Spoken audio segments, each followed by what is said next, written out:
Got it there.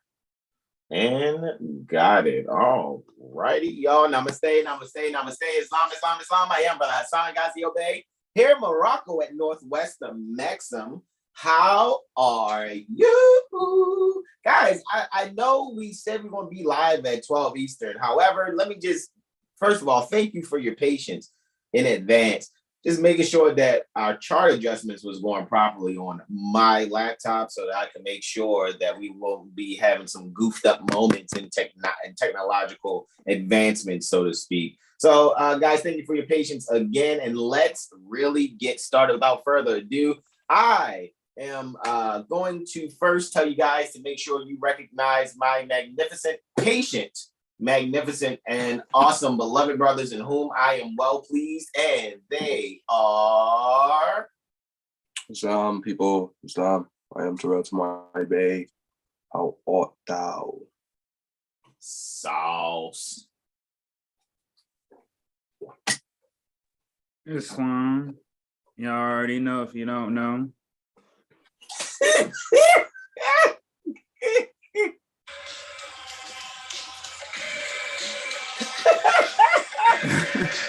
Yeah, you are hilarious, bro. You are hilarious. Fine, brother Sean L. Peace and love to you. Oh, Indeed. All righty, y'all. Let's get this going because we got a lot of editing that we're doing. Like, I know I got some editing to do. Brother Sean's doing some editing. Right. I know, Brother Jags, like, we're like, hey man, we're cutting into his guitar playing. No, I'm kidding. We didn't say that. However, guys, let's get started. Let me go and do the screen share here right now. All right. And bring it right on here. So, guys, we are here. You are looking at our 7 Hill Star Astro calendar for March, Aries 2023 to February, Pisces 2024, right? We'd like to welcome you all to our 7-day Tropic Medical Astro Weather Report, right? And I'm going to be doing some editing on the fly as soon as my bros get started. And we're getting, first, let's mention, and let's quote El Hajj Sheikh Sharif Abdul Ali doing religious corporate activity via affidavit being Prophet Noble Drew Ali, and I'm quoting him from what he stated: time never was when man was not. And this is a universal phrasing that many of the initiated are familiar with, right? And we're dealing with the moon cycle here. Excuse me. The moon cycle dealing with Pisces and Aries, right? The water sign Pisces, the fish, which is where we still are contemporarily, finishing out those last few degrees pertaining to that. Anciently ruled by Jupiter and contemporarily co-ruled with Neptune.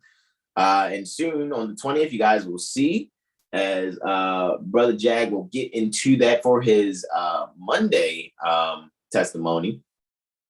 The sun will then ingress its exaltation sign, the fire sign, Aries, the ram, anciently and contemporarily ruled by Mars. All right, so guys, we're here for the 16th through the 22nd. On the 16th, it is Brother Sean Aleem L with his 5 testimonies and 1 Venusian ingress into Taurus. Hey, Taurus is coming home. It's a homecoming for Venus, actually. Venus is coming home. It's a homecoming for Venus.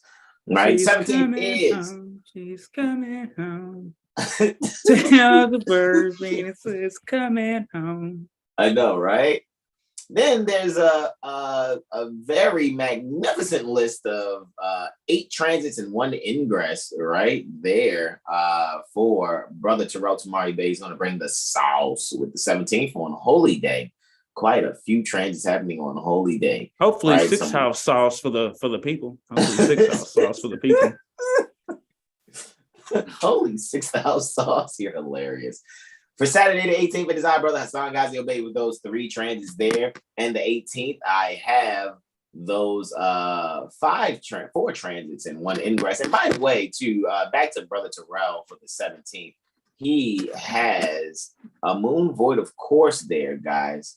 That is taking place for only 12 minutes, right? 12-minute void of course moon after its conjunction with Pluto, right? Let's see what's going on there. It's a little blurry. There, I think it's adjusted so it doesn't have to look blurry to people viewing later.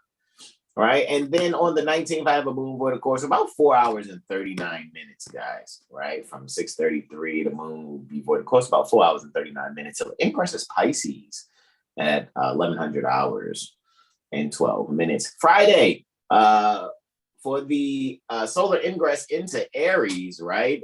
Brother Terrell Tamari Bay has that also for those two testimonies and his one ingress testimony for Sun ingressing its exaltation sign.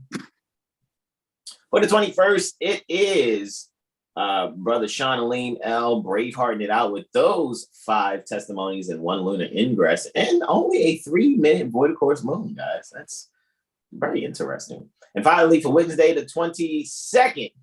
Alrighty, for the 22nd, it is I. And the 22nd, guys, for those of you that are actually participating in Ramadan this year, the 22nd is Ramadan.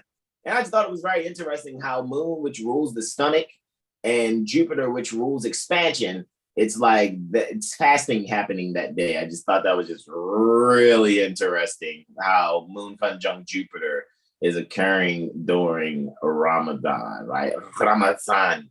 So at 7:11 is the sunrise too. How Moorish is that? All right. So with that being said, guys, let's just get right on to it, right?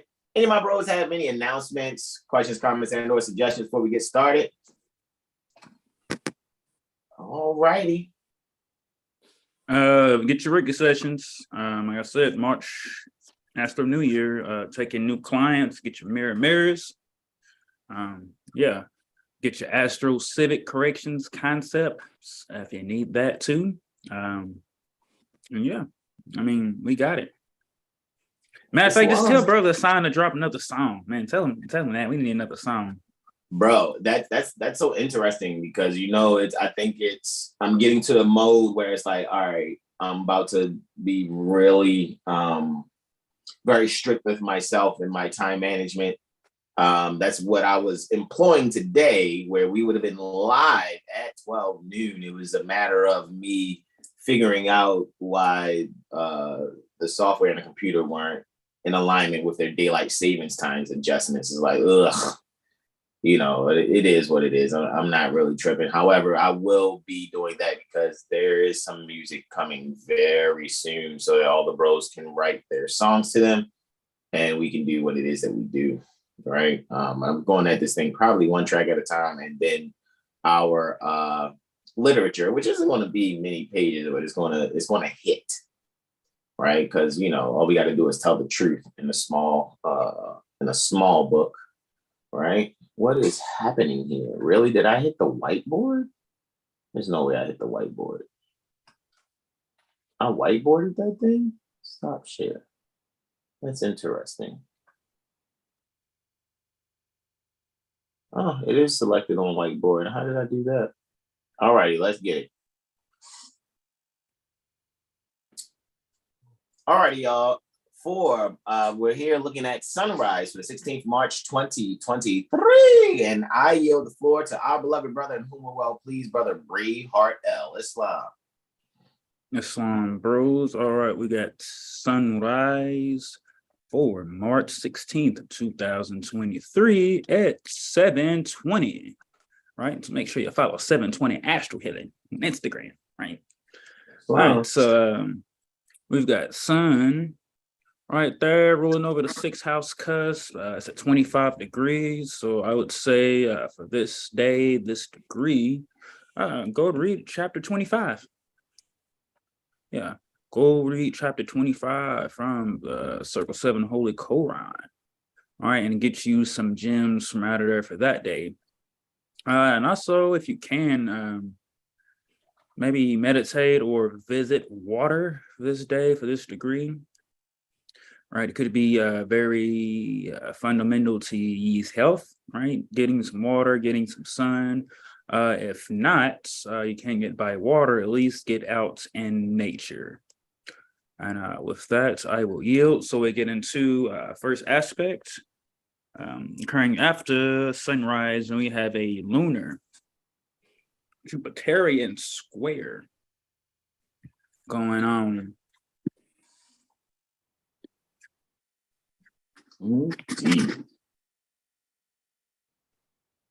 Really? There it goes. What is it doing? Let's get it, get it, get it.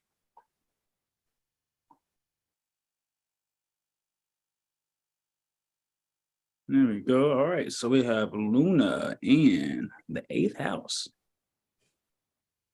at 15 degrees Capricorn, and we have Jupiter at 15 degrees Aries. So we got an 8th and 12th house going on here. So 11th. It's a packed probably 11th yes, house. 11th, 8-11. Yeah, it's long. Yeah, that's a party in the 11th. Yeah, this is like most definitely. it's like house party vibes right here, right? I know, right? Yeah, definitely. Because part of fortune all the way to Jupiter is all the way in. It's all in the 11th house.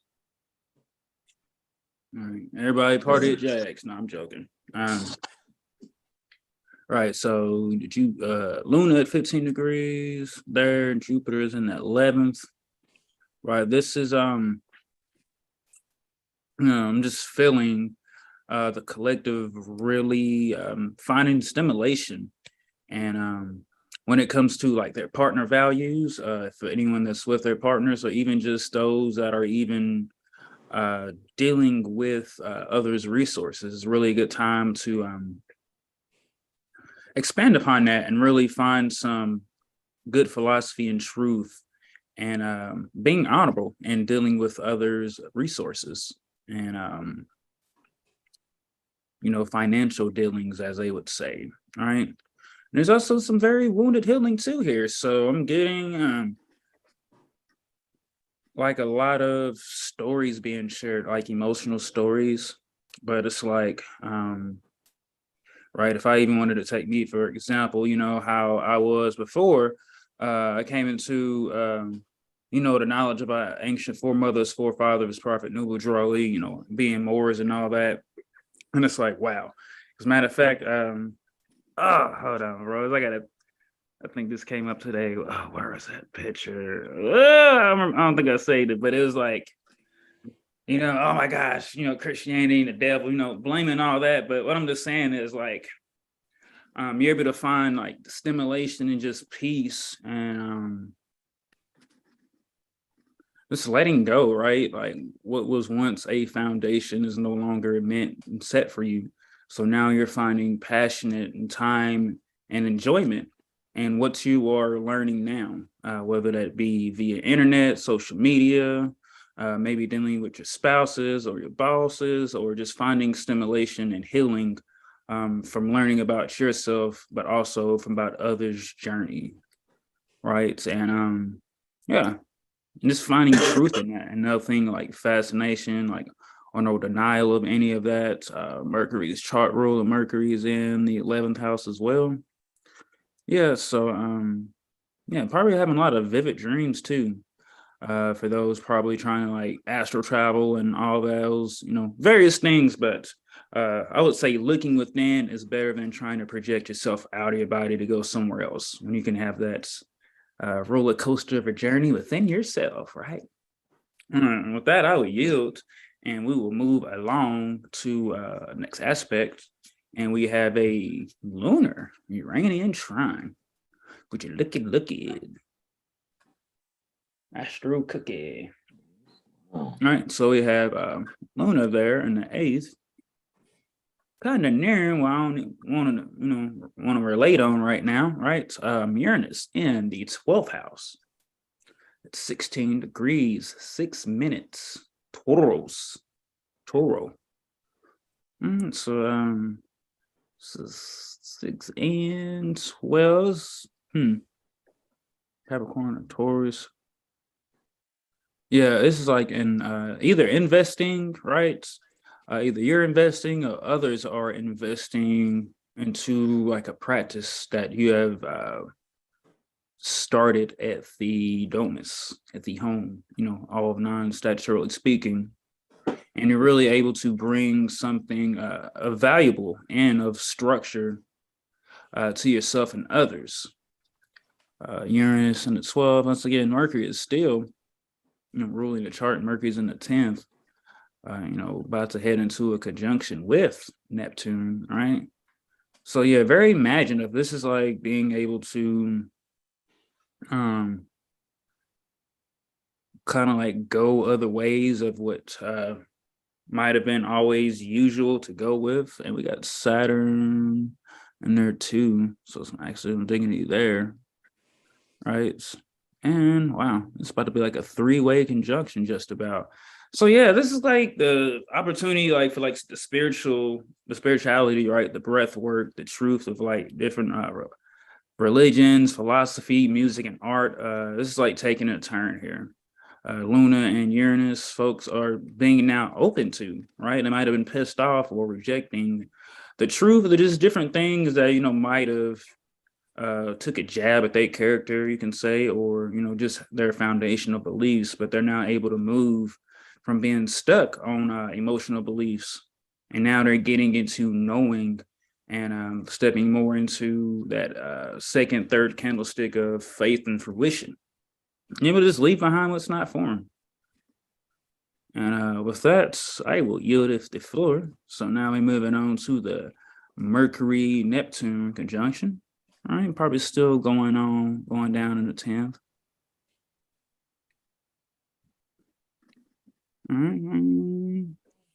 All right. Just barely in the 9th. Right, so Mercury and Neptune's meeting in the 9th. It's going down. Communication and imagination. It's going down, right? Bro, that's like, man. This is gonna be an interesting expansion day. Interesting It's Thursday. Conjunct the midheaven though. Hold on, time out. That's the Piranha Talanta right there, bro. However, it's two planets at an angle, right? It's not like but the moon's very close to the 7th house also. That's really interesting. However, bro, like they're 1 minute off the midheaven. That's amazing. And all three are at 25 degrees, just at different minutes. Mercury, Neptune, and Sun. Bro. Wow. Right. That's all I can say. 777. Wow. Man, it's not got out her collar. Anyways. Wow. I yield. All right, so yeah, it's 777. 3 sevens right there. It's beautiful. Cancer's ruling the chart, and she's in the opposite house. So she is ruling in a sign she's not comfortable. Yeah, this is like probably like getting a push to like move forward in whatever fashion that you're comfortable with. And yeah, just moving forward. It might not feel comfortable, but that's that saying, you get nothing or no enjoyment. I'm paraphrasing, staying in your comfort zone. And Mercury and Neptune's in the 9th, so you're really able to start meditating and possibly start to see things in those meditations and things happening rapid and the 3D, the 5 cycle. You're like, yo, I just thought about that. How's that thought already like popping up in a video or somebody referencing that Saturn is ruling the 9th, and that 9th house cusp is in the astrological area. So yeah, getting your astrology, like folks taking an interest in the stars and comets, just talking about things like they might have been shunned upon while they were younger, or just really not even interested in, or just made it seem like it was dull. But now they're truly seeing when it comes to like different movies and photography, like the deeper nature parts of it. And and this is universal. So seeing it on a universal scale. Right. It's like, oh yeah, little Johnny was kind of doing that, and it's like someone else around the way was able to see that too. All right, and with that, I will yield. And we'll move next into. Yes, Hassan. Hold on one moment. Hold on, bro. This Lauderers is calling me back. Give me 1 second. Hold on, Lauder. Give me 1 second.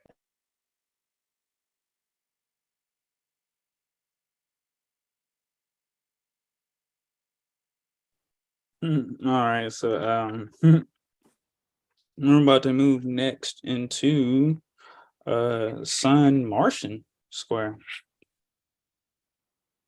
Yeah, this is like a great Thursday here.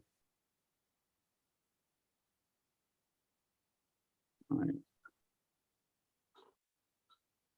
right, so we got Sun in the 9th, Mars is in the 12th. All right, Sun in his house he feels great in, right? In the God house, quote unquote, right? And the Caliph house. So they have Sun at 25 degrees Pisces, Mars 25 degrees Gemini. 9th, 12. Yeah, it's a lot of conscious and ego here. So we have a malefic, oh my gosh, right, aspect here, but you're really able to like if you take this opportunity for this day to really put your ego aside, right, and separate your ego and, as they would say, like your consciousness or your drive or whatever fashion, but you're able to like assess and reassess and stimulate and redirect oneself. Right, Sun in Pisces is all about the bigger picture, about love and surrender. Mars and Gemini are seen on both sides. So finding stimulation and seeing the both sides of things and also seeing the bigger picture. And if you don't know how to see the bigger picture, then get into the details that helps you see that bigger picture, right? So encourage all your Pisces and Virgo friends out there, right, that are creators. Really just embrace everyone's creativity, right? Because we all have Pisces and Mercury, Virgo and Gemini on a chart. So yeah, really just finding stimulation and loving and appreciating and not hating, right? Instead of downing someone for their art or their painting, say, man, that's a cool painting, like that's pretty cool and awesome. And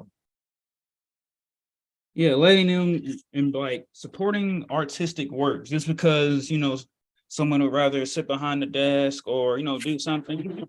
Like if we all support each other in our true heart endeavors and passions, right, it'll be a lot more love in the world. So stop all the hating, right? I know you've seen the meme. If you have hate in your hearts or your drive, let it out. Cancer ruling the chart and Capricorn in the 6th. So yeah, this is service, health, right? Pets. This is possibly someone finding like, or just finding like emotional comfort or structure for their pets and able to get into a routine, finally finding a good routine or finding stimulation in their routine, but more fulfillment and adding some things or changing some things in their routine. All right, for that, I'm gonna yield. Next up, we have a Venusian Plutonian square.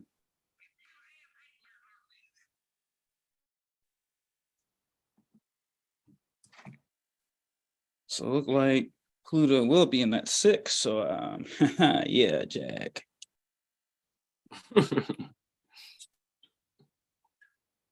That See, is bro your stepped 6th away. house.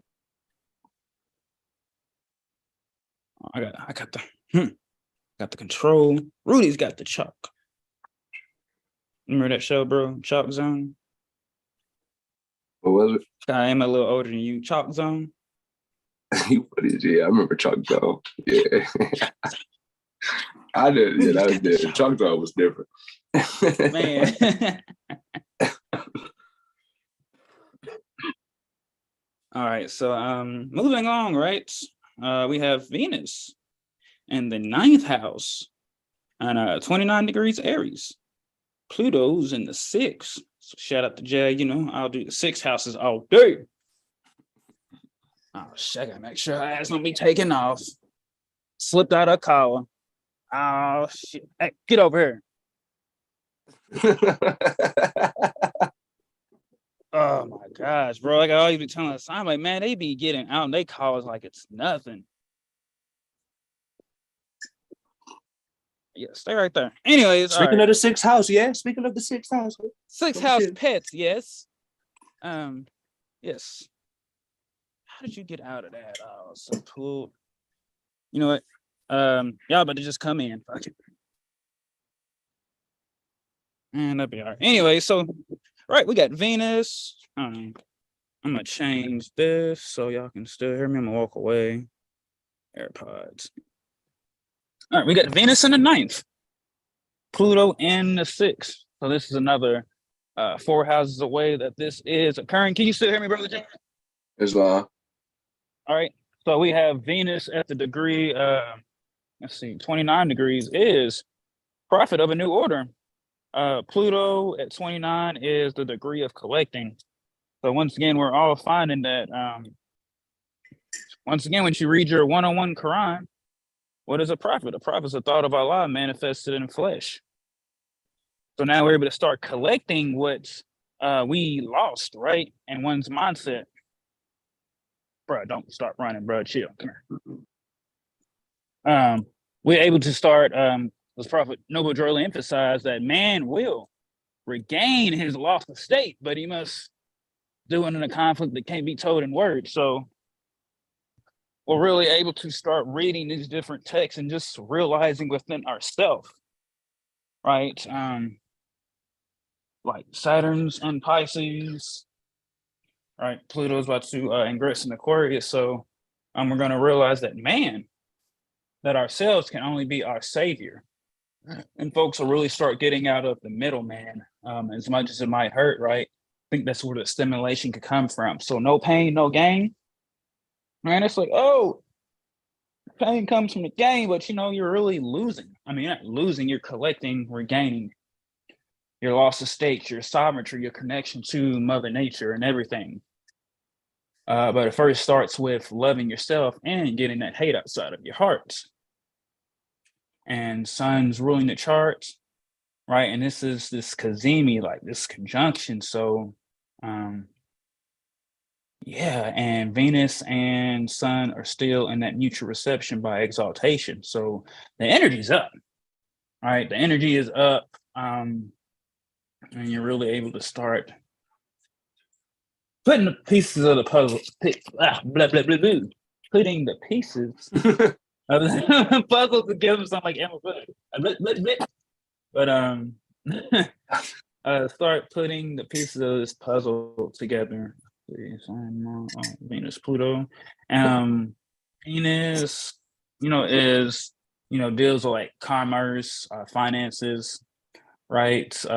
Love. Pluto's about transformation. So transforming what's no longer for you and realizing that the Jesus and the savior you seek outside of yourself is you, the I am identity. So ending that cycle of belief and stepping into faith and knowing.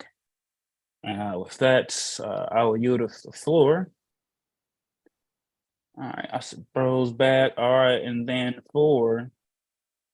Venus will go border course, guys. Let's see, 2 hours, 36 minutes when she ingresses, when she comes home. It's like, baby, I've been gone a while, but I'm back, right? It's like Venus had to go on a tour, and Venus had to leave her man at home, right? But now she's like, tour done, baby, I'm back. Did you miss me?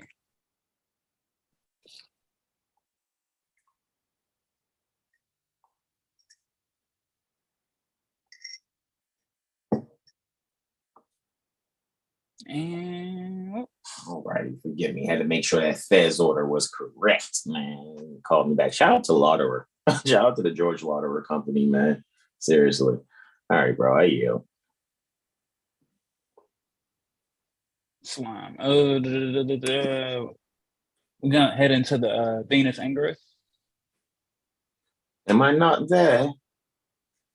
I thought you're still at the hold on, Venus Plutonian. I must have hit the save button or something and didn't hit the find time for next aspect button in 2 seconds.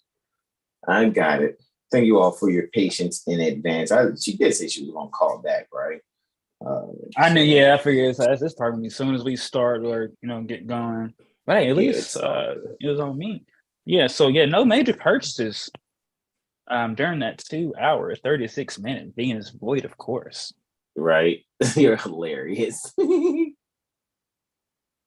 right, and instead of shooting that shot, revise your message and be like, is this gonna hit how I think it's gonna hit? All right, and then after that, hit send. You're hilarious, bro. All right, so now we have made it through made it through Thursday, 7 houses. Oh yeah, Jag. I mean, the good weather for right now. Yes. The Venus ingress into the 8th house.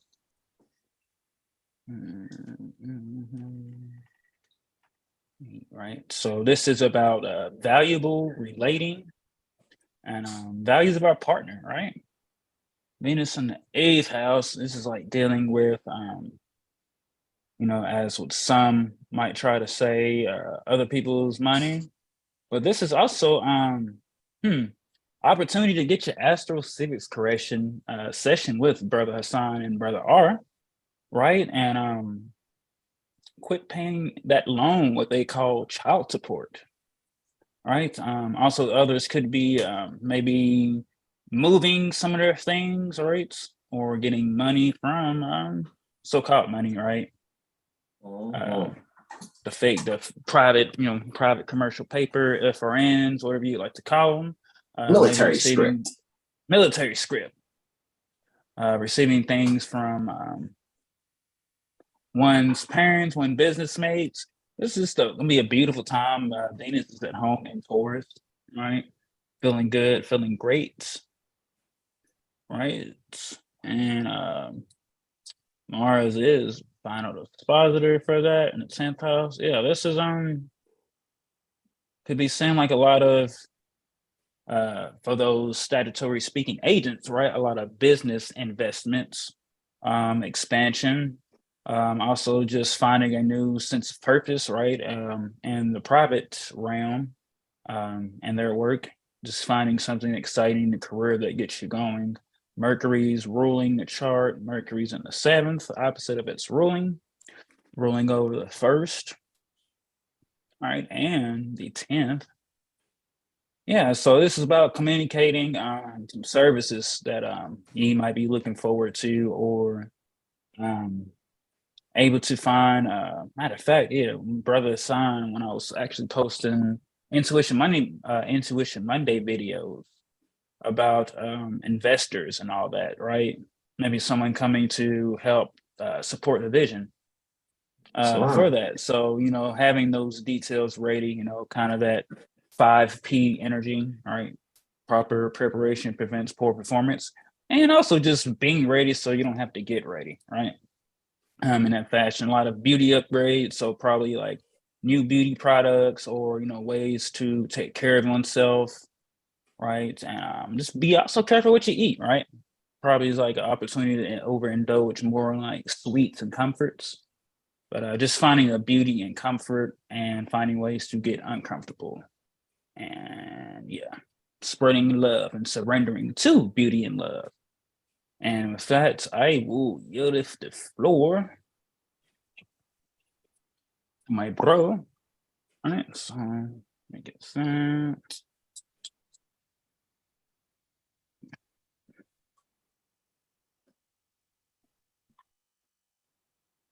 Sauce. So brother Sauce, all right? What is heavy holy day? Islam. Wow. So we're looking at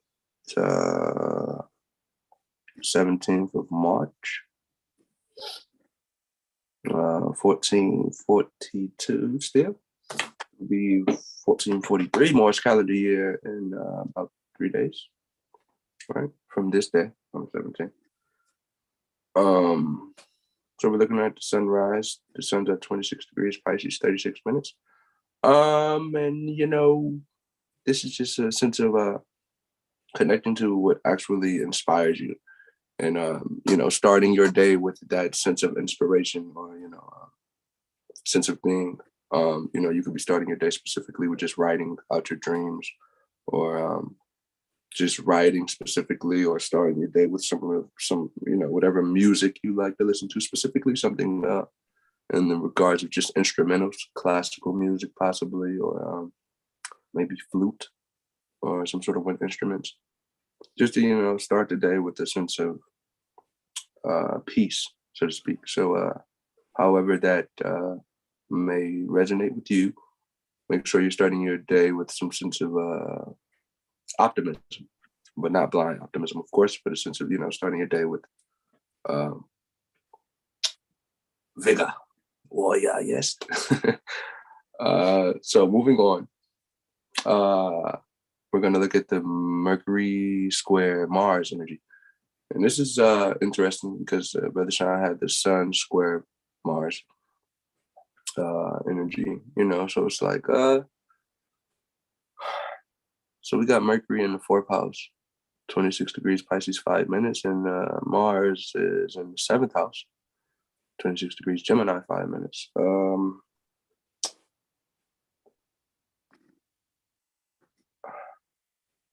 So this is before sunrise, right? So this is happening, 48 minutes after midnight. As you can see, the sun's in the 4th house,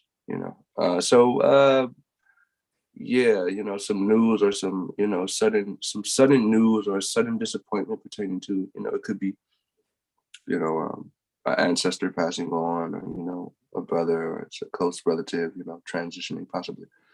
Or there could just be some sort of reminder of, a close friend who may have transitioned, and, that can be tough. However, just like Brother Sean said, you could reference to chapter 4 from the Circle 7, and connect to something that Mathino said, and I'll just quote briefly. I'll say it in part. It's like, death is no enemy of man. It is a friend who, when the life of work is done, the human boat just cuts the cord. That's me paraphrasing, but it's connected to that sense of reality. How death is just, it's like a graduation, so to speak. And if that's the case for the energy, it's that recognition, that recognizing how we aren't just based or confined to our physical shell. And like Brother Sean said earlier, man will regain his lost estate in a conflict that cannot be told in words. So that that can be conflicting, just losing something special to you in a sense physically. However, it could help you just honor your life a little bit, because everyone has to go through that sense of graduating, right? So it's basically letting us all know to, like, whatever it is that we want to do, or however we want to help people, we should basically do it, because there's really no tomorrow based on how we think about it, so we need to just do what we need to do when we want to do it, right? As long as we're not harming anyone. So specifically, listen to yourself very closely, intuitively, before you actually react, because you don't want to harm yourself based off of emotional misunderstanding, or because you intellectually can't comprehend something, so you look to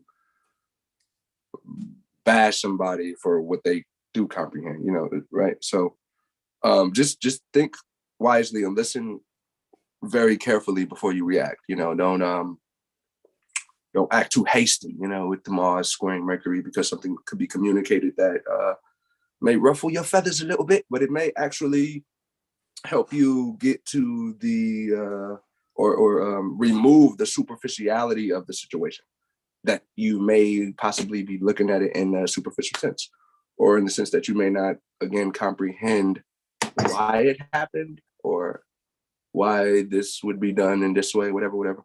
Just be open to something not so usual, or something that you don't comprehend it in that way, so it's not right. However, maybe you should try opening your mind a little bit to something outside of your way of comprehending things. Okay, that's Mercury square Mars. listen to your brothers and sisters very prudently and tell them the truth so they can like just graduate and let's not just be children. Let's not just get older in age and still act like 7-year-olds, even though we're like 47 and 37 and 27 and 17. You're like, let's be adults here. That's basically Mercury square Mars, right? Let's not be children in how we feel or how we communicate how we feel, right? Moving on. Be your age, not your shoe size. Going to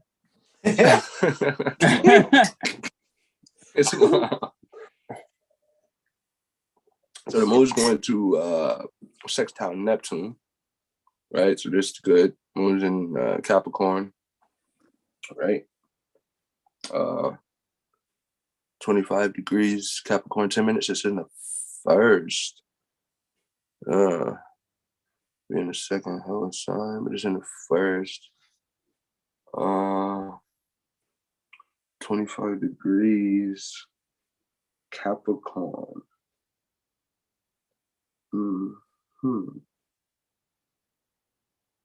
Okay. So yeah, the moon's in the first, right? Moon's in the first.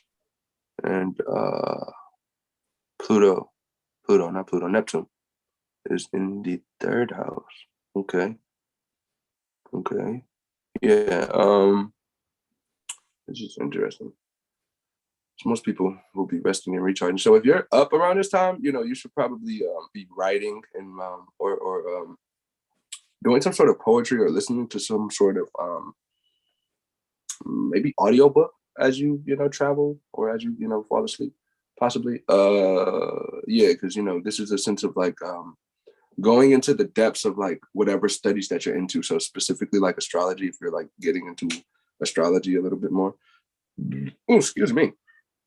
You should be like watching whatever astrology you like, whoever that may be, and taking your notes on certain things that may be explained when the Mercury may be emphasized. So we're talking about letters, writing, poetry, very swift, innocent, or witty.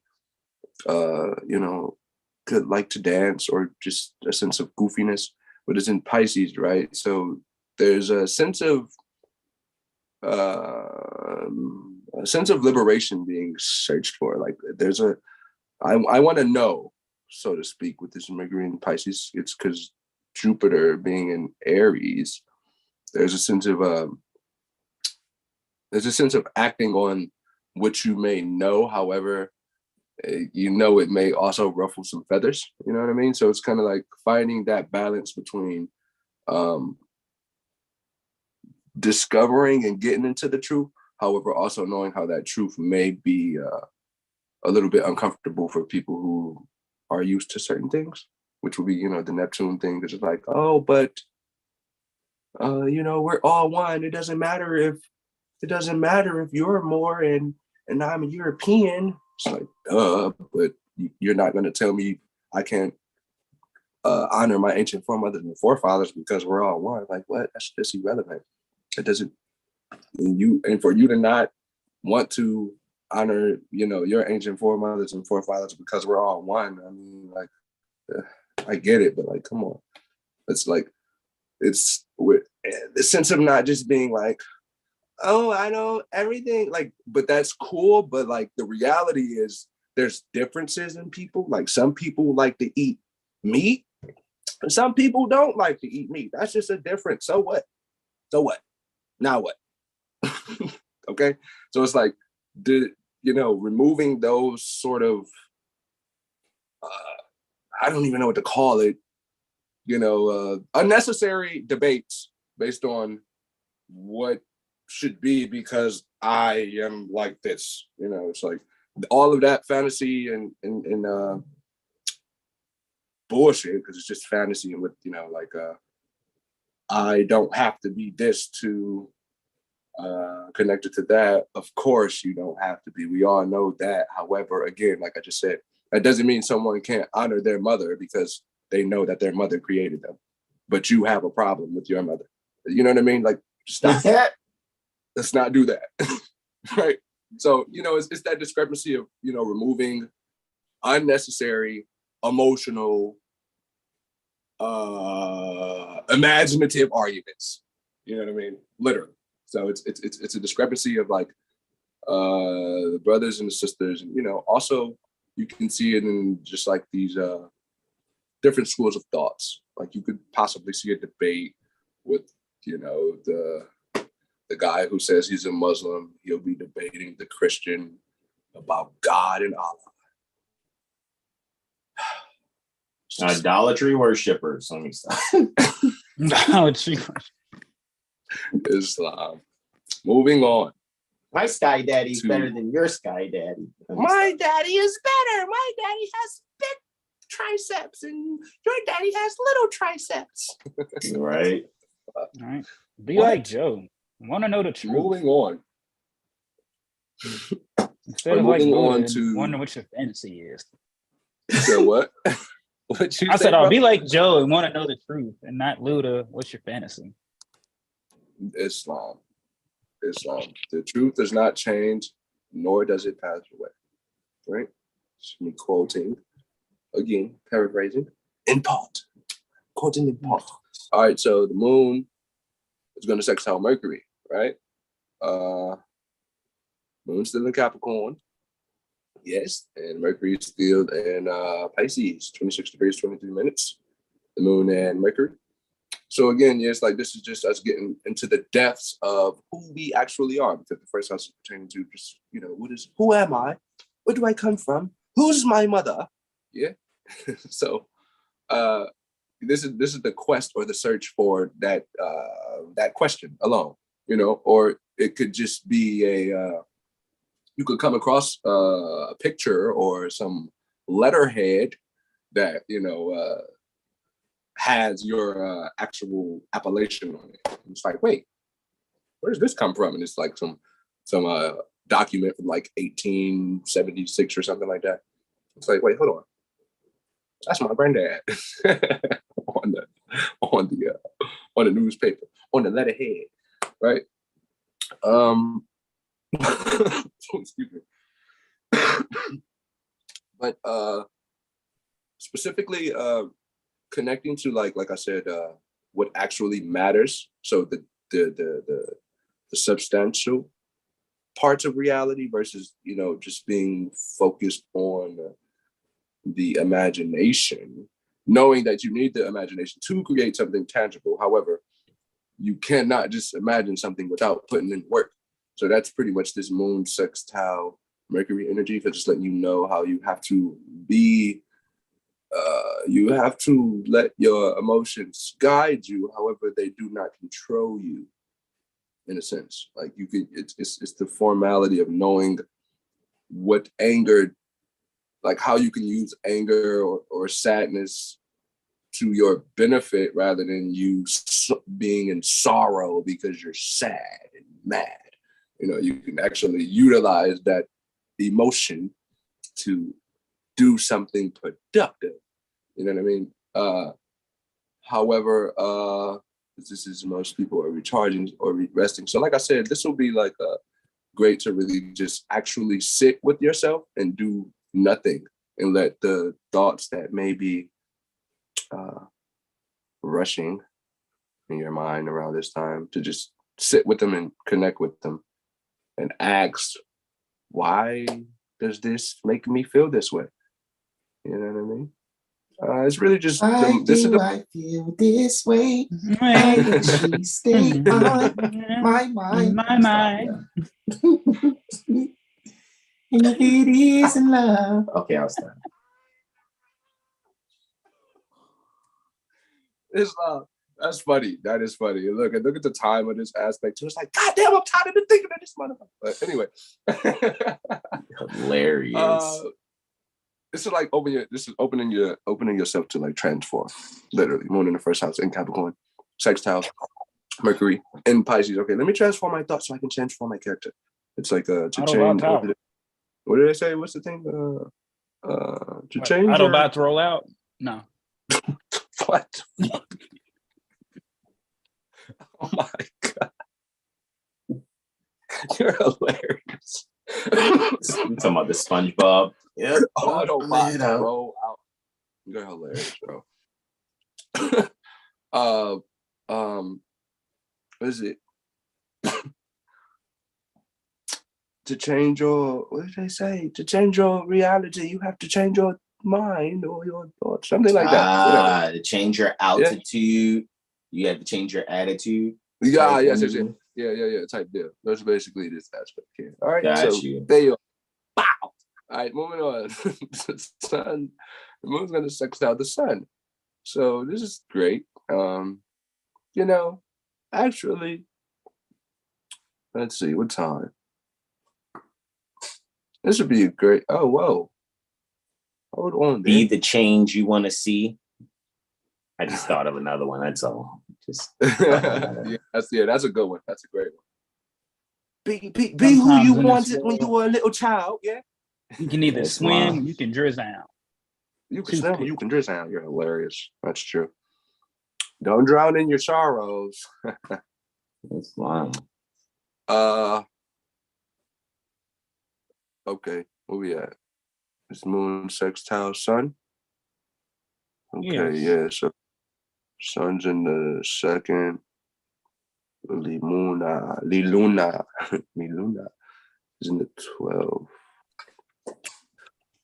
Huh. So really, this would be a great day. Like later on in this day, you should like take your parents out to lunch or something like that. That'd be cool. Or your elders, whoever your elders are. That'd be great. Just take them to a restaurant that they've never been to.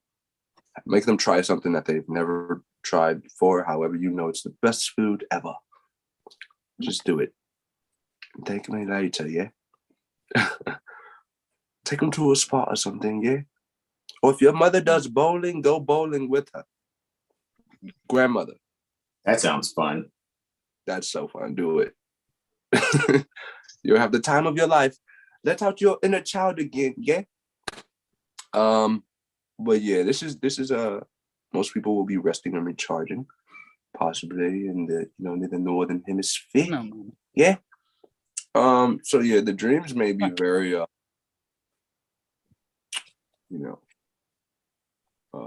aggressive. But in a good way though, because it's gonna like I said, this will bring a sense of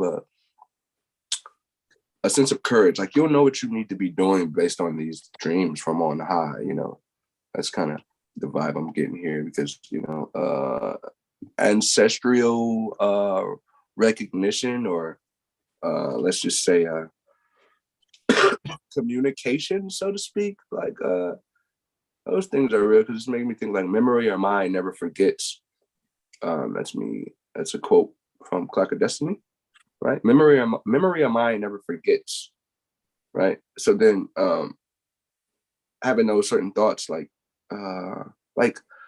knowing certain things that you don't know how you know them type thing, that's kind of like what's happening here. It's like, wait, how am I so good at this even though I only just started it yesterday? That type of deal, I guess. Yeah, right. I've been there a lot and almost daily.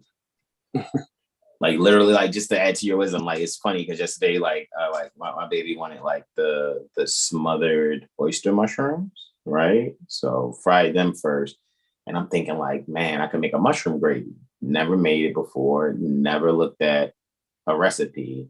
I was like, I'm pretty sure I can use the rest of this batter, little like some more water and a little bit, just pepper it in, use the whisk, and next thing you know, it's a bomb mushroom gravy. And I was like, where did that gravy making skill come from? It's like I couldn't. I got to be honest with you, I couldn't tell you where. It's just something was like Kashik download. Like here you go, baby. Yeah, you know what I mean. So no, so I definitely I feel that what you just said there, bro. It's long. Yeah. So that's that, and that right there is a sense of like being open. So that would be like you can learn from that right there. Just be open to that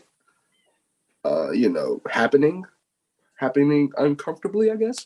Or it's just gonna happen. Like, here you go. It's like, okay. All right. So yeah, that's pretty much that energy there. Moving on. The sun and Mercury are gonna be conjunct, yeah. It's probably, yeah, that's still around. So yeah, this is all of that energy based on like what your dreams were telling you, or what you may have been watching from some sort of presentation on YouTube, I guess, or whatever study. I'm just thinking astrology though, but it's not even just astrology. It's something that liberates you, whatever that may be.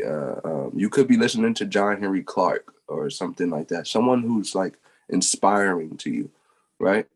And just like taking those notes on something that they may be speaking about to let's just say challenge it. And then, you know, you come to this realization like, whoa, hold up. This is actually actual, you know what I mean? So then that takes you on a whole nother quest of like, wait, these motherfuckers been lying. Excuse my French, or excuse my my Moorish twang, yeah. But this Sun conjunct Mercury in the first house, and Jupiter being in Aries, in the second house. No, yeah. Whoa, no, that's still in the first. Still in the first. That first house. First. Oh my God! So it's like, yeah, that Everybody ain't mama in the first house. yeah. You're having a party here. This is like, do you know who you are? Yeah. So it's Jupiter being conjunct that Chiron is like us connecting to our inner wound, or that wound that's basically it's like looking in the mirror and knowing what your weakness is, and you can't deny it. So now you have to take that face on, and now it's like you. Just because it's a weakness doesn't mean it can't become a strength. So now that's that realization. And now you're doing certain things that helps strengthen your character. You know, I know a lot of people may be working out, and you should probably keep doing that. That's what you're doing, baby. I mean, work on that body sculpting. Build your body, yeah. And that's going to help you in multiple facets of life, just because you know. I was basically telling my brother this specifically. You have to go through, you don't just get results from doing things for 2 days, whatever it is. You know what I mean? So like what Bro Hassan said with the gravy or whatever, like he should challenge himself again on making it to know that he's really the truth at the gravy. You know what I mean? Like really know that you can do this more than once. Like it's like you're not just really like a one-trick pony. Like challenge yourself to see if you really are who you say you are. That's the Sun conjunct Mercury. It's a self-challenge. It's not about we're only, all of us, everyone here, we're only battling ourselves. Anyone outside of us, it's a fantasy. It's not real. We're lying to ourselves. It's just something we try to blame ourselves. Like, oh yeah, let me throw this rock. And then try to hide my hands. And no, doesn't work. It's not going to work. You're going to fall on your own sword. So yeah, we don't care what Mariah Carey said. You said what? What? What'd you say? I said we don't care if Mariah says it's a fantasy, right? Come to truth.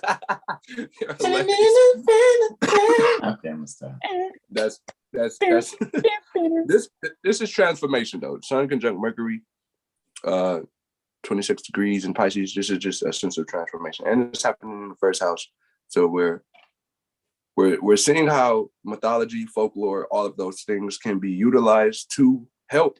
However, you need to also draw the line where it's just mythology and folklore based on whatever you made. Okay, moving on. The moon's going to conjunct Pluto. Yeah. So yeah, this is like, oh my God. Fuck. Bring that line. Good. It's like, fuck, man, this shit real, man. Fuck. Fuck. I was lying, man. I've been lied to. Hilarious. These motherfuckers been lying. Look, yeah, it's in the ninth house too. That's hilarious. All right, so Mercury's in the 11th. Look at that. Muy, muy interesante.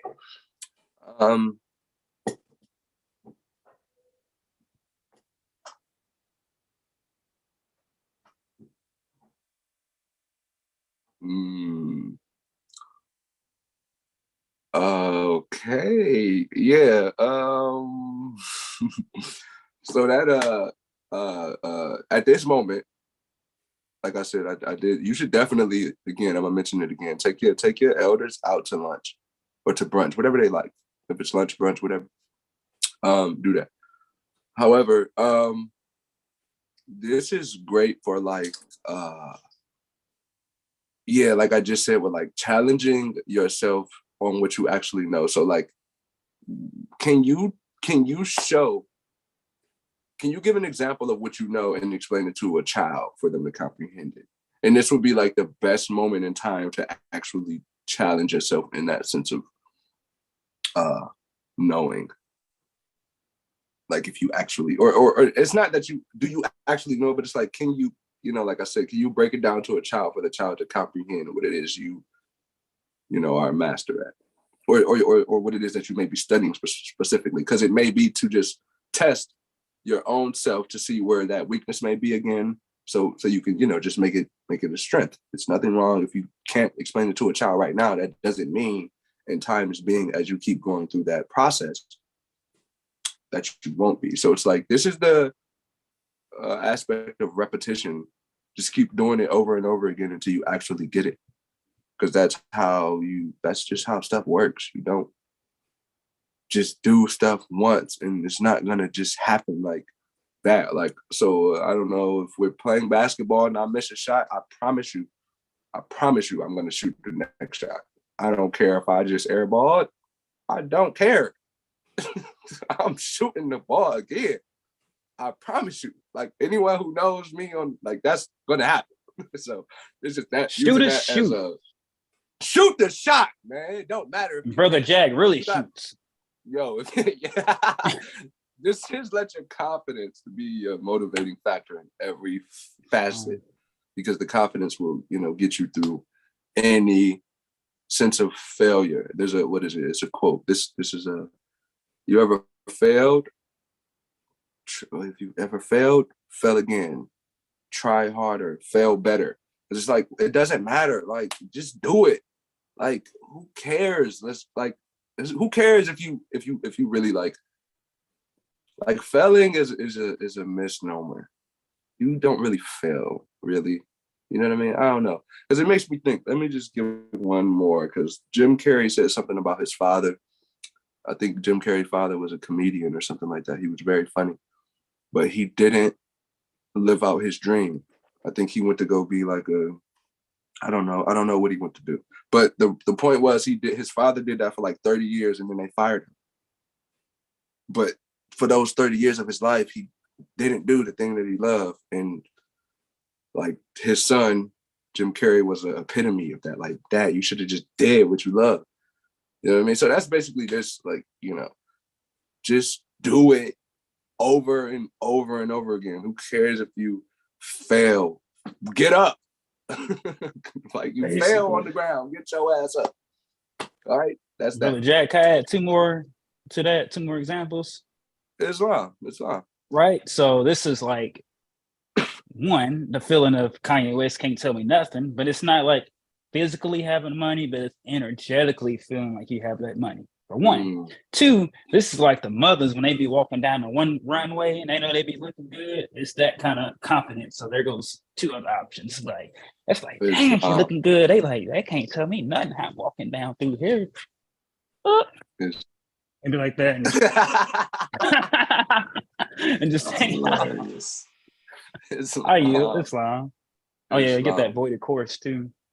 Islam. So just let confidence be your best friend. They're gonna judge you anyway, so you might as well do what you love to do. That's the point, right? All right, so the moon's go void of course for what? Was that 12 minutes? Was that the 12-minute one? Yeah, you got the 12-minute one, yeah. Yeah, 53. It's 53, yeah, okay. So moon's gonna go void of course for 12 minutes. Come on, please. I'm not even, please. Please, I'm not even gonna say that. I'm not saying it. Please. For the love of God, please. Can't you just wait 12 minutes? Please. All right, so the moon goes into Aquarius, right? 0 degrees, as you can see there. It's in the 5th house, right? Yeah. So there's a sense of now we want to have fun now with all of this wisdom that we have. It's like, damn, all right, man, I want to go kind of act on it now a little bit. Let's go to astrology parties. Yeah, I know. It's like, or let's just go get recreational. Let's go get our blood flowing. But specifically the astrology because it's Aquarius, so it could be just a group activities. Maybe it's just like a potluck. Everyone is going to their favorite friend's house, and everybody's bringing their own dish type deal. Whoa, we're on April 13th, man. What's going on? I'm going in the head, man, and I'm in the future, man. Wow. It's crazy. This is crazy. I seen Mars and Cancer. I said, oh, whoa. Yeah. I didn't even look up at the screen because I'm making sure I'm getting all the advertisements out, man. I think I just shared 70 something times to Facebook. So we're getting it.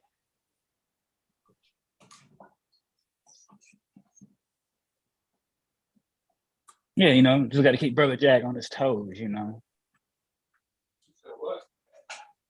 Got to keep Brother Jag on his toes, Sometimes it skip forward, sometimes it skip back. You said what? They got to keep you on your toes, Sometimes it'll take you forward, sometimes it'll take you back. You know what I mean? Just a little bit, yeah. Just a little bit. Just a little bit. Sometimes we might just jump forward just a little bit. Not a lot, Brother Jag, just a little bit. A little bit of this, or a little bit of that. A little bit of that. There you go, good brother. Manuel. All right, see. Okay, so the moon's in the 9th house instead. That's interesting. Still the trine. It was in the 5th on April 13th. Was that there? But here it's in the 9th. Still the trine now. That's cool. Yeah, still some sense of that still applies. So yeah, you're really just going to the buddy's house.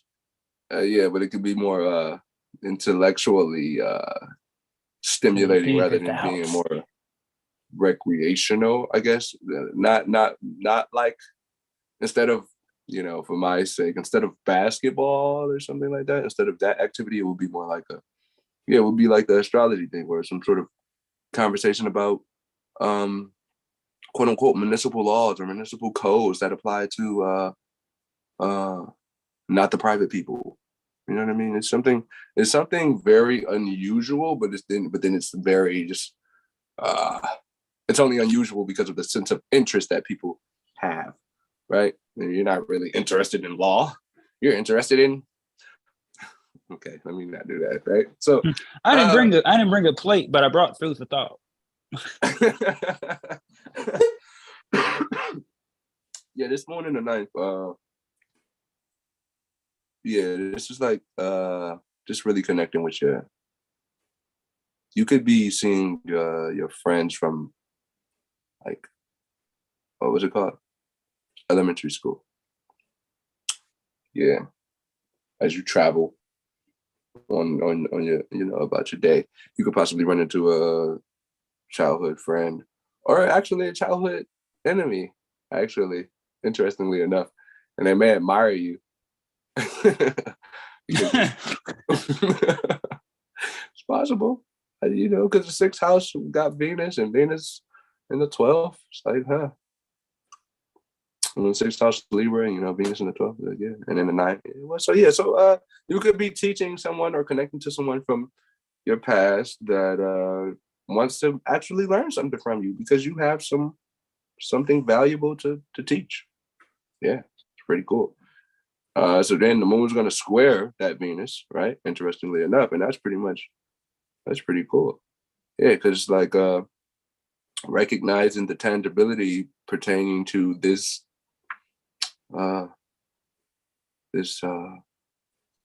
wisdom that you may have. That's it's just it could be a little bit unsettling. I never heard this before, right? Wow. So what was in the 8th house? What was in the 8th? Venus is in the 11th. Yeah, so they could possibly have seen you on the internet, and now they're seeing you in the public, and it's like, hey man, what about that stuff you were saying about policies just being for policy enforcers? What is that about? What's a policy enforcer? It's like, do you work for Walmart? No. It's like, well, I don't think any of those rules at Walmart apply to you. It's like, what? Something, I don't know, something like that. It's just something very unusual to the common people, right? And it's with however, it's now very common. The unusual is basically usually common now. So the unusual stuff is now the usual stuff. So you'll hear now.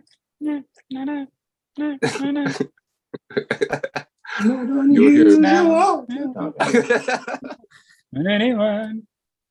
Oh God. Yeah. Oh, hilarious. Not unusual, the truth makes you cry. Yeah. Yeah. I yield, brother. The truth is stranger than fiction. They say, yeah, this is that. And this is that recognition. So, people are connected to what actually moves them. It gives them people are having a new sense of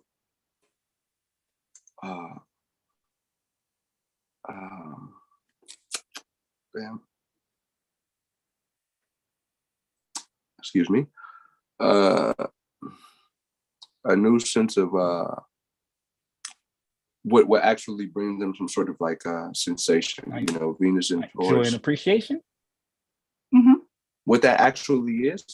Are you actually appreciated and joyful within your friend group, or is it a bunch of bullshit? Yeah. That's pretty much. Are you happy for me? Really? Are you happy for me? For real. Not in my face, but are you happy? Yeah, this is the conversation about, what you really want and what's really going to be.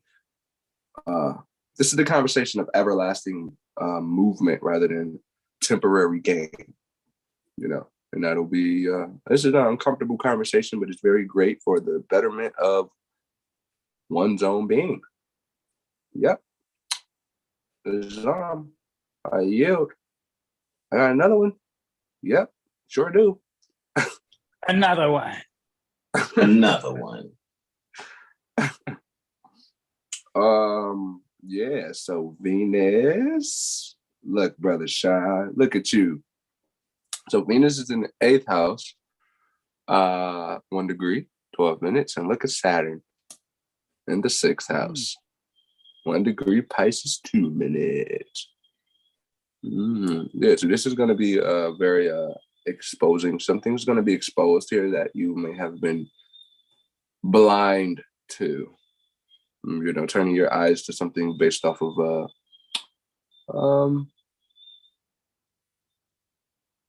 morality, sort of. However, this, turning the other cheek energy is a no, especially when people are being rude and ignorant. You have to get them in check as they should be in check, yeah? But, very, very, very, very politely. You don't have to be a dictator, right? However, you can surely put someone in their place, specifically with peace and very genuinely.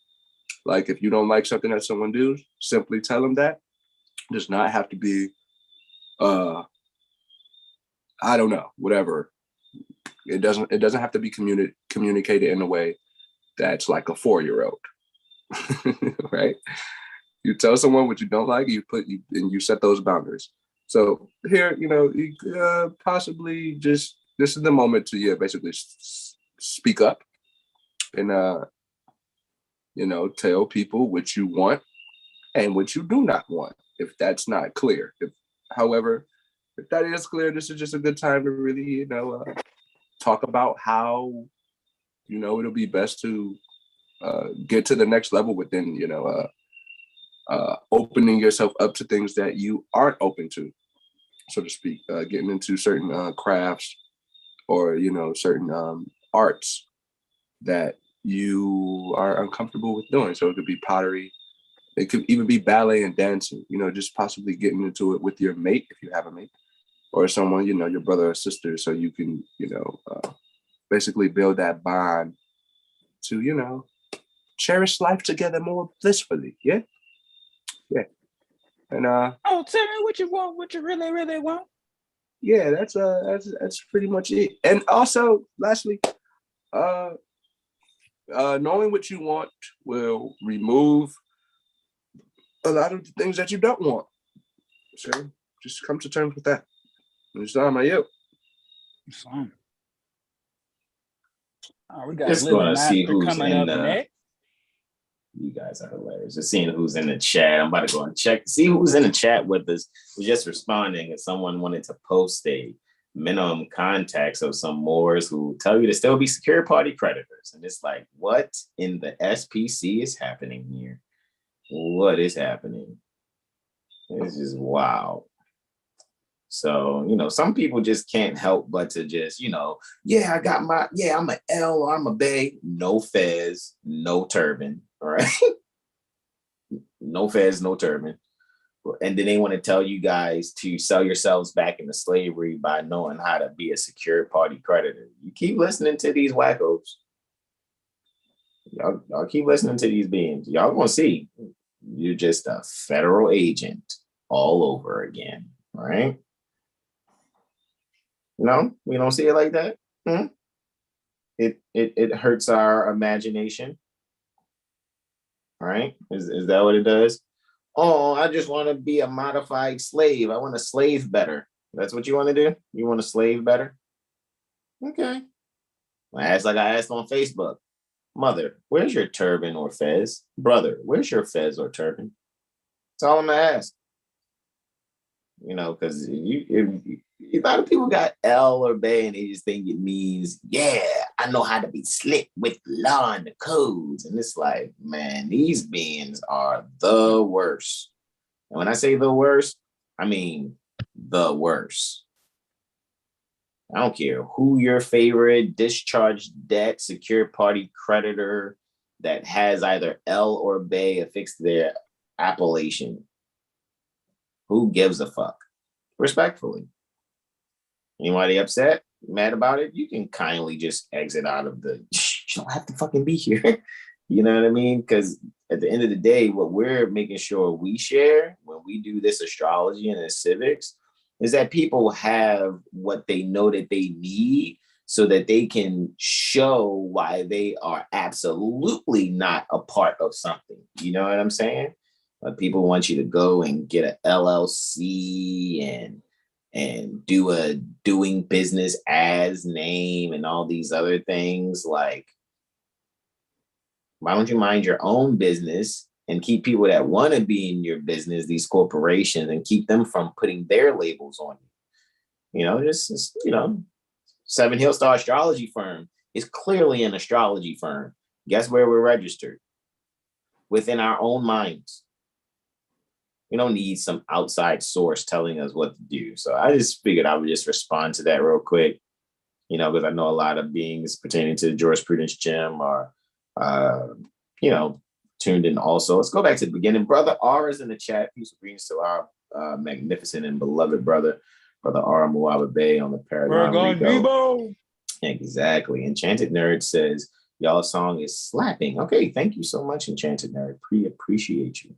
Brother Dark Blash Bay says, peace and love, everyone. Indeed. Brother R said he's meditating right now, right? Islam Kendrick, peace and love, says Antonio Bay. Mother Janelle Blash L says Islam, everyone. The Exalted Cyclops is in the chat, says Islam bros. And our brother Ara says, reconnect communication between living organism and natural law. Nature must speak life to the cells. Toxic food will never do this. Islam, absolutely Islam. So I got quite a few, shares out there. I was still in like the in the DMs, just sending out, you know what I mean? Hey, check out this, check this out. But you guys know what I do. I've been what they call quote unquote guerrilla hustling since I can remember. You know, I never held a job longer than 3 months in my life. So all I know is how to get it out the mizard. However, making sure it's coming, you know what's coming out the mud though? These lotus flowers of, you know, services and or products, so to speak, and non-statutory services and non-statutory products, right? just to put that out there to you guys.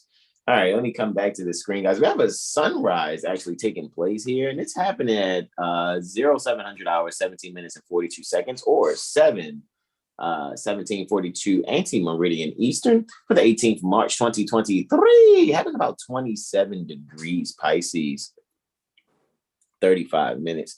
And I think it would just behoove us to make sure that we're very careful in how we're moving, those that we're moving around also. 27 degrees is ultimately the exaltation pertaining to Venus, right? The sun in the ascendant being about 35 minutes, just past that. What we can also see, however, soon, the sun will be coming up on, and probably this will be like not just maybe the next day, possibly, or even 12 hours later. Coming up very close, now it might be the next day, to Shiat, which is the second brightest star in Pegasus. So it's Beta Pegasi or Beta Pegasi, right? And so when it comes to this time, guys, just make sure you're really paying attention to budgeting your energy, whether it's financial. First and foremost, the energy you need to budget is your thought energy, right? Make sure you don't commit suicide and drown yourself in maritime practices, so to speak, with that being said, right? And you want to make sure that you're not having a fatalistic influence upon you when dealing with these different ideas, necessarily pertaining to how you're going to actually allow your inner child to deal with the fascination and denial of how to serve yourself in your everyday resource getting, correct? So with that being said, I'm going to yield the floor. My first aspect, obviously my first aspect, right, is looks like a lunar Jupiterian sextile that we got here, right? I guess I'm bringing the calendar up here on my phone also. So guys, where is this taking place? So look, this is happening where Luna is for the 18th March 2023, about 26 minutes and 36 seconds after 1200 hours, all right, or 12:26:36 post-meridian Eastern, from our perspective near the Baltimore Corporation, Maryland State Republic. Luna's at about 15 degrees, and it's partile, obviously, because we're going to look at Luna here and Jupiter here, air sign, Aquarius, fire sign, Aries. So they're partile at 15 degrees, 57 minutes, all right? So this is just 3 minutes away from children. And still, this one is just 57 minutes off of the angel point, right? Dealing with humanity ultimately. So when it comes to this, and Luna actually being in the 8th house, Jupiter actually is in the 10th house. So this is a 8th and 10th house type situation. What are we communicating here? How we're actually dealing with other people's energy and how we actually have standing there. What we're going to allow ourselves to do is really expand the institution of how we're being very creative in our communication, especially when speaking to mothers that are really seeking to budget their energy along with you, so to speak. If budget is not a term that you don't enjoy, it is actually just being responsible with being resourceful with each other's energy in order to really make a transformative stance in one's discipline and how one is structuring themselves, so that there can be an erudite way in really making sure you're being very well disciplined in how you're handling your affairs abroad. So what I would say here is for us to really when we're at home and sharing different information, pouring out that knowledge and making sure that we're doing that and how we're valuing our relationships. What we can do also is have a growth opportunity, making sure that we're expanding the ideals that will really allow us to stand firmly amongst our peers in a way that we remain confident and retain confidence, not only in ourselves, however, also in others, without even really being concerned about others' estimation of yourself and keeping your own self-estimation at high. And that's where you get the term self-esteem from. So with that, I'm going to yield the floor. Next, I think I have a lunar Uranian quartile, right? A lunar Uranian quartile is to take place next.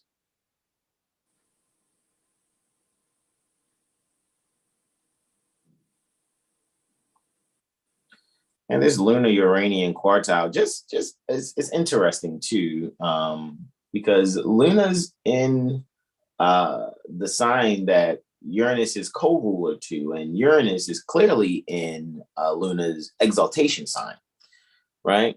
So with that being said, one could look at it as if there's some type of secondary or second type of harmonious mutual reception, seeing that Luna's in the sign that Uranus co-rules and Uranus is in the sign where Luna is exalted.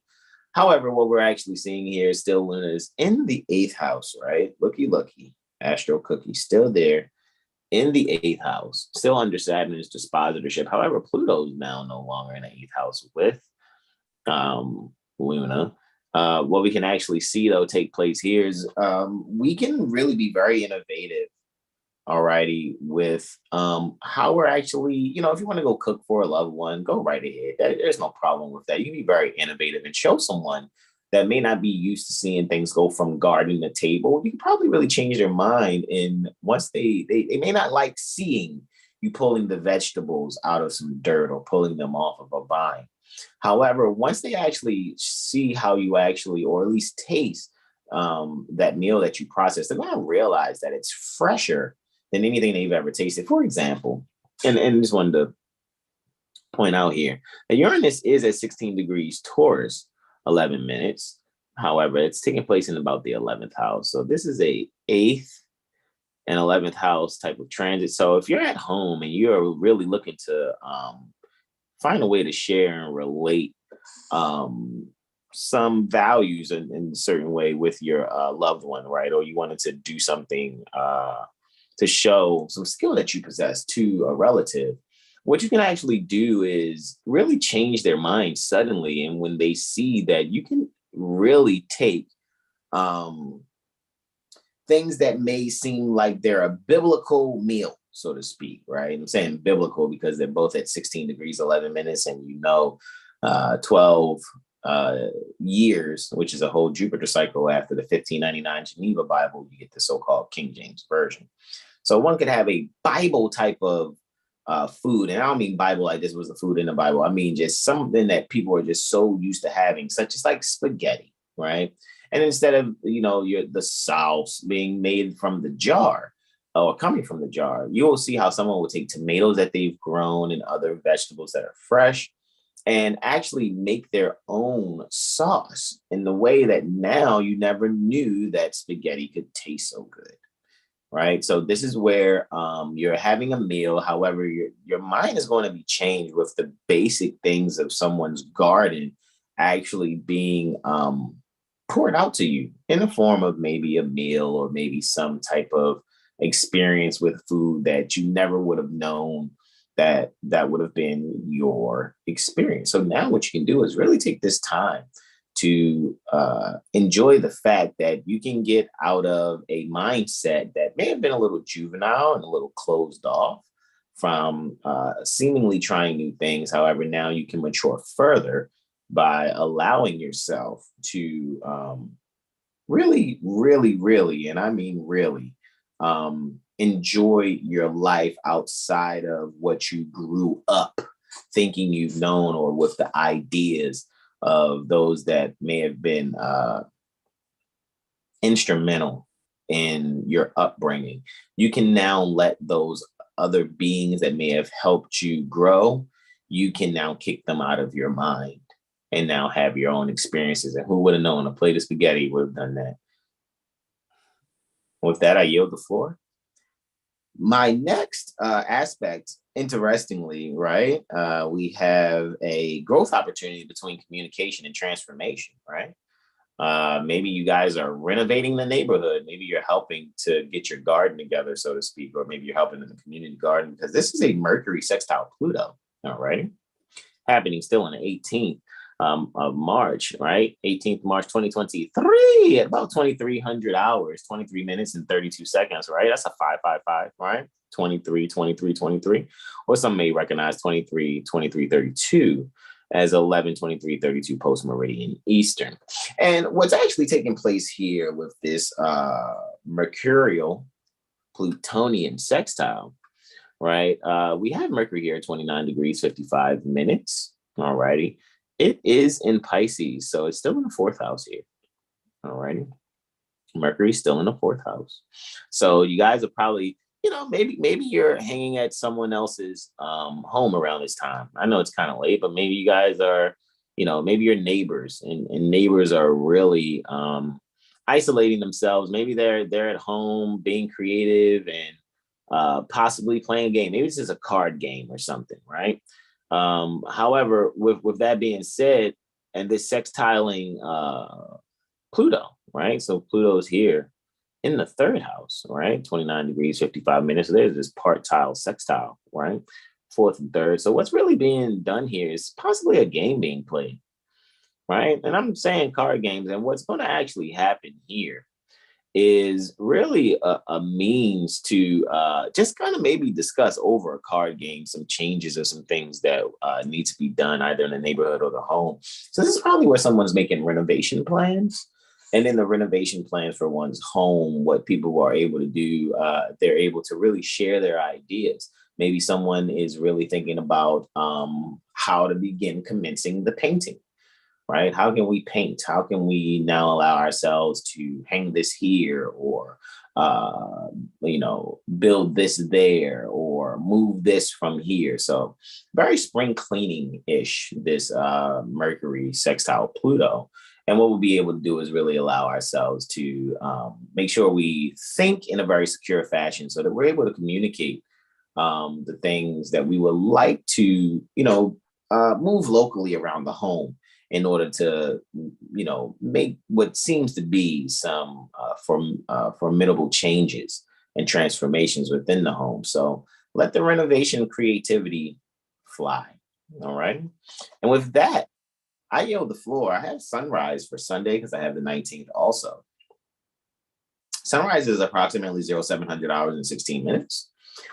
And 7 seconds. So 0700 hours, 16 minutes, and 7 seconds, or 7:16:07 anti-meridian Eastern for the 19th of March, 2023, right? 28 degrees, 35 minutes is where this solar ascendant conjunction is taking place. All righty. And this is where you guys, you just want to be extra mindful. When it comes to what you plan on doing with your hair, right? Make sure what it is that you're doing with your hair. Make sure if you're thinking about cutting it, right? Don't wait till the moon is in Libra so you can promote growth. I think some of you beings have been thinking about cutting your hair. Don't cut your hair, right? Until the moon is in Libra to promote growth. You cut your hair when the moon's transiting Libra to promote growth, to promote the opposite of growth, right? Some knee growth, right? Wait till the moon is in Taurus. Actually, I know it's wild, right? You think like, hold on, man, the moon's exalted in Taurus. However, things are kind of cut short, so to speak, when the moon's there in terms of hair cutting. So you want to promote growth, by cutting your hair. People are like, I gotta get my ends clipped. For you, mothers out there that may still not have locks in your hair. You may not be doing natural things, or you are, and you just need to have better hair care. Make sure you wait till the moon's in Libra to promote further growth by doing the cutting when the moon's there, so that you can be able to no longer have to deal probably with a childhood wound of you thinking you were like bald headed and it took so long for your hair to grow. It's all good. You're going to be able to get out of that wounded healing, that wound is going to be healed, and you can now utilize the moon in Libra to cut your hair to promote growth for wounded healing purposes. And that way you'll better your standing and how you even see yourself. So that's another self-esteem type of energy there for this particular sunrise. And with that, I yield the floor. Our first aspect actually is happening before sunrise, right? Just 24 minutes after midnight, 24 minutes after 0000 hours. Mercury is ingressing after being void of course after that sextile with Pluto. Mercury is ingressing Aries, and that's actually taking place at 0000 hours, 23 minutes and 53 seconds, or 12:23:53 anti-meridian Eastern for the 19th March 2023. And Mercury is ingressing Aries in the fourth house. So guys, you'll be really able to communicate your ideals, especially getting the support of some older woman or older man, actually, someone who is very paternal-like or even maternal-like. What I'll say though, however, is what's actually going to occur is you'll be able to expand your creativity with their assistance. However, people are going to want to probably share their own creativity too, and how you should probably structure whatever idea you would like to manifest. So really make sure that you are being able to take criticism in a really secure manner, so that you can be able to put on high and move forward in what it is that you're ready to take charge on, right? So sometimes when people assist you, they may want to give their advice. Find a way to really take their advice without saying that you don't agree with it. Just listen to them, nod your head, write down, I guess, what it is. And if something's actually valuable, actually utilize it, incorporate it, so to speak, non-statutorily incorporate. Now, what I mean is to add it into the recipe towards your success for the goal that you're planning on. All righty. And really enjoy how you're going to be able to do this, because Jupiter's ruling over where that's taking place while under the dispositorship of Mars, and Mars is under Mercury's dispositorship. So it's kind of like this final dispositorship pertaining to Mars, actually, when it comes to the aspect. However, Jupiter's ruling over the ascendant. So really what Mars is going to allow you to do is find a way to really be creative and really be creative in what you're sharing there. And if you're going through a magazine and you're looking for some ideas, also be very careful when you're turning the pages. You don't want to get a paper cut, right? Because communication is Gemini, right? It also deals with the hands. You may be looking at some type of periodical, right? Very seventh house-ish, right? Which is, you're getting things shared, right? Because 7th is 11th to the 9th. So you could be looking at some publication. Just be very careful so you don't do paper cut, which would be the Mars portion. So with that being said, I'm going to yield the floor there. We have Luna trining Mars. Look at that, right? So Luna trining Mars at about 0600 hours, 33 minutes. All right, this is still a little before sunrise. However, it's definitely a next after Mercury ingressing Aries. And here Luna is making its last aspect before, egressing Aquarius before it ingresses Aries. And it's going to be void, of course, after this aspect for about 4 hours and 39 minutes. So make no major transactions between 6:33 anti-meridian Eastern and 11:12 anti-meridian Eastern. Make all your major transactions after 11:12 anti-meridian Eastern. So 11:13, you can go and do your thing. At 0600 hours, 32 minutes and 52 seconds. All righty, also known as 6:32:52 anti-meridian Eastern. We are clearly seeing that Luna, right, which is right here, 27 degrees, 7 minutes in Aquarius, and Mars is clearly here, 27 degrees, Gemini, 7 minutes in the fourth house. So we have here both a 12th and fourth house kind of energies. So guys, when you plan on, if you have already scheduled a Mirror AstroLiteracy session, or you plan to do so, this would be a good day to have it, so that you can be able to really maybe have some things revealed that you may already had a inkling of, but sometimes you need someone else's opinion to see if it can be seen. Because what I'm actually seeing here is you'll be able to kind of have some closure put some things to rest, really isolate yourself in how you really see yourself, stand firmly, right? And allow yourself to be joyful in your discipline. Because what you'll be able to do through even astrology as well as tarot, because the tarot is based in astrology, for those that are really honorable with tarot, not just because you wrap some crystals around some wires and have them in your cleavage or whatever, or crystals and some wires and you got them on your wrist and or whatever. Man, screw all that. What we're actually speaking on is you really making sure that when it comes to how you're actually structuring, some isolated wisdom, that you're really allowing yourself to localize. All right, really localize the action. Think globally, act locally. And what you'll be able to do here is really allow yourself to be of some real service. However, really allow your creativity to shine when it honestly comes to you just being joyfully disciplined. So if there's any secrets, anything that you've been trying to hold back, or maybe someone will come to you with a secret. Maybe it's some issue. Maybe you guys have a family dynamic where there's some energy between your mother and your brother.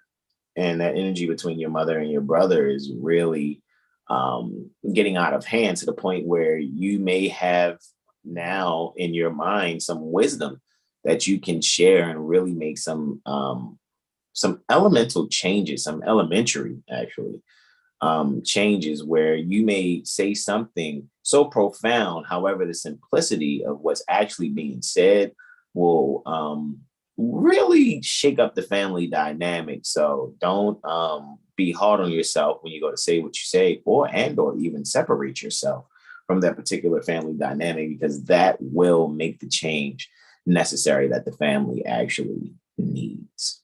Alrighty. So be active, not passive. And with that, I yield the floor. After 4 hours and 39 minutes, guys, make no major trend. What'd you say? Hold on, what you say, bro? Say what you need to say. I know, right? Absolutely, especially with Jupiter ruling that ascendant, right? So Luna's ingressing Pisces, right? About 12 minutes after 1100 hours. All right, it's happened exactly at 1100 hours, 11 minutes and 46 seconds, or 11:46 anti-meridian Eastern. And actually, it's very interesting that this is taking place in the 10th house. All righty. So, and Luna's under Saturn's dispositorship. That's really amazing. Luna's under Saturn's dispositorship while this is taking place. So, guys, what you can actually do, this may be a time you need to spend with your father, your grandfather, or both, right? Maybe you and your father are going to go visit your grandfather in some institution if they need some support of some sort, dealing with hospitals or some type of medical situation of some sort. What you can really allow to happen here, though, however, is make sure you're very nurturing in how you are being very innovative with this institutional experience. I think humor will probably be one of the best things. Like if there's someone, mother, father, or grandfather or grandmother is dealing with some type of hospital situation, I think the humor and the joy will help them actually get through it.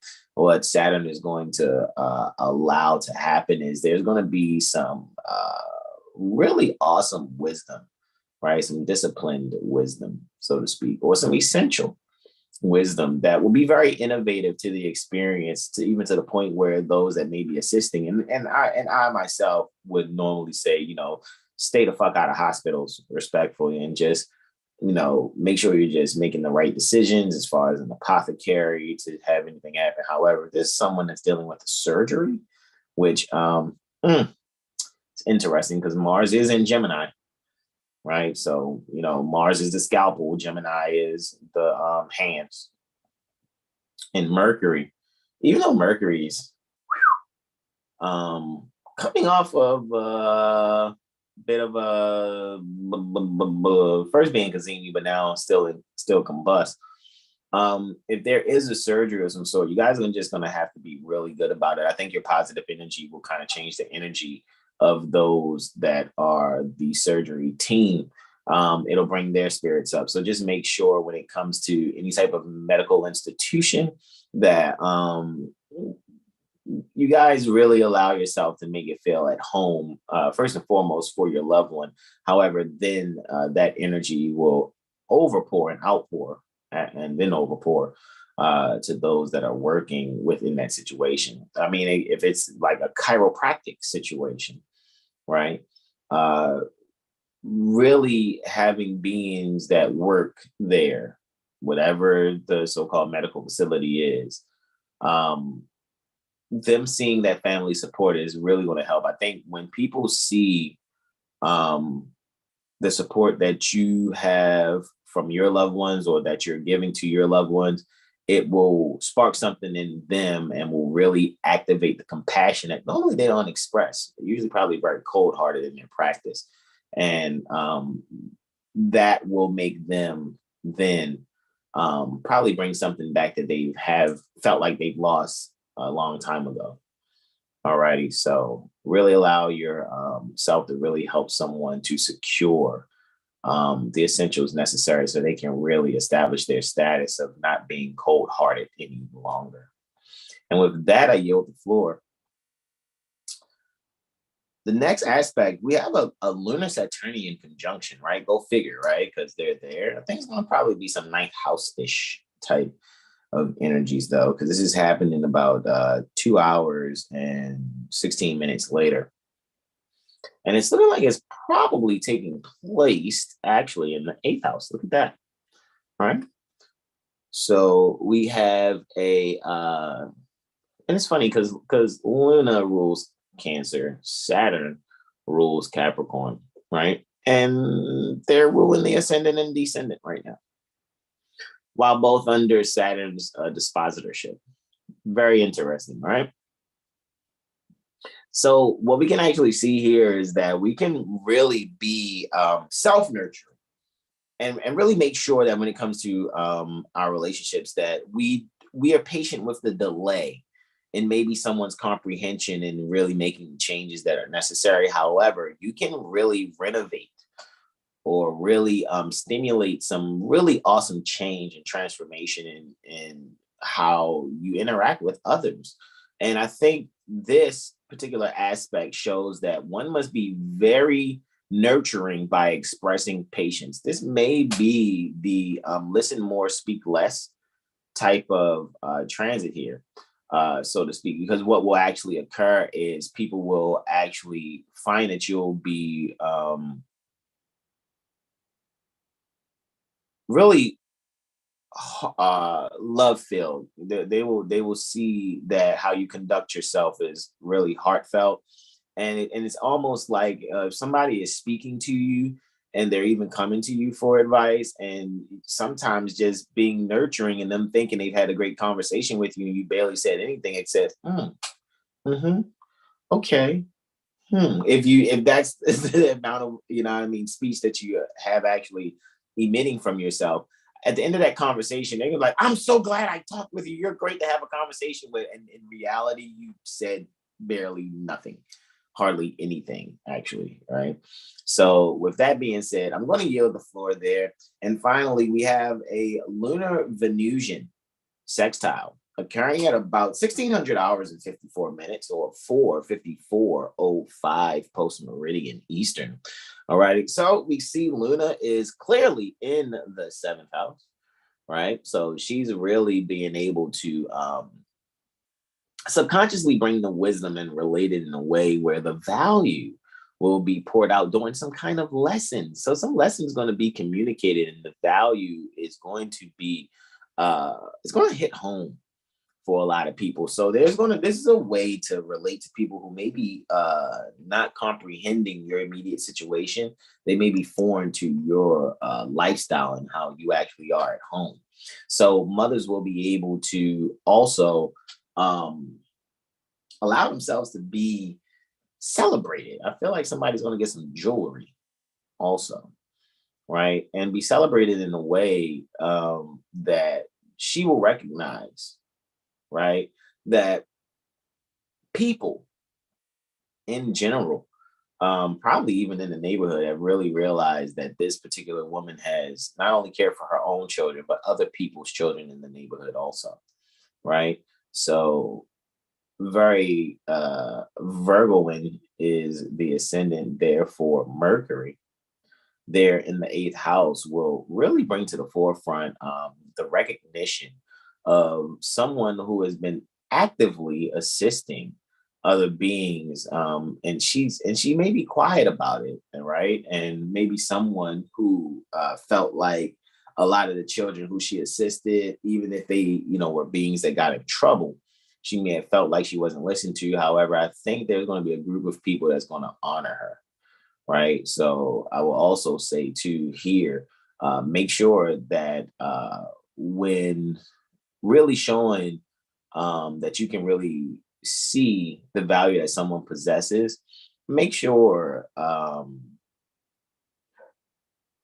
that you're giving a global perspective of it. Someone may say something to the effects like, yeah, man, like I know it's people out here in the world that are homeless and things like that. And I could have been homeless, but you did X, Y, and Z for me. And I'm so very thankful that you provided me a home.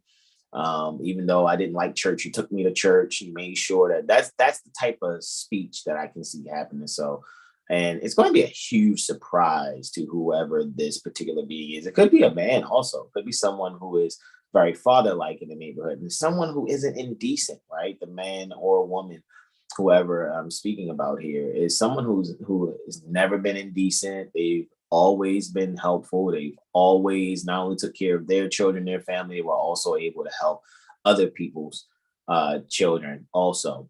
And so I can really see a celebration that's really going to take place. And they may have some denial of it, maybe fascinated, but try to, oh shucks, no, it's nothing. You guys aren't going to allow that to happen, right?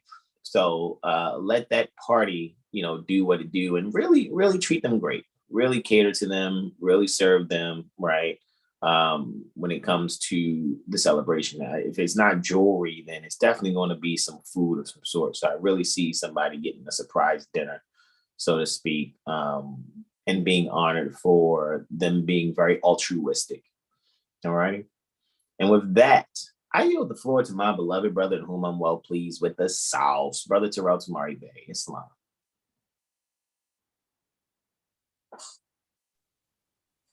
All right. It is your vernal equinox. Yes. Yes, he is. Okay, so the sun's still at 29 degrees Pisces, 35 minutes. All right, on March 20th. So that lets you know it will happen on later in the day. Right? Sun at 0 degrees Aries. But yeah, here's just again that recognition to these various opportunities, or to these various cultural backgrounds that's connected to this sense of wealth. It's really recognizing where the fathers of civilization specifically may have created this beautiful place that we call, Earth, so to speak, in these temples or buildings, specifically in all of these rivers and all of these beautiful things that we have bestowed upon us. It's really, recognizing that treasure chest, which is life, going outside and putting your feet in the grass, in the water, yeah. Connecting to nature is pretty much this whole, this will be very, that'll be like the energy of the collective of people, really getting to the depths of reality, nature specifically. The term nature is not confusing. That's me quoting Charles Mosley Bay. Because, before that, it was letting us know that the terms God, Allah, Buddha, Confucius, Muhammad, those terms can be confusing, and they breed human hatred and segregation and so on and so forth. That's me paraphrasing. However, that's that realization here, recognizing and connecting to the depths of life and the intuitive abilities that we all possess, and how, again, all knowledge that the world has ever received has come from, here, our mental processing. We've all done it. We've created these things. So that's really pretty much being emphasized. There's, again, this sense of transformation pertaining to what reality is. You know what I mean? It's pretty much what's happening on this day, March 20th here. It's a awakening happening, yeah. Right. So the first aspect for this day, interestingly enough, is Moon sextile Uranus. Right. That's very interesting. So the moon is still in Pisces, and Uranus is still in Taurus, as it's been for some time. Astro New Year, this is the real wake up show. We ain't talking about sway in the morning. You talking about sway? You're hilarious. Okay, so 16 degrees Pisces, 16 minutes in the 9th house, and Uranus is 16 degrees Taurus, 16 minutes in the 11th house. All right, so I'm trying not to cheese over here, man. Shout out to my baby, man. Shout out to my baby. Hey, look, shout out to the mothers that love their sons, right? I mean, our biological mothers, our consorts. Seriously, man, like, wow. My mind was just blown just now, man. This is really great energy. Go ahead, I yield, bro. Islam. Yeah, so this is the emphasis of, like I said, the key word I've just been using is like transformation. So this is just really it. And it's just more personal. It's more it's very connected to one's soul, so to speak, right? Because the moon is your soul. So moon being in Pisces, in the 9th house, the 16 degrees, is really just it's an uncomfortable, comfortable transformation. Again, like the things that's uncommon are now uncommon. So now it's, you're able to, move off of this energy, this intuitive impulse, or more effectively. You know what I mean? Because you know what your soul yearns for. So this would really just be great to, like, have that dialogue or that conversation with your close friends, your relatives, about the things or the times to come, so to speak. What we really should be focusing on right now, so we can basically bear fruit when it's time for those seeds to be sprouted, so to speak. So the things that we're focusing on now, or the things that we may be learning or have been learning for times to come, it's now maybe the time to basically put yourself out there to help who may be needing this help specifically. And it could specifically be based on, government specifically, like, and what that actually is, and that how that actually starts at the home.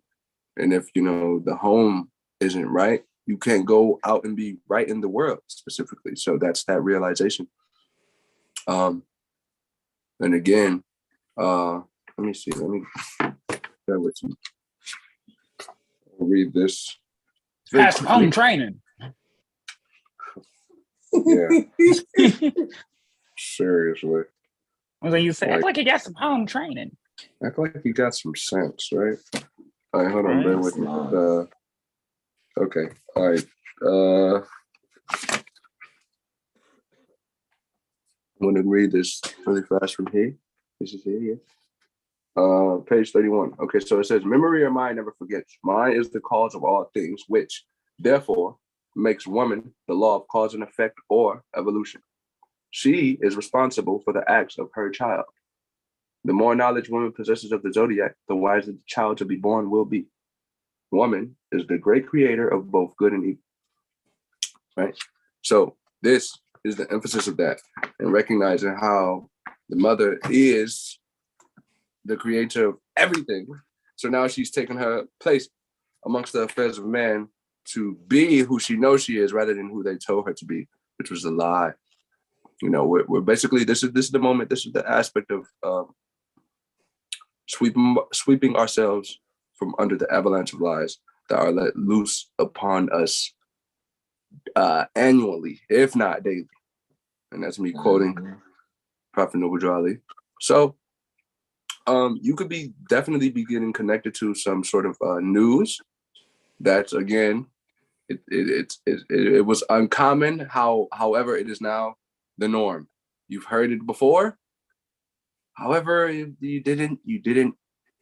thought it was just a game. So now this is that moment of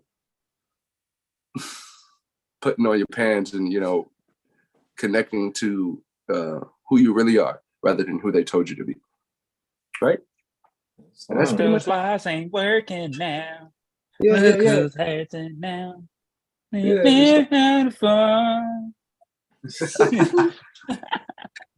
Really, just really yield to nature, to nature's law, and really pay attention to the patterns that you see within nature. Observe the birds, the trees, the ants, all of that. Just really use their observational skills and see what you can learn from something that you think is beneath you. Right? Moving on, the sun is going to sextile Pluto. Funny you said that, because as I'm looking in the chat, John Alexander Dix, our beloved son in whom we're well pleased, he says one love. Javon says Islam, and brother Chi is in the chat too. Brother Chi of Rough Ends. Chi Bay, what's good, bro? He says Islam also. Go ahead, bro. I yield. Islam.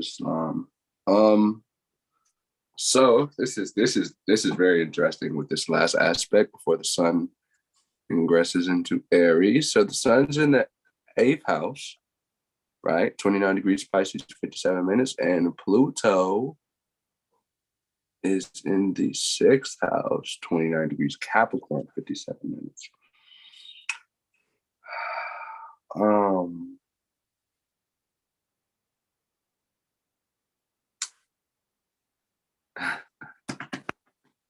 So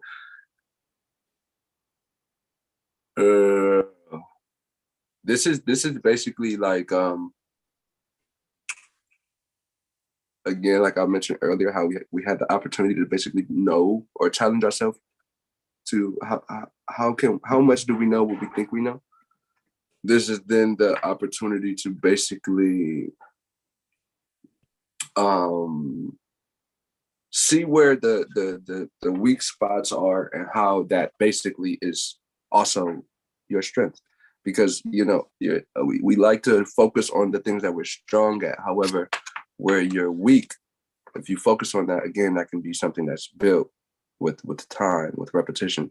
So now it's like knowing how a routine, knowing how something being fixed or having a fixed routine based on, so just let's say you don't really like to read.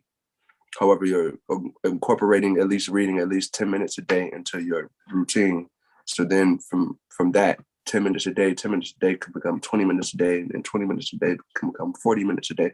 That's just realization on how, where you need to actually change and bring some sort of rearrangement into your routine, so you can basically bring more vitality to your life rather than, depleting your life with that same possible routine that isn't beneficial. You know what I mean? So now it's check is just checkmating oneself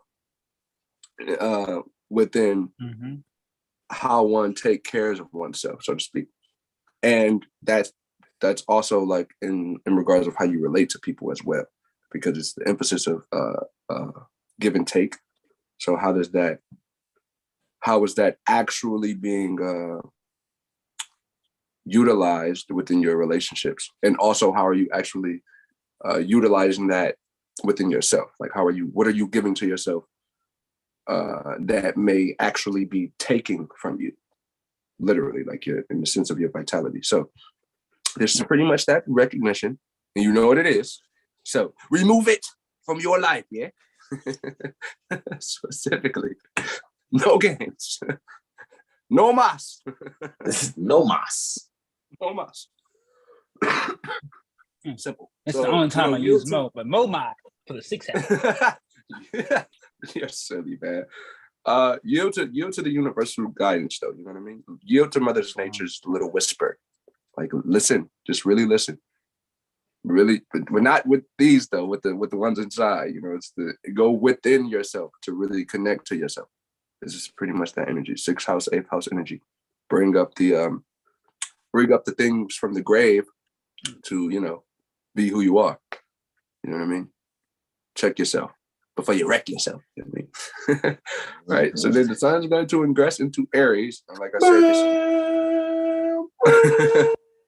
said, the sun is on the equinox, the ecliptic. I take this thing. That's take this. Yes.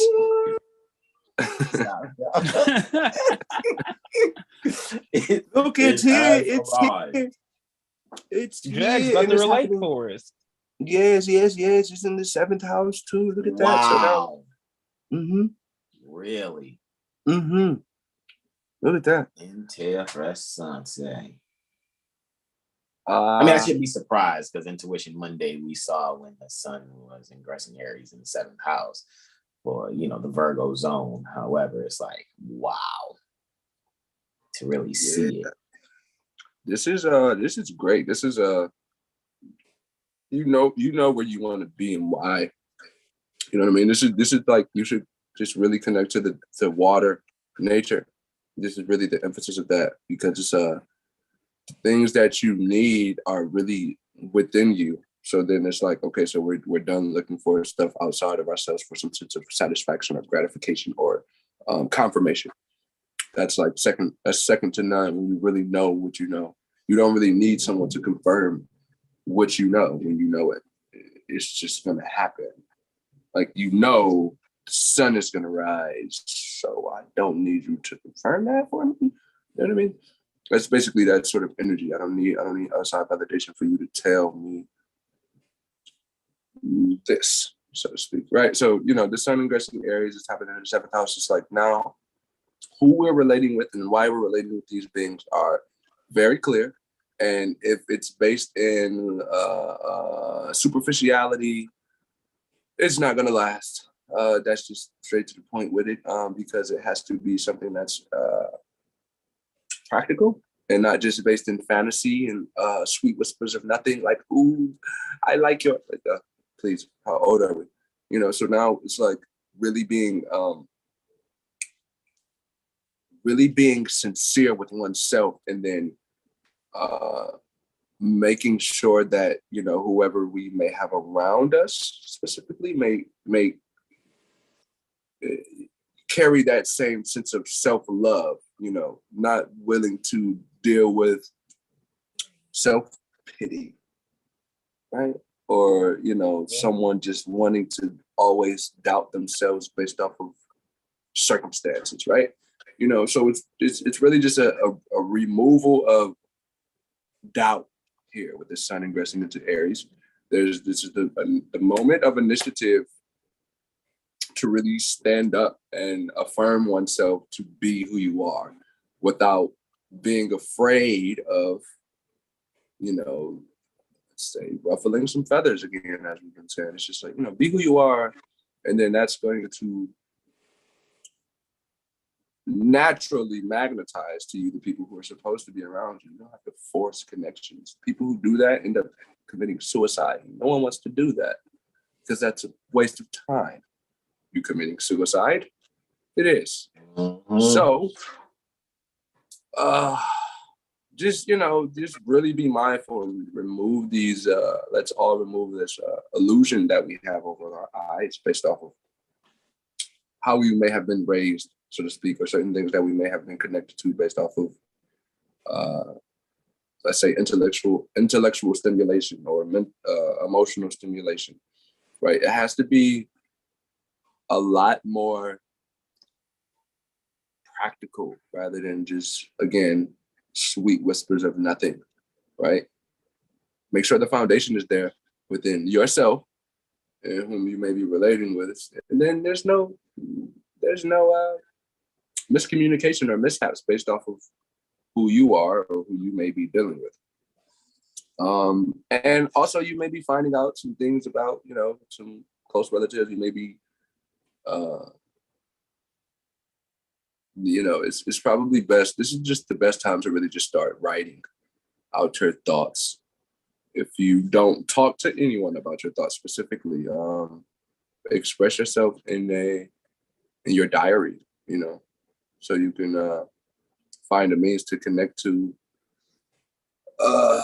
your artistic abilities, but however you may be afraid of being artistic because of the struggles that artists go through or whatever. Just really find that balance with being creative, however, being very practical as well, right? Not being stuck in fantasies. Bring that imagination and that practicality together so you can formulate whatever it is you want to be. Yeah. So be yourself and don't hurt anyone. That's the golden rule. And with that, I yield the floor. Oh, and stay by the water too. For this little 30 days, I will command you to sit by water and meditate.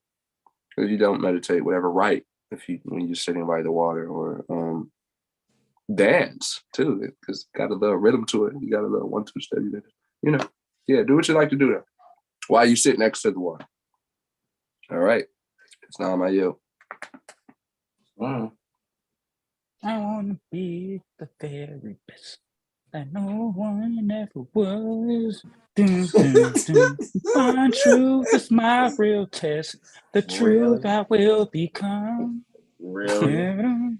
I will travel across the land, searching far and wide, boom, boom, boom, Astro catch 'em. just to find myself. And it was all within. It's within. Gotta go east. Gotta go east. What the fuck, yo? He's Astro catching them all. Catching all Oh, shit. yeah, All right, yes, bro. guys. All right, so now we are at the Tuesday, right? It's long. And the sun's officially in Aries. All right, y'all. So let's see what we got for today. Man, got a couple of these Johns. All right, so sunrise, right? We are at the Astro New Year. It is officially spring, tropically speaking, right? This is just coming out of our winter shells, winter coats, right? Hopefully you did your spring cleaning. If not, definitely a good time to clean, become clear on any clutter, right?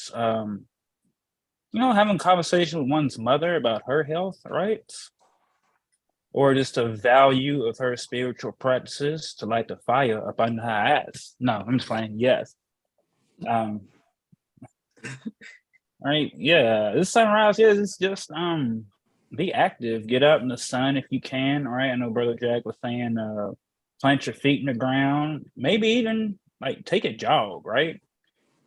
Or go run with your pet in the yard, right? If you got a dog, or do something with your cat. Just do something bold, different, right?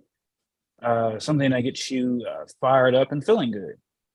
All right, so I'll yield for that. So the first aspect of the degree is occurring before sunrise, and we have a lunar Neptunian conjunction. Conjunction. What's your emotional imaginative function? All right. Wow. All right, we have lunar and Neptune in the second house. Would you looky with that? So, right, this could be I know Brother Jag was talking about doing instead of dreaming, right? So maybe taking that time to really gather some details. And once you get that details, like putting the work in and envisioning that bigger project, especially for your children, right? You could want your little one to be a basketball player or something, but he built stuff pretty good, so he'd be more on the architect side. So yeah, supporting the little one's values here, and also just bringing some emotional support to yourself, right? Really finding the balance and the spiritual material value, right? Saturn is ruling the chart. Where you at, yo? In the first house, right? So really restricting your mind, your identity on things that aren't for you, and letting some things that might be under the surface that's been ready to kind of sprout out the ground, right? Seeds that you planted for a better you, and letting that sprout and do its thing while taking away things that are not for you. All right, yeah, Jupiter, final responder over that. Jupiter's in the third, yeah. Tuning into the rivers of your mind, right? The thoughts of your mind, so that you can expand and really just see that the gifts that you might already have that you might not be aware of, especially things that might have been painful, or just things that you could have wanted to work out one way and it didn't, but you might not have seen that other side to it. And yeah, guys, yeah, a really good day to like paint or just maybe even, well, this is occurring at before sunrise. So for those that might be getting ready for the job, or getting up early to get the children ready, this is probably doing something in the routine that's a little different and adds some fun, some excitement to it. So the children are like, "Mom, why are you always so serious? Can we have some fun for once?" All right, and yeah, just enjoying that peace and putting love in everything that you do. Right, you can't just imagine love; you have to actually give and show love. That's like a lot of you 7 Hill Star haters and copycats. Y'all love us. It's like, yeah, I ain't gonna hit like. I'm gonna hit like in my heart. All right, that's good. No, you actually got to do that physical thing besides mental, right? So you have to also do that with beings around you, right? So you can't really. This is also too this conjunction is value. So it's really taking the value that the things you seek outside of yourself are really yourself. So once you love yourself, you'll see that you'll start to love these things that are outside of you. That is your mirror, right? So if someone's always angry, always hating everybody, hey man, you probably just hate on yourself, right? Maybe it's not those other things, it's you. All right. Non-statutorily speaking there when I say you. Right? Unless you want to be a adepter of the United States, that's all on you. But moving on, next up we have a lunar Martian square.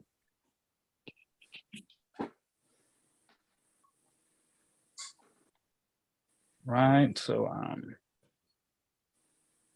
all right, we have Luna there in the 11th. So yeah, we got as they would say, a joking 11th house. Hold on 2 seconds. That party thick, bro. Man. Luna's in the 12th. 20 degree Pisces. Oh, whoa, yo, yeah. Yeah. I pointed to it because it just show you where it's at. But she's definitely in the 12th. And all in the 12th is her, Sun, Mercury, Chiron, Jupiter, North Node, Venus, and the part of Fortune. All of them are in the 12th, bro. Hold on. It's like that saying. Time out. Hold on. I messed up. Neptune, Luna, Sun, Mercury, Chiron, Jupiter, North Node, Venus, and the part of Fortune are all in the 12th. Saturn too. Yeah, Saturn too. Yeah. Saturn is in What? the 11th. Yeah, Saturn's in the 11th. Saturn's the only thing in the 11th, actually. It's in 1 degrees Pisces, 36 minutes.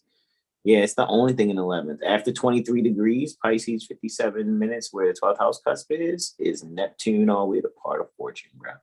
It's quite the stellium party in the 12th right now on that day. That's very interesting, though, either way, bro. Right, this thing is jumping. Yeah. Ladies, seriously. tend to your man at home. Don't leave your man at home. The ball's out doing whatever. Yeah. That's wisdom. That's wisdom, right? All right, wow. So that's jumping. So yeah, guys. 12 and 2 action. Mars will be moving into Cancer soon. But this here, yeah, this man, we'll keep reference on like values, like like regardless of everything that you see in this 3D, like what can you value besides that? Right? Like you could have 100 cars or you could have 20 mansions, right? But all that was to, get out your hands. What value can you have to say, well, I have this, and that, it's able to really find that. And it could be stimulating, it could be painful, right? Because you're like, what do you mean I got all this? And it's like, what does that really matter? So then you'll be able to see some value and just not trying to be like a hoarder of all these things, right? Because that could cause clutter, right, within your mind. Well, it will cause clutter. Right? So you're loving the purpose of really just being able to relate to others, to yourself, to your pain, really just like connecting everything. Moon's in Pisces, so it's love and surrendering, artistic ways. Mars in Gemini is really like about yourself and the values of what you put into the world, the values of that, right? Of doing whatever deeds that you do. Yeah, honestly, for that, I would just say to wrap that up, man, it's right there on the part is really connect to your heart space. And really let a lot of things go, right? Because holding on to like pain or just kind of hate or any malicious feelings will really block a lot of other things that you're trying to access.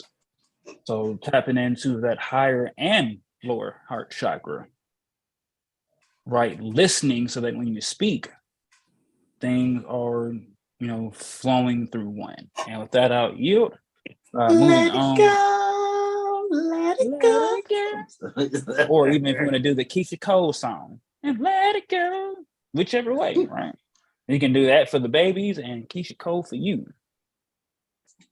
For the mothers, right? Mary J. Blige Jr. Let me stop. Okay, I do. All right, so next up, guys, we've got a lunar Plutonian sextile. Right? So this is a growth opportunity to really transform your emotions and just take your soul to another level, right? Luna's in the 10th, Pluto's in the 8th, so some modern dignity, right, for Pluto. Over there, and then the 8th house in Capricorn, so still at the degree of collecting, right? So Pisces is water, Capricorn is earth, right? Foundation. So really it's like you can either roll through the water, right? We know that water breaks things down, or you can like continue to firm and adapt to your mindset with that energy. And Luna's also ruling the chart, right? Ruling your first house. So just your self-identity. Hey, it's Malika. It's Malika. It's a she, a Malika. It's a not you. What's up, sis? Guess you're getting that mic together. Go ahead, bro. Do your thing. All right. Yeah. So, lunar ruling the chart, first house. So maybe even like working on like your spiritual gifts, right? Or just like I said, Brother Jag was talking about recognizing the strength and weaknesses and taking one of those weaknesses that you can sit with, collect from the weaknesses, right? Don't let it take away from you. And really just like go hard. It's like, yeah, like I suck at planning things, but hey, look what, I just planned a bunch of things. Look at me getting over that anxiety. And over time, you'll really see that the weaknesses and the thoughts really just a fickle of your own mind, right? Hold on 2 seconds. She said it's saying that is saying people, you're not muted, Malika. Your mic I'm is not open. muted now. What's up, brothers?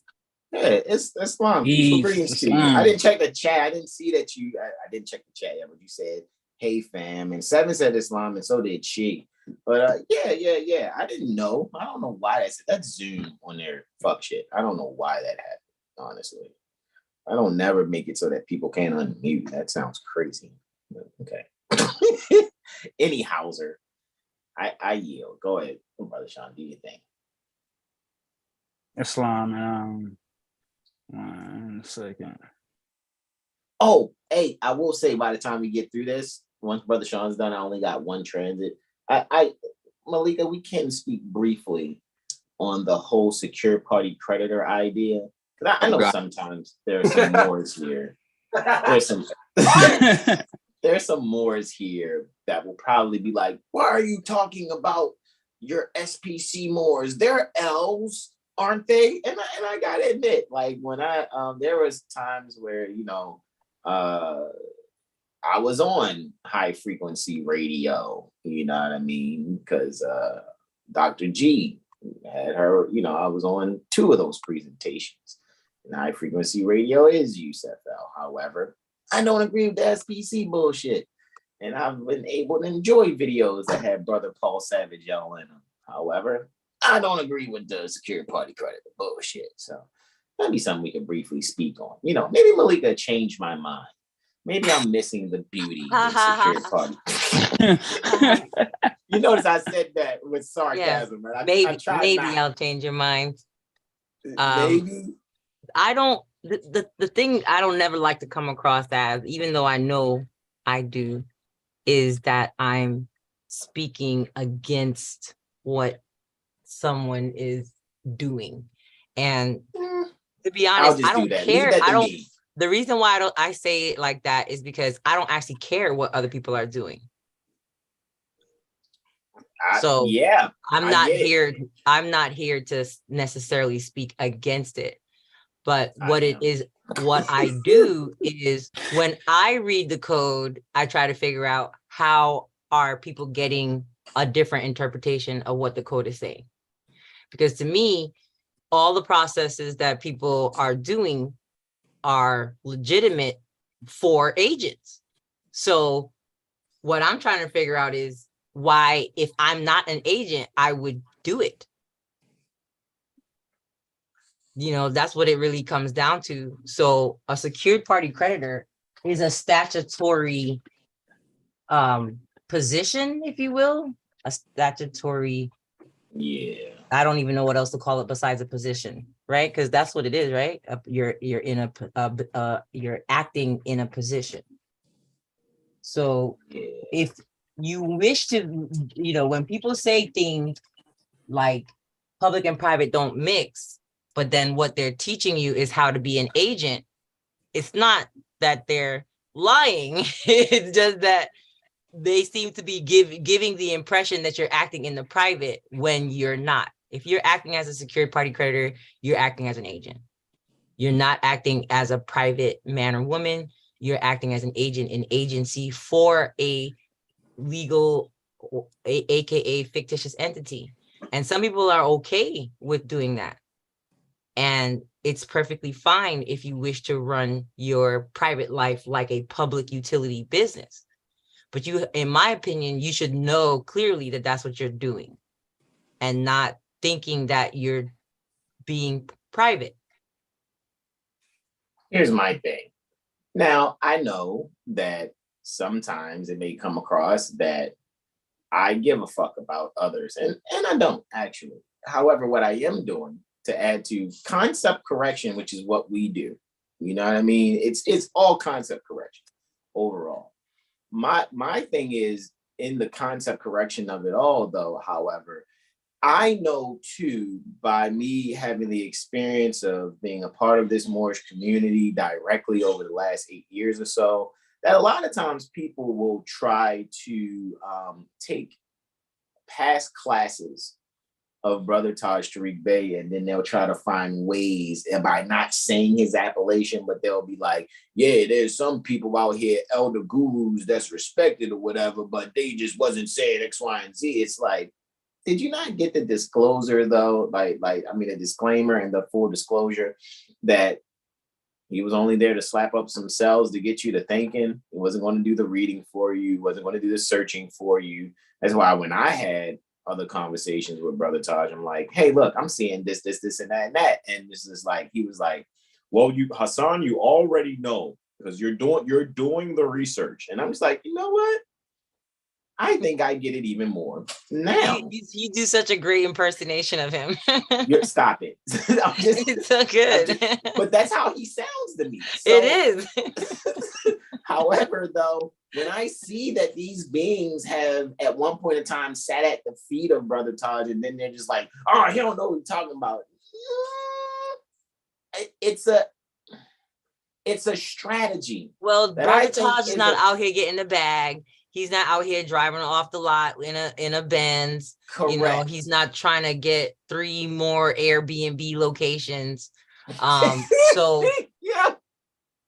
So people are attractive to the flash, right? They want to see you wearing the Versace shades. They want to see you carrying around the Chanel bum bag, you know, and then they'll start to believe that you really know how to navigate this system. Wow. You know, they want you to show up like Morpheus in a suit in a Matrix with your swords, you know, and help them slice up some Federal Reserve bankers or whatever. I don't know. It's got his own private jet. What we're doing is not sexy, because what we're doing is saying it's okay if you are meek and mild and not and being out of the system and actually consciously living under a bridge or whatever your version of that is, instead of pretending like you learned how to be the Merovingian of the Matrix, right? And so you were able to set up for yourself these riches on earth, right? These sandcastles. So people are hypnotized by that type of stuff. And there's a lot of people, because I don't care what your appellation is, that they're selling that lifestyle. And it's because that's what people want. When I was in marketing and sales teaching and marketing and sales training, we know the psychology of people, right? Correct. Everybody makes a resolution every year. They're going to make more money. They're going to lose weight, right? They're going to be happier, etc. So those who are appearing to be able to do those things, they want to show you all the stamps in their passport, and no one sees the problem with the fact that they're still using a passport because they told you they got these 5 stars on this passport card, and it's because you don't comprehend, right? Instead of that, you're not with the bullshit, and you realize that the goal should be to learn how to travel with your holy book, right? That's what the goal should be, not, oh, look at how I'm able to prostrate myself.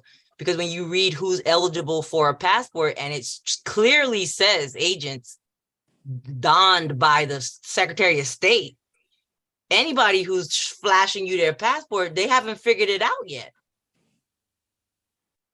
Correct. But because you just started last week, you don't know that they haven't figured it out yet. Right? Mm-hmm.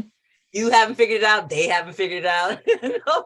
Yeah. No one knows what Yeah. they're doing. The blind leading the blind or whatever. Because when you read the code yourself, it hit different. Yeah. I will say that even when you was talking about, like, we brought that up in class yesterday, and you was like, yeah, traveling with the holy book. And it's funny because my Quran, I have my Quran with stamped seal in the beginning and the end. And it's funny because particularly in the Quran, we know what our dominion is, right? When we go to check chapter 47, you know what I'm saying? And to see that our dominion is the whole planet is like, where can't we go? Right. You know it's what not I mean? a matter of like where, right? But what people are not realizing is that the passport is a permit from the government of the county, of the federal country. agents. To federal agents. Right. That's the whole thing. And again, that comes from reading, basic search. What I did was persons eligible passport, enter United States code. You just put that in your favorite search engine, That was titled, just add to your wisdom. That was when you shared it with us a few moon cycles ago, if not maybe almost 2 moon cycles ago. It was 22 USC 212.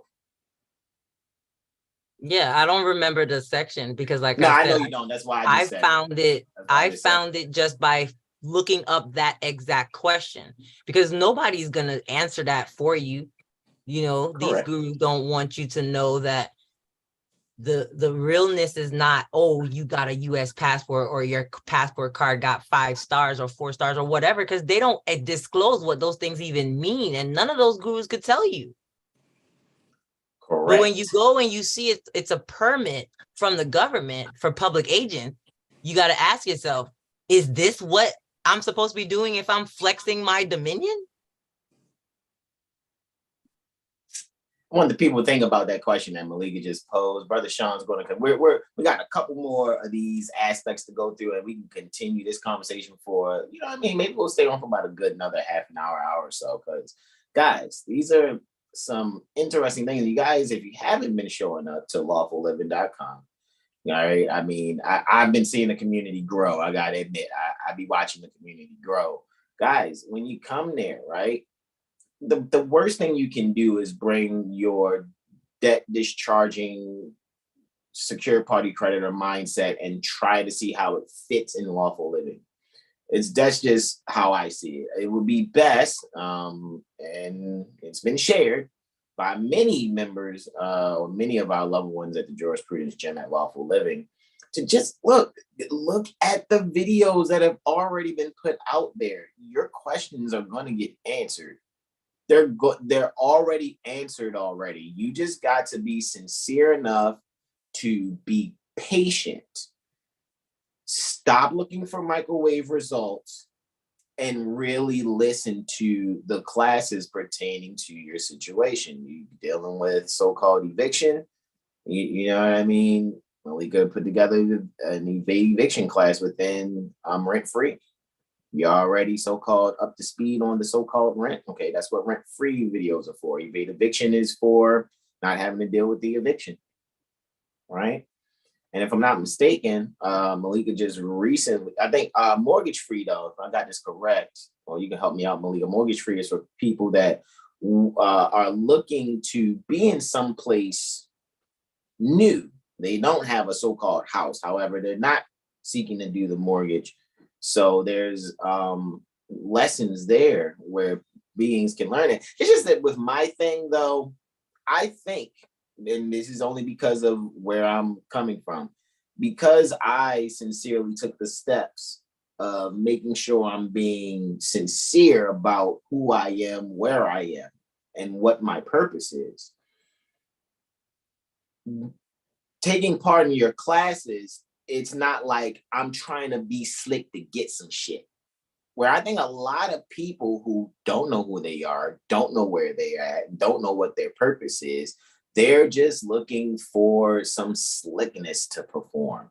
And that's why I think when you and I and many others give simple instructions to a document and how to execute it, it goes right over their head or around their heart without really hugging it. And when I mean around their heart, I mean like miss, like completely goes around them and past them type energy. So my sister said that it's because it's too simple, and wow.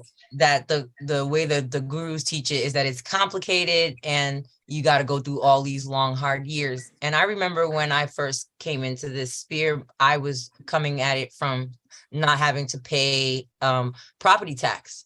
So I was talking to a guy that has helped dozens of people, as many people as will listen, to get off the property tax roll. It usually ends up you have to sue them in federal court, but that's not as big of a deal as people make it out to be. Right. And but the problem is that it's too simple. So my mentor told me at the time, why do you think attorneys have to go to school for 3 years? You're not going to get this overnight. And I'm like, I kept telling myself, it has to be easier than that. It has to be more simple than having to feel like you're going through law school for 3 years.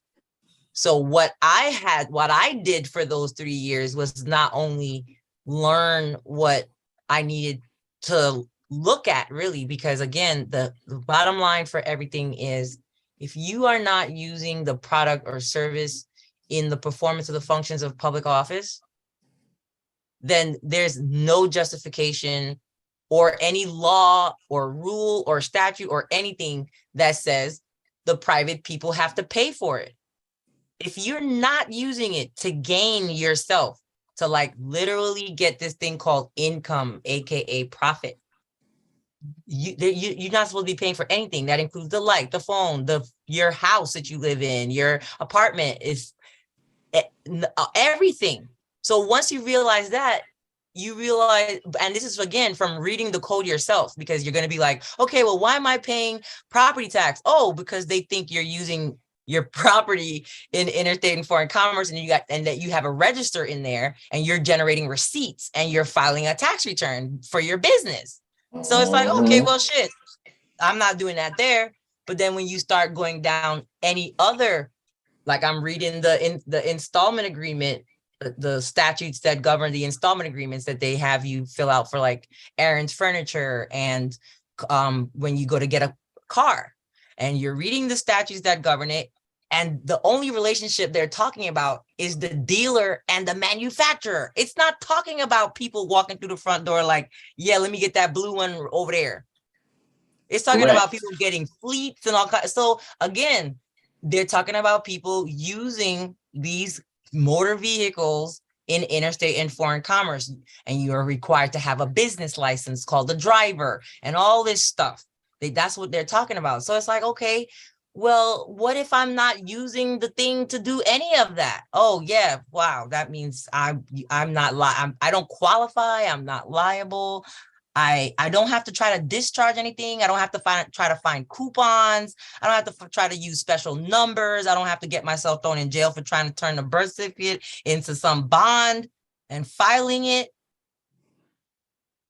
Mm-hmm. Okay. You did make it simple. I gotta admit, like, even when you said it, when you was like, if you're not, gainfully performing functions of public office, it's like, damn, yo, that is a simple answer. However, I remember when Brother So Todd what's said, an SPC? What does SPC do? What they do? like mixing the elephant with a rhino. Elephino. Seriously.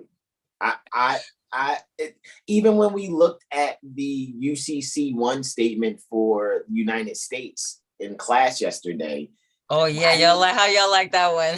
Hey, it's funny because I'm sitting here thinking, like, when I went to go check my iBooks, and I was like, damn, how come I don't see where I was just reading this? And it made me realize that I downloaded that some time ago. I was like, holy shit. Okay, I had this the whole time. It's just that once we went over it and I'm looking at it with fresh eyes, I'm like, yo, the word creditor isn't after secured party. That's one thing that really stood out to me in class yesterday. Every time I go over that document, I see something else. And just like you, when I first downloaded it, I didn't know what I was looking at. I hadn't read Title 15. So seeing that it said Title 15 on it didn't mean anything to me. Now it means a lot, because we know Title 15 is foreign trust. And it's like, okay, and even when Cindy dropped her wisdom, shout out to Cindy, right? When she dropped her wisdom on how she basically, you know, that man, if people Every just heard that application, class, use it everywhere. everything. Use it on Like, everything. She's the what one could who they- made me bring the class up again. She's like, because she's been with me since 2019. So she's like, I think you need to bring that back up again, because I use that for everything. I mean, how could Cindy or anyone comprehending that document be denied? It's Right? literally undeniable. It tells you everything right there. Like what it, like I said, that's why I told you I gave it to the I gave it to the orthodontist. As a matter of fact, I took my daughter to get her tooth pulled today, but they tried to make us pay up front. So I was like, fuck. And it's funny because remember when the young lady Consuelo kept you know, shout out to her. I know a lot of times she's like, hold on, I got a question. You know, I love it though. The whole MRI thing, and I'm just like, fuck that MRI shit. You know what I mean? Go to a chiropractor, go to an apothecary. However, that was her answer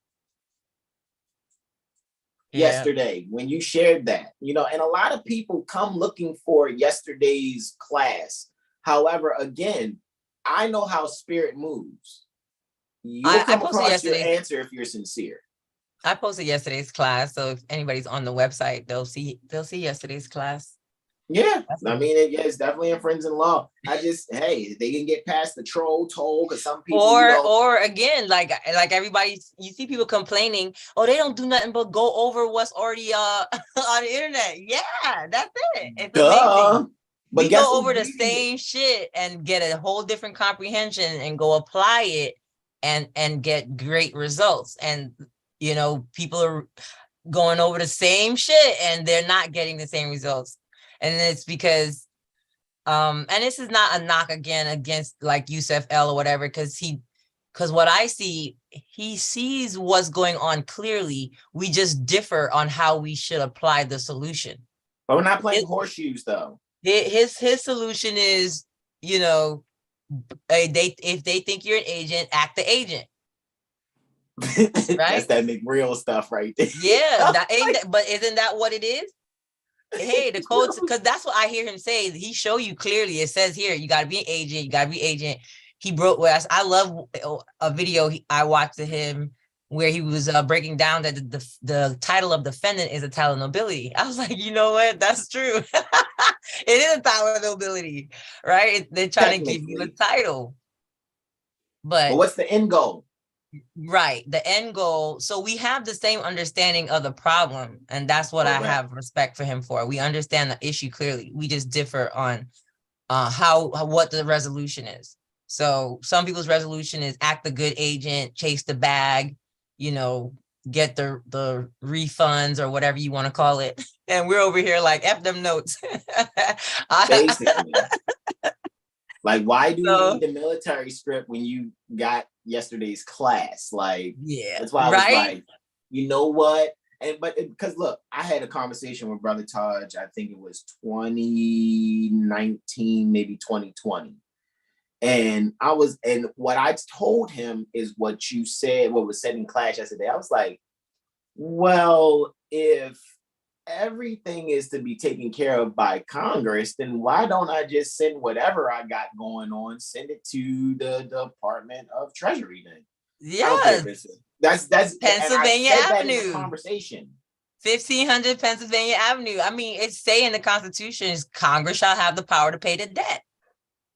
And that's what I was thinking then. So again, yesterday just made me go, I knew I was on it. It's just that now it's like, it's one thing to go, I'm lifting weights, I'm doing curls. Now I'm perfecting the curl to the point where I can put more weight. I can do it from different angles. It's like, you know what? This is a wrap right now, because what I can clearly see is that my wanting to sincerely comprehend is really what's been my guiding light the whole time. Where Same. you know, yeah, and that's why we fuck with you, Marie, because we recognize that you're dealing with this from a sincere standpoint, not a ego standpoint. Right. It's I'm not no trying ego. to be right. I'm not trying to be right. I'm just trying to see, like, am I comprehending this like how it is intended, or am I trying to, you know, put my own twist on it? I would prefer for us to have a way to get cards and swipe everywhere. That would be great. But every Indeed. time you read what governs that transaction, it's like, hey, that's not even, this is not even us. Correct. It doesn't even, you know, because some people will say, especially, and I'm telling you, my Moorish American loved ones, they don't even pertain to me. See, and it's just like, calm down, stop the angry tone. Let me ask you a question. Why doesn't it pertain to you? Right. And 9 times out of 10, their answer isn't going to be what we go over in Friends-in-Law. Okay, so how I look at things, for example, going back a second to the Congress to pay the debt. If it says clearly in the Constitution that Congress shall have the power to pay the debt, and you find yourself trying to pay a debt, is it that you're impersonating Congress? Or do you think that that statement is untrue? Jesus, Bruce Lee Christ. Because when you search the internet for location of debtor, right? And who can be a debtor? If you do, who can be a debtor? United States Code. Wow. And they take you to 11 USC 109. Who you can't even be a debtor. So when you find yourself trying to use a coupon and turn it into a money order, are you impersonating Congress? Ask yourself. Is someone that's asking you to pay a debt trying to force you to impersonate Congress? Because you're not just paying a debt, you're also paying it using the Federal Reserve System. That really kills all the secured party creditor and debt discharging anything that are out there. That question, those set of questions alone kills that whole pursuit. Right. It Someone really asked, does. are you being a you? Right. Are you being a you? Because look, I can't crank that. What'd you say, brother Sean? And we about to I get said, back. nah, We I only don't know how to crank that no left. more. I just want to ask. But go ahead, brother Sean. What'd you say? I was like, nah, I don't know how to crank that no more. I'm not. You're not to crank that. You. So this is my thing. Okay, let's say, and shout out to McReal as always. You know what I mean? His concepts are very helpful, and I have a really great time when we all are, you know, going over these concepts in The class. man really said, shut up when you're talking to me. How am I gonna talk and shut up at the same time? That's what he says when I beat him in a debate on the phone. That's what he says. Shut up when I'm talking.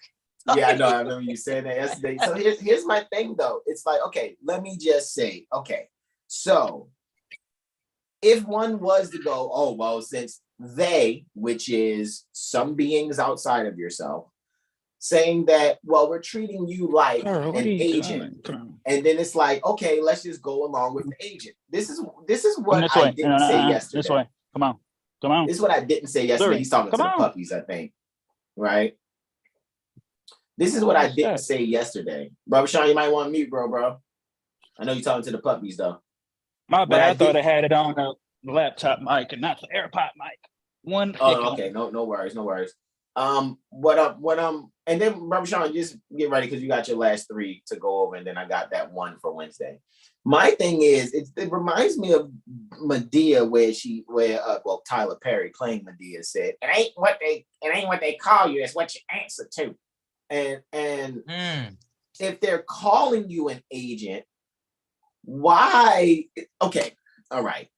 The reason why I think it's a problem for me with the end goal, and like I said, the only thing I'm knocking about Yusef El and your Jonah Bays is their bottom line. I don't like that. Even though, like I said, I've been on this high frequency radio station back in 2015 with Dr. G, right? The thing that I'm thinking is because if I know I'm reading, okay, there's a question in the 101 questions for Moorish Americans. How did Prophet Noble Drew Ali begin to uplift the Moorish Americans? That's the question. The answer is by teaching them to be themselves. How are you being yourself when someone's calling you bitch and then you answer to bitch? Maybe you're a bitch. And Lots see, of, that's lots of why I don't bitches, fuck with lots of that bitches shit. and bitch assness going on around here, bruh. You see, but and that's why I'm saying, like, yo, hold up. So if somebody assumes you're an agent, that's why when I told you, shout out to the beloved Mother Oracle, when she was like, you need to check out this system, Malika, and Lawful Living. This was this time last year, right? When I joined, right? And I'm thinking to myself, I'm like, damn, yo, shorty sound like my thoughts like when I was listening to Brother Taj. Hold the fuck up. Let me really see if this is legit. This ain't just no flash in the pan and just so happened. And that shit's consistent. And I was like, fuck, right? So, and really, she was able to get a shout out to Mother Najima, to be very honest with you, because I think Mother Najima told the Mother Oracle told me, right? So when I saw that, I'm like, yo, hold up. She got the same end goal that I'm thinking we should have. That's how Moors are supposed to be your fucking self. I know the principle of be yourself when I hear it, no matter how it's being delivered. You know what I mean? So it's like, why would I? It's almost like signing for a package for someone, but it's not your fucking package. I don't agree with that either. Hey, we got a package here. Can you sign for it? No and yes, but mainly no. 96% no. I'll just scrabble some shit and you just say someone signed it, I guess, or whatever. But I mean, I put my autograph to it. But that's why I'm saying, like, I don't agree with the bottom line. The bottom line is Get do the not be bag. yourself. Exactly. Do not be yourself and act like a Federal Reserve agent. But these people, when challenged, will scream bloody murder to the top of their lungs that they're not a Federal Reserve agent. And this is why I get why Bobby says what he says. Shout out to Bobby when he's like, well, it's been your conduct. And it's like, he's got a point. And a very sharp one too. You know what I mean? Because it's like, why conduct yourself that way? Because this is what I think the SPC. What I don't understand, and I would like anyone who does comprehend to explain to me, is why, if you're not an agent, would you use the agent number? And again, if the social is not an agent number, what else is it, and where are those rules? And I will say, there's been in certain circles where beings would be like, use this particular 9-digit number. However, if it's in brackets on your document, it's not there. However, if they see it and they decide to use it, and we know I actually utilize documents like that. I've made documents. But it's there. It's not there. It's there. The only thing that's not on a piece of paper is what's not written on it. Correct. I mean, However, we're just gonna keep it 100. We're not gonna try to do it. The emperor has new clothes, which is what I think a lot of people are still doing. They still are trying to describe the clothes on the naked emperor. I will say that's when you go back to concept. You know what I mean? Four corners rule. Because remember, they said that it wasn't just that the emperor was wearing new clothes. They described it and then said, if you don't see these things that we described, then you're unintelligent. You've lost your mind. You're the stupid one if you cannot see these fine robes. That's what a lot of people are still doing. That's what I see the gurus doing. The emperor is completely naked and nobody wants to call it out because that's what's going to make you seem like you don't know what's going on. Correct. That's why I told you. I remember I told you a few moon cycles ago. I'm like, look, man, I tried all that stuff just to experiment. I'm a scientist, so let me experiment with it and see how it turns out. And what I realized is, you realize you things just weren't doing it right. That's what no, happened. no, You things were just were working in not my doing it favor. right. No, things were working in my favor. It just, I got to a point where I was like, I don't need to do none of this shit. But that came from me studying, seeing this, seeing that combination of execution, this combination of execution, that combination of execution. And then I realized I don't work for the executive branch. That is so interesting because I was able to see that from other people's experience. That's the thing, You though. know? So I met this a lot of community- people like yourself who were like, yeah, you're right. I did do all of that because I never tried it because the hypothesis didn't make any sense to me. Mhm. Oh, I mean, So as I far saved as- myself a lot of time. Maybe that's why it does take some people, you know, many years. So I'm not knocking it, right? Because everybody's gonna. But I like learning from other people's mistakes. No, I'm just that. I don't want to have to do them all myself. Yeah, I'm just speaking on the 9-8 number thingy. Me and my bros, we had did a couple of the bros, we had did an experiment. It was like, let's see what happens when. And we saw what happened. It was just like, yeah, but whatever. It's like, yeah, let me see what happens when I use rollerblades. Rollerblades are okay. I'm going to throw them in the closet. If somebody wants these rollerblades, they can have it. I don't really care for rollerblades. You know what I'm saying? I volunteer not to use the rollerblades. However, I will say that anything else, I looked into what trusts were and things of that nature. And I comprehend how you can have some non-statutory type of imaginary entity, because that's just what it is. Let's really call it what it is. We're gonna imagine that this is what it is. And we have our stuff like this. And see, this is why I like you guys, because that's all I want. So just call it what it is. Yeah, it's imaginary. If it's imaginary, and I don't want to deal with imaginary, how are you gonna force me? How exactly is this gonna work? And that's why I said sometimes I be with the shits. I'm like, okay, so this how they think in imagination land. Okay, let me stock up on some of the shit that they value within their imagination, and then they'll believe it. It's like when someone only learns your language just to convince you. That's marketing. Like, have you noticed how yes, now, it is. you have that's what it is. So you haven't noticed, like me and my baby were watching something yesterday. I think it's called Unprisoned, right? Very interesting, but kind of odd show with Kerry Washington. And what I realized, the same freaking advertisements that was running in between the scenes, it was three basic ones. One of them was Chevy. And I paid it. I didn't, it's one thing to look at the picture, but when I was like in the kitchen washing the dishes or some shit, I was doing something. And I can just hear, the advertisement in the background. And I was like, did they just say you don't have to be an influencer to be an influencer? So come on and like this and follow. And I was like, oh, okay, I get it now, because everyone, or not everyone, a great amount of beings are utilizing social media. This is what happened in the boardroom. Hey guys, today's boardroom meeting. What are we doing today? You know what? I have an idea. What, John? What are you thinking? I think that when we do our next advertisement to get our sales up for federal agents to come and get more Chevys from us, I think we should use the hip lingo of social media. What do you mean there, John? I think we should some way throw like and follow and share and influence in there. Yeah, that'll work.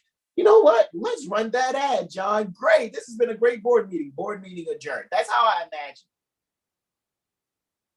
in my head taking place.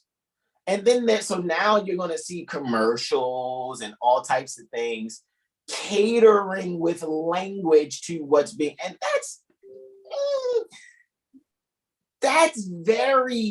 it's some bullshit when you really think about it. It's like, okay, hey, look, I got this product that you're not interested in. I know you're not interested because I said, hey, I got this product, and everybody was like, the fuck out of here. So anyway, we were talking about blah, blah, blah, blah, blah. It's like shit. And so now I just stand over here with my product and I listen to you and your group's language. Okay, all right, cool, all right. So now this is how I think a lot of Moorish Americans get fucked up. They'll see something on the internet or television, and then people will say something like Aboriginal and Indigenous, and now Moors are like, "Say, man, yo, this show the truth." But they said Aboriginal and Indigenous. Shut your dumbass down. You see what I'm saying? And that's the thing, though, because sometimes people can't tell what my position or my stance is when it's clear every time. I just use a lot of sarcasm. You know, even if I say it seems like I agree with something, but I really don't. I really don't. I'm just lining it up to be like, this is how I really feel about it. You know what I mean? So yeah, at the end of the day, is nationality the order of the day? Yes, it is. Because it'll help rinse off, it helped me to really realize, hey, I don't have to be an imagined nation. What nation are you from? I'm not from imagination, I'll tell you that. That's what I'm not doing. What I would much rather do is like, okay, what was considered something where people interacted with each other honorably? Oh, okay, this is what it is. This is why we honor all divine prophets. You know what I mean? Ali, Buddha, Confucius, Jesus, Muhammad. Cool. Because what we're saying is here, we're seeing the humanity in everyone, no matter where they're coming from. All roads lead to Abraham. It's just that when people try to really inject that, you know, imagination onto others without some solid foundational metaphysics, it's like, okay, this is a bunch of bullshit. This motherfucker really wants me to believe how they're utilizing their imagination to, it's like, you know what? Instead of just taking my fingernails and scratching where the itch is, what I'm going to do is I'm going to turn around 3 times and I'm going to make sure I tap my right toe on the left side 6 times. And then, yeah, that'll make the empowerment of the nails in the hand be able to do the most effective scratch. Man, you don't just pick your hand up and scratch. That's how I look at it. That's how I see it. However, Brother Sean, we are, you were finishing up. It's interesting how the moon is sextile to Pluto, and we're having this conversation dealing with Capricorn and Pisces, and which is really dealing with spiritual wisdom and discipline. Capricorn is discipline. That's one of the key words. Spiritual wisdom is Pisces. So I think that's very interesting that this came out. I don't want you guys thinking, hey, you just rudely interrupted the weather report. I think it was meant to be. You go back and look at last Wednesday and see what we said about today. Pretty sure it's apropos. However, Brother Sean and Lima, we yield the floor to you, brother. We had something to finish up about Luna sextile Pluto. Go right ahead. I already have the next one because I know that Luna's going to ingress Aries, and then you have 2 more transits after that, and then I have that one Luna conjunct Jupiter. Stick around, Malika, if you can. I know sometimes you get busy, you got to go and do things, but if you can, that'd be great. You know, I think the people in the chat are enjoying this. No, we're good to move forward. All righty, going to hit next on this thing here. I got to use a little Moor's room, so I'll be back too. There you go, bro. But I know you got the co-pilot too. I yield. Islam. Islam. Make sure the calendar back. Moon ingress Aries, sign conjunct Luna. All right. Ooh, would you looky. All right, we have a Luna ingress. Come on, let me click it. We got a Luna ingress occurring in the 10th house. All right, so we've got home, we've got self, and we got our foundations going down here in the 10th house. So yeah, for these next 2.5 to 3 degrees, depending on how fast Luna moves, will be for that. All right, so Luna's also ruling the 1st house. So this is like a lot of fire and water. So finding balance between the fire nature parts of yourself and also just the softer emotional intuition side of yourself. All right, we're about to have that new moon, right? Conjunction. Get that right there. Bam. Perfect. All right. All right. And then Mars has got that rulership over over Luna there in the 12th house. So a lot of things are coming forwards. A lot of new beginnings, right? As we say with the Astro year. So a lot of new drives after, going through a lot of information, finding a lot of value in that information that you have found, right? According to your own thinking and also others' thinking, when it comes to just relating and being social and just studying, like taking different views, like eating the fish but spitting out the bones and just finding out what's good and what works, and really just moving forward with that. And Jupiter got final dispositor that are over this lunar ingress, and Jupiter's an Aries as well, so this is for the children, right? So as we were referencing, pretty sure, what was that, on Intuition Monday, I think, for that, what are they doing? Where are we at? Yeah, it's gonna be like doing it for the children, right? So this is really laying the foundation, career, right? Luna in the 10th is career, long term. Also speaking of leadership and planning, so this is really laying it down for the children to progress. This is like the ending, I will say, of like all the past generational things and things that hasn't. Well, everything has served humanity, right? And in a certain kind of way, but we're really like moving forward with the energy and the wisdom, and really being bold and like respectful of that energy, so that we can make things right. Let's see, Jupiter, yeah, for the children. So yeah, moving on from the wounded pain, like laying that to rest, and just opening and embracing new cycles, physical and emotional, right? So I yield for that, and we're moving next on into the new moon, the Aryan new moon.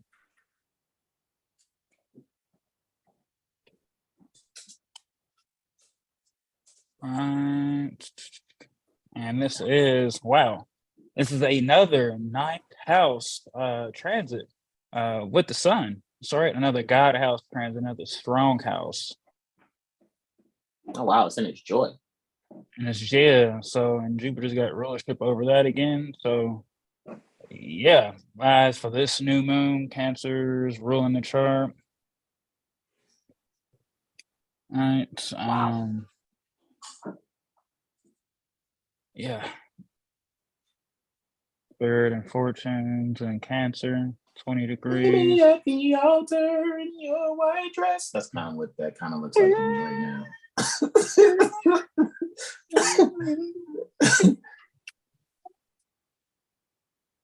All right, so yeah, there's a lot of joy. Like I said, bro was talking about weddings, so a lot of weddings are going to be, and I would say too, before all the planets start going retrograde, and later on in a few months, is go ahead and either, actually, I'm pretty sure there's probably things planned for the spring to get those marriages out the way, to really dodge a lot of that retrograde energy, right? While a lot of things are direct. And also, yeah, this is just like, some folk will be like, well, I was meditating, or I was doing the garden, and I just had this massive amount of light to just shine upon me, right? This is a lot of Akashic download energy, a lot of very healing energy. Like, yeah, it's like being bold, like set the energy right, what you would like to do through this sun cycle, right? So remember last sun cycle, we were asking what you were doing this sun cycle. I hope you're ready for that. And I hope you've been planning and ready just to make the necessary moves and adjustments. Mars is still and the 12th, right? Jupiter and the 10th. So a lot of expansive energy, right? And it's like a separating sextile. So yeah, it's an opportunity to really expand upon your home and just their philosophy when it comes to the career, or like removing so-called experts that are not really experts, or finding different trades and skills that you can further more and immerse yourself in and expand upon that, and really just get into the deeper part. Or some could be just setting goals moving in their visions of just being what they know and just going with however it goes. Yeah, Libra. Yeah, and just finding the balance and beauty in doing all that. Right. So I will yield for that area new moon. So we're moving along to a lunar Mercurian conjunction.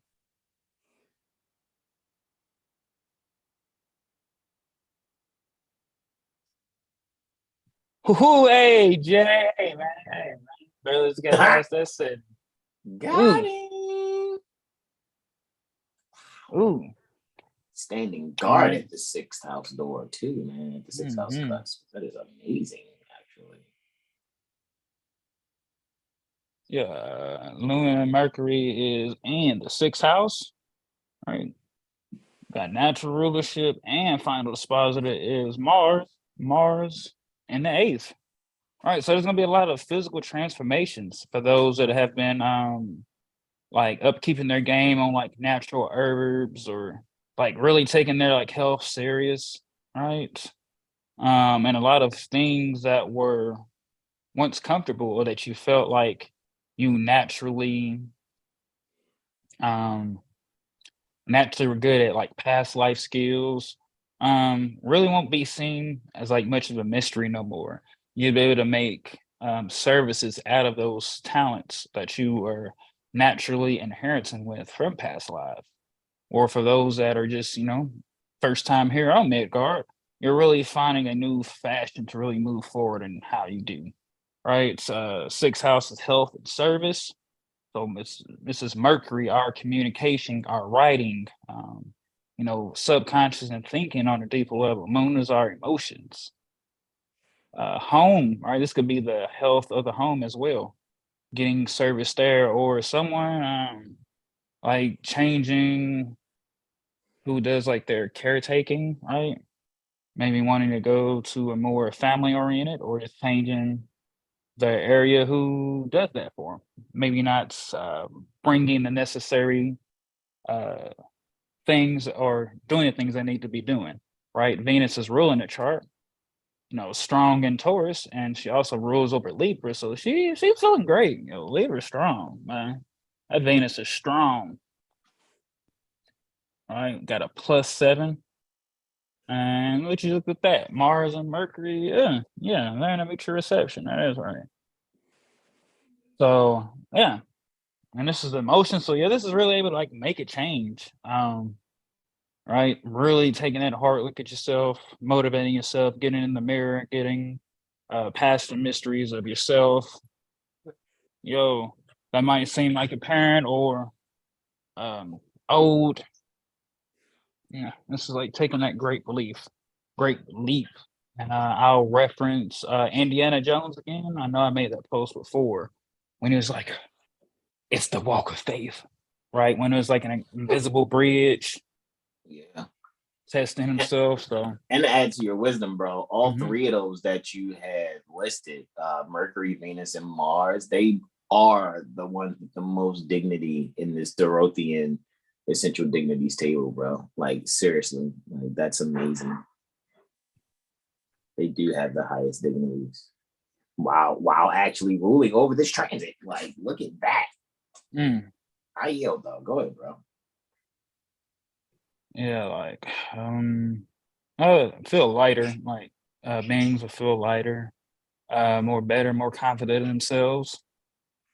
Or you could not, right? On the opposite side, but becoming more confident and just speaking what you want, what you need, right? Hit your higher self up, he got you, man, right? And becoming clear on what nurtures you, what fuels your emotions in a passionate or harmonic way. Then how can you think and communicate that?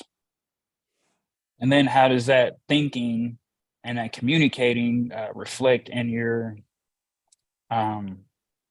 everyday actions and your purposes? The commitment to yourself and those that you are committed to, whether it's partnerships, whether it's a brotherhood, sisterhood, organization, and those fashions, and how do you relate that beauty to the world? that you see within yourself. And with that, I will yieldeth the floor. Islam, bro. Islam. Now Is I that the only have last to one? go. I have to, yeah, that was it. I have to go over sunrise, technically, right? It's on me now, right? For Wednesday. And I'll get I your have sunrise and I have lunar conjunct Jupiter. And then maybe we'll take a little moment on why I was saying what I was saying and what I was speaking and what we were speaking about with Malika, right? Someone posted a video and my response was, what in the SPC is happening here? Womp womp. That's what I put. Like literally. Wah, wah, wah, wah, wah. Yeah, I really put the womp womp. However, and like again, I have my own reasons, right? I get it. Not everybody thinks like me. Not all Moorish Americans are going to wear a fez or a turban. Just stay the fuck from around me. That's all I'm saying. Anyway, What the fuck from round here? Yeah, I mean, I could tolerate, being around beings like that for some time, but you can call it extreme, you can call it what you want. However, the experiences that I've had, it's just like, I know if somebody was like, this is a pit bull, and it end up being like a poodle, I'm gonna be a little pissed off. Because it's like, this is false advertisement. And then I'm gonna take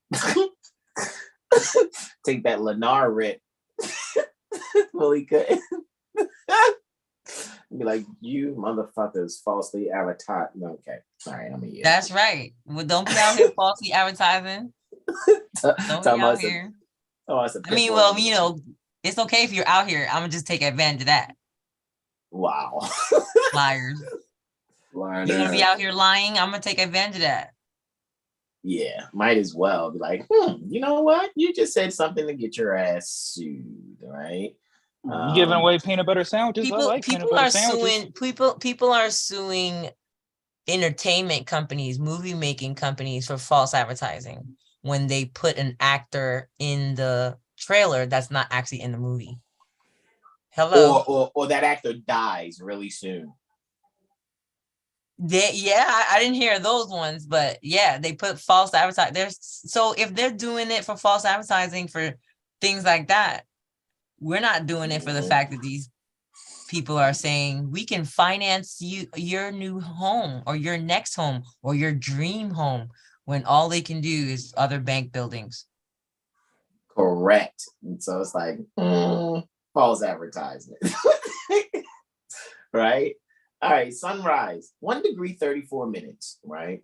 Guys, this is a very energetic degree here, right? When you're talking about 0 to 1 degrees Aries, 1 degree Aries is the surgeon, the organizer, right? On its way to 2 degrees, which is dealing with abscesses, and being literary and poetic. So this is where someone can actually, put their mind and their heart to really think about those things that are subconsciously happening. However, it will bring forward some remedy pertaining to the wounded healing that is necessary for many beings, so to speak. However, really just fortunately focusing on where the subconscious mind is thinking, how you like to move yourself locally, what are your plans? So maybe you should be very strategic, very surgical in how you plan on organizing your day, right? And with that, I'm going to yield the floor. And my only transit for today, this particular day, the 22nd, March 2023, it is Ramadan, right? So Ramadan is from the 22nd March 2023 to the 21st April 2023. And it's interesting because I did my very first Astrology 101 workshop at House of Reawakening Minds on the 21st April 2018. Maybe not 2019. I think it was 20. Yeah. No, it might have been 2019. 21st April 2019, because it was 2 years after Prince, the artist formerly known as, right, had transitioned. So with that being said, right, it's interesting because the moon rules the stomach, right? you know, that homely feeling, right? So moon is clearly here, right? At 16 degrees Aries, 56 minutes at a partile conjunction with Jupiter, right? And Jupiter deals with expansion. Now, what's happening in the ninth house? Jupiter has accidental dignity in the ninth. However, it's happening in Aries, right? So Mars in Gemini. Mars is clearly, right, at 28 degrees Gemini. This is dealing with acting, almost, sort of, kind of, right? A degree of acting. However, it's in the 11th house. Under Mercury's dispositorship, who is under Jupiter's dispositorship. Looky, Astro Cookie. So it's back to Jupiter technically being final dispositor here. What I'll actually say is, I think a lot of people should practice exercising Ramadan, not because there's some dogmatic, you know, simsalabim type of abracadabra that's happening.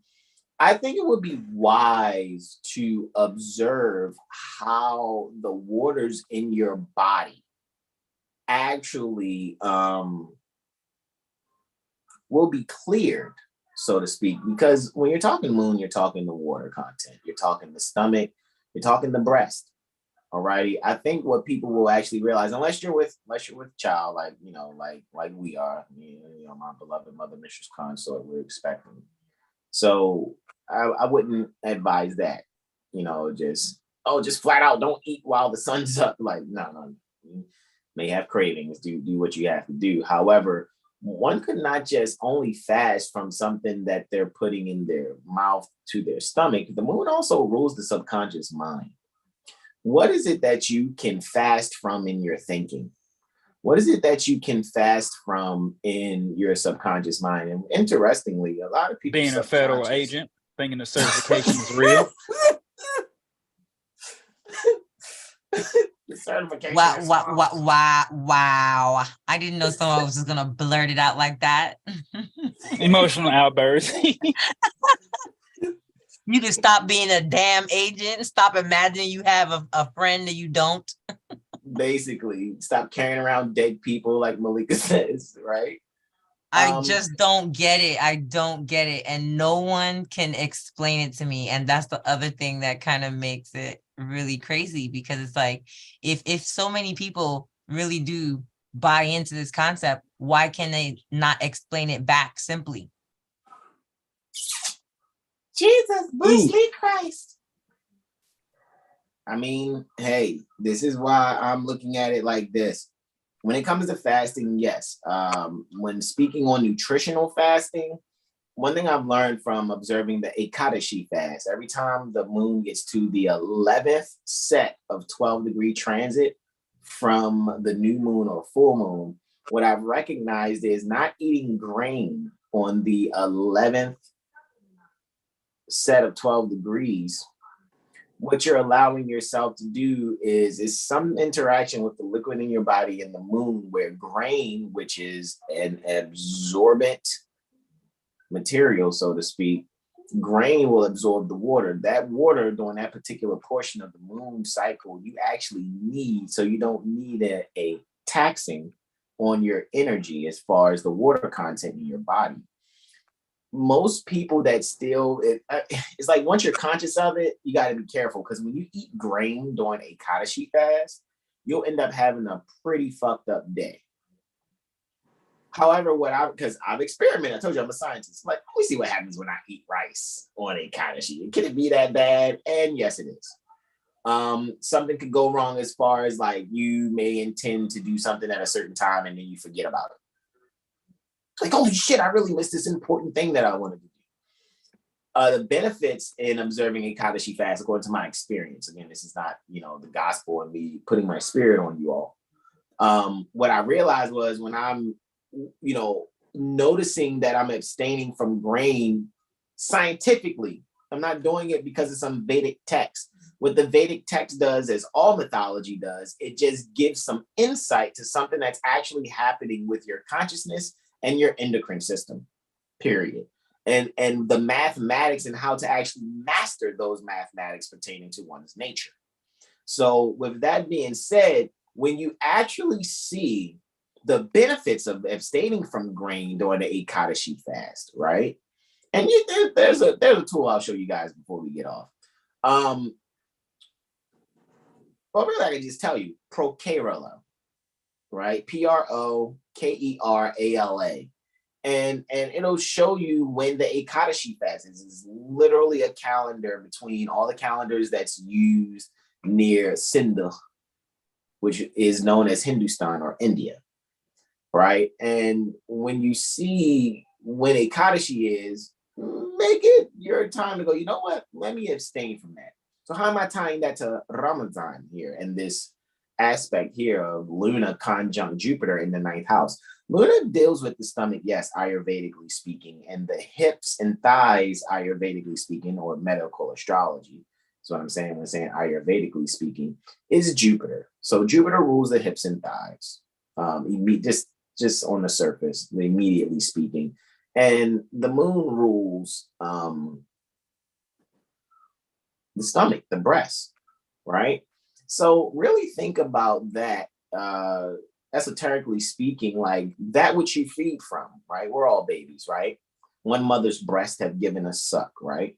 So what we can do here is really observe our garden and things that we want to grow. And instead of like being able to like, oh, I'm just gonna, eat, that may be taken away from the energy that you need to really think about how you're going to do your gardening. How are you going to do your new planting plans, right? Are you a plant parent, right? So with that being said, non-statutory plant parent, right?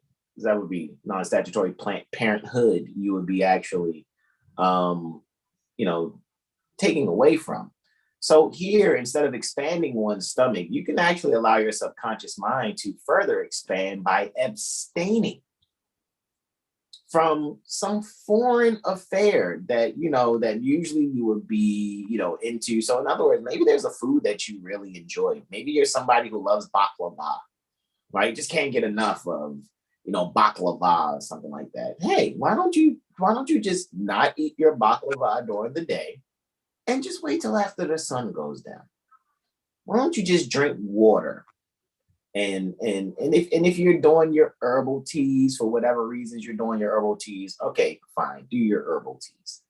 But really just drink water between sunup and sundown. And what you'll actually see once you get through Ramadan, there'll be a cleansing. And what I want you to do is, and this may sound horrible, but there's going to be a loved one around you like, man, fuck all that. I'm going to eat what I want to eat. And you're going to realize that they're going to be dealing with some ailments. The two ailments I think that's going to happen by ignoring Ramadan will be elbow pain in that particular joint, as well as hip pain. That's what you'll see. You'll see some type of injury or pain dealing with the elbow or the hips or thighs. It's not me, wishing it on anyone as much as I can see what's going to happen. Sun's ruling the ascendant, right? So you can be as creative as you like to be. However, it's not going to do you any good having some fascination and denial with yourself to, ignore a divine warning, so to speak, right? Not the divine warning as given by Prophet Noble Drew. I'm just saying a divine warning. And that's what the planets do for us. As it is above, so it is below. And really, technically, the sun, moon, and stars are really under your feet and within you. Honestly, especially when you're talking tropic astrology, because the astrology signs that we're even observing here on the screen are earth-based, right? Because 0 degrees Aries is just saying, where's the point where the sun's path and the equator intersect? And that itself is a projection. Even the planets being said to be on the sun's path, that is a projection. There are different mathematical events that have taken place. And what we're doing is we're projecting these things to only comprehend who we are, where we are, and what's our purpose. All right. So how do we go about, expanding our subconscious mind? How do we go about being, having Jupiter and Luna conjunct? What we can actually do is just really allow ourselves to go on a path of higher learning, maybe be very altruistic, world-like type of altruism, right? And really just allow ourselves to see how abstinence, right, from whatever it is you want to abstain from, you know what I'm saying? whether it's food, some type of thinking, you know what I mean, sex. Maybe you're like, you know what? I always take the wheel all the time. Let me just take a bike. I'm only going down the street. Let me just ride my bike. And you decide to abstain from, riding a bike for 30. I mean, abstain from, being in a land conveyance, unless you really got to go far, then, cool, do what you got to do. But maybe you'll see something in that abstinence practice that you'll have a moment of clarity, which is back to the Ekadashi fast. I realized that when I observe Ekadashi, not only do I feel better, but there's some wisdom that drops in my mind. And I'm just like, whoa. You know what I mean? Like, and I know from having moments where I purposely ate something on Ekadashi that I was like, maybe, it says you shouldn't do this, but let me try it. And then there's times where I forgot it was Ekadashi. I was like, shit. Like, I didn't check the calendar, right? And I missed it. However, what I recognized was every time, and maybe, just maybe, I set it up in my mind, right? Because again, the all is mind. Mentalism is the first hermetic principle. Maybe I set it up in my mind that if I, myself, observe Ekadashi, because I manifested during the Ekadashi Tithi, Tithi. In Vedic astrology, Tithi is an amount of 12 degrees upon which someone is manifested. But at 12 degrees is pertaining to the moon's transit, because the moon is is one of the three major points in Vedic astrology, or what they call Indian astrology. Contemporarily speaking, they call it Indian astrology. The three major points, unlike here, where we utilize tropic astrology, sun, moon, and ascendant are the three most important parts. Chandra, moon, Lagna, the ascendant, and Lagnish, the ascendant ruler, are the three most important parts in Vedic astrology. And when you actually check some of these stories, right, because I was just curious, like, what the fuck is Ekadashi? And I looked it up, and there was this video about Ekadashi fast. And when this young yogi was telling the story, I was like, okay, I like that story, because I'm not about to do something because it's dogma. However, what I recognized in his description was the science that takes place. And that's what's been happening on this planet. So I hope too, Jupiter also rules over religion and spirituality. I hope people can really allow their wisdom in pertaining to spirituality and their subconscious minds to get on the same page and have a higher learning experience where they're taking their minds away from the dogma and really recognizing the metaphysics and the science that really helps to better strengthen the health and wealth pertaining to their consciousness and endocrine system. And with that, I yield the floor. Islam? So, any questions, comments, and or suggestions, bros? I know y'all, I missed whatever was going on in the chat. Let me go here to YouTube, right? See what's going on here on YouTube in the live chat. Let's see, what did we miss, right? Chi said, fam, when Malika came in. Brother Chi was said, what's up, fam? Basically, he's saying, fam, all right? Javon says she on it, right? When we was discussing what we was discussing, Malika, saying it's heavy though. You crashed the course, sister. Javon has said also. Derek Blash Day says, what would it mean to ones should always be the question, right? Indeed, I can see that. Brother Aura, via the Paragon Rico handle, says it is quote unquote commercial paper. Brother Dark Blash Bay says, I love the simplicity Malika gives with multiple exclamation points after that statement. Well, that exclamatory statement, obviously. Brother R says, are you gainfully performing functions of public office? Within the quotes. All right. Being a you, right? He says also. Javon says her comprehension is on. Indeed. He also says super facts. Brother Dark Blash Bay says correct, exclamatorily again. And Tyro Bay says Islam, everyone. I missed the live with his face in his hand emoji. It's all good, man. You already know. We can go back and rewind. I think you can rewind the lives while it's live now. They have that option. for you to do, right, as a feature, so to speak. Well, you guys know when we finish this, it'll be automatically posted anyway. However, Malika, should I bring up that video? That video is under 3 minutes. Do we want to analyze that video, or should we just, show them the 3 websites that I think people need, which is rvbaypublications.com, 7hillstar.com, and lawfulliving.com? I mean, I'm still do that regardless. Which 3-minute video? The one that got posted in the Telegram and in community, pertaining to what was that? What did it say? Something about minimum contacts. I know we agree about minimum contacts. However, again, we disagree with the bottom line. I didn't see the video, so okay. I didn't really look at it all the way myself. I just saw who it was, and I was like, wah, wah, right? Because we already know it's dealing with secure party creditor stuff.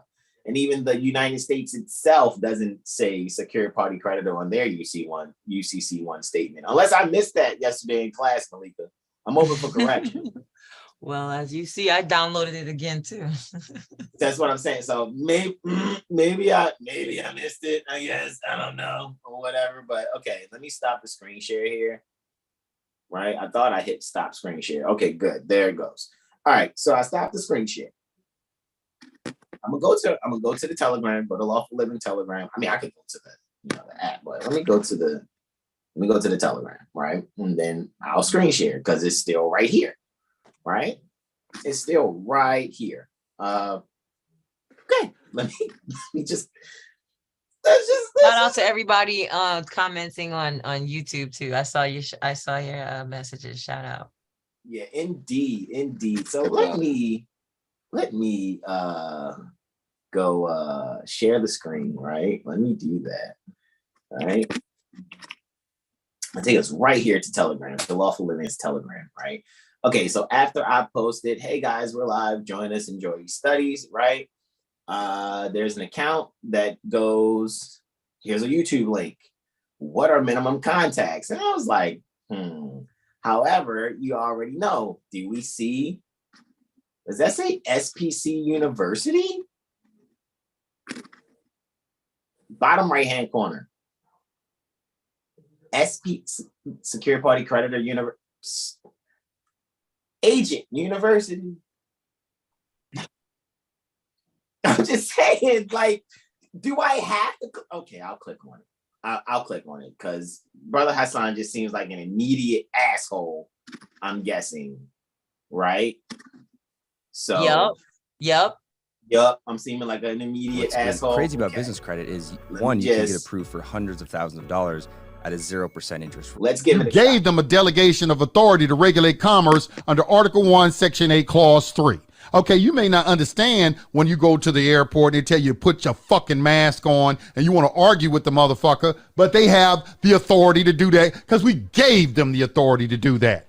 I disagree already. God damn, how many seconds we in? Shit, 17 seconds and I disagree already. Fuck. When? Okay, I'm open for correction. When did we give anybody authority? Inserts Fresh Prince meme. Uncle Phil, we, and he walked off. I mean, okay, let me shut up. We gave them the authority to regulate interstate and foreign commerce, but we didn't give them the authority to just dictate that everything is interstate and foreign commerce so they can have an excuse to rule over us. Very low frequency this radio is, but let me rewind. Let me just make sure, because okay. You gave them a delegation of authority to regulate commerce under Article 1, Section 8, Clause 3. Okay, you may not understand when you go to the airport and they tell you put your fucking mask on and you want to argue with the motherfucker, but they have the authority to do that because we gave them the authority to do that. All right, they regulating commerce, you and the public. And they first. See, that's what happened. We can't even get past 20 seconds. You see, that's why I said, what am I lit? Okay, we still got 2 minutes. We still got 2 minutes and 20 You seconds. gave them a delegation authority to be your daddy. Like what? Not what happened? That doesn't make sense, especially when Malika, because I know you guys stories like, look, motherfucking TSA know not to fuck with me. It's like They know I got the proof. I got the proof. that's why I'm like, what am I listening to? Hey, bro, where's your fez, bro? Like that's what, because he's telling you the government is your daddy. The government is your daddy because you made the government your daddy. And this guy is an L? Really? Come on, y'all. Why? Because he's older with a beard and a bald head. And No, he's the grandfather of he's the grandfather of SPC, bro. You better respect, put some respect on his name. Okay. Surely the bald-headed being with the beard knows about SPC. Forgive me. I should have my pinky finger up then when I say fuck that shit. Okay, forgive me. Pinky fingers up. Concern is public safety, no matter how you feel about the matter. The superior man stays in his own domain, and your domain is the private. The Constitution for the United States of America was put in place to protect private rights. This is why they have in there a clause that says private property shall not be taken without due process of law and just compensation, as well as the contract clause. The government can make no law that will infringe on the obligation of contracts. Pause a second. From what he just said, then if you're in private and you're at the airport and they tell you to put on a mask, they should be paying you based on what he just read. But he obviously doesn't get that. I can actually go back. But he just read it. He just read it. Have in there a clause that says private property shall not be taken without due process of law and just compensation. Which means that's eminent domain. Right. So what they're doing, and correct me if I'm wrong, they're administering your rights to fucking breathe, which is a violation of Bill of Right 4 for you to be secure, for the people to be secure in their persons, houses, papers, and effect. Unless they pay you first. That's what he's just reading. He's reading But hold on, Malika. He looks like a lighter copper tone Rick Ross in a yo get the yo shirt. Okay, so maybe, just maybe, we should see what packages he has, because obviously Lawful Living doesn't have the answer. Not. Am I sounding sarcastic yet? As well as the contract clause. The government can make no law that will infringe on the obligation of contracts, because contract law is private law. All this is what private people deal with. On the private side, how we govern ourselves is through contracts, because contract makes the law. That's the principle. Contract makes the law. So just fuck everybody's rights and just do some UCC shit. Consent makes the law is what it says. A contract is a law between the parties, which can acquire force only by consent. Fuck the contract. Is there consent? And then you can put together some tapestry or document that symbolizes the consent. Right. Y'all better stop listening. Hey man, I don't give a fuck how flashy shit looks. Y'all better start fucking reading. Again, I'm open for correction though. Oh, I'm open for correction. Of it. In the public side, the Constitution regulates. On the private side, contracts regulate. This is also why the Clearfield Doctrine, where the government, when it starts using private script, i.e. Federal Reserve notes, they descend to the level of a mere private citizen. All right, because what? Federal Reserve notes don't operate in the republic where private people operate.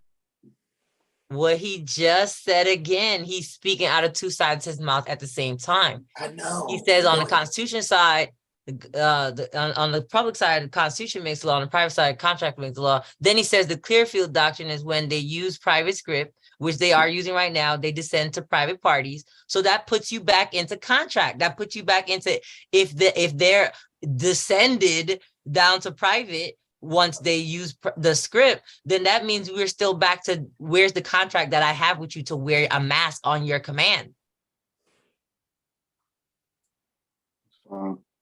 I don't think he can see that in those glasses. He might have to change the lenses.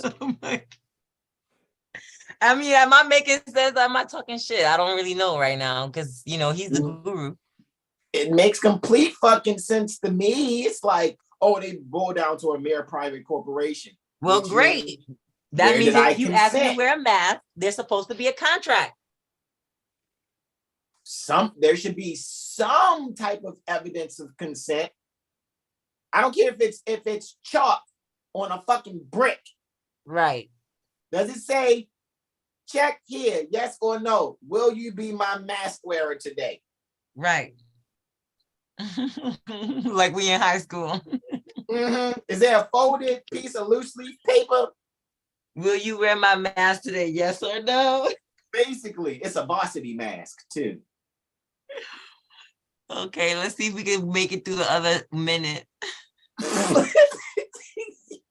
It operates in the democracy, which falls under the territorial jurisdiction of the United States. Infringe on the obligation of contracts, because contract law is private law. All this is what private people deal with. On the private side, how we govern ourselves is through contracts, because contract makes the law. That's the principle of it. In the public side, the Constitution regulates. On the private side, contracts regulate. This is also why the Clearfield Doctrine, where the government, when it starts using private script, i.e., Federal Reserve notes, they descend to the level of a mere private citizen. All right, because what? Federal Reserve notes don't operate in the republic where private people operate. It operates in the democracy, which falls under the territorial jurisdiction of the United States of America under Article 1, Section 8, Clause 17 of your Constitution, which is that 10 mile square and all their insular possessions. All right, Guam, Puerto Rico, American Samoa, all your courthouses, things of that nature, as well as the Social Security number.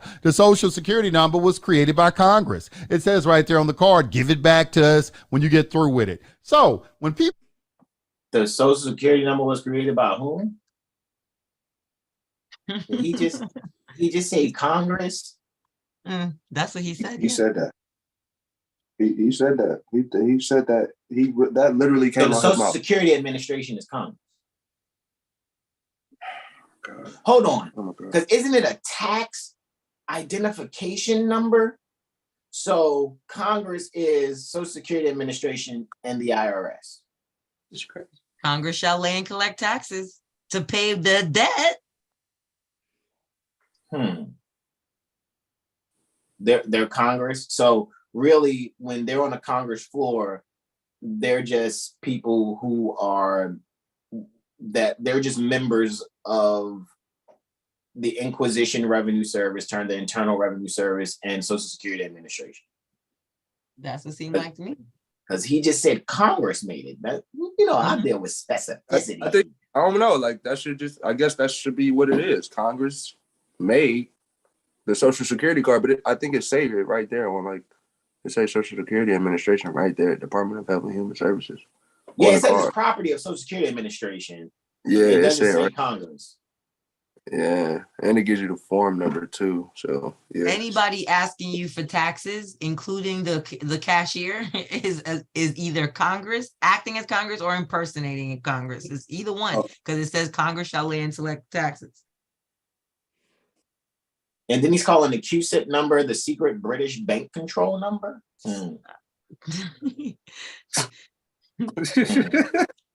Interesting. Okay, all right. I'm agreeing with everything he's saying. It's just it's conflicting. It's like what I'm agreeing with everything he's saying, but unless he's talking to other agents, it's not. He's conflicting. What he's saying, like if we were to like pick apart what he's saying in this 2-minute 48-second video, I'm pretty sure every statement is true. If he's talking to agents, it's 100% true. You cannot argue when you're engaged in interstate and foreign commerce on behalf of the state and they tell you a directive. You cannot complain. He's absolutely correct about that. Everything I'm not in disagreement with that. If he's talking to agents, everything he says is 100% true. However, the context and how it's being delivered, I have a mindset, just as we all do. The first thing I'm thinking is kind of what you just said, Malika. Who does this apply to?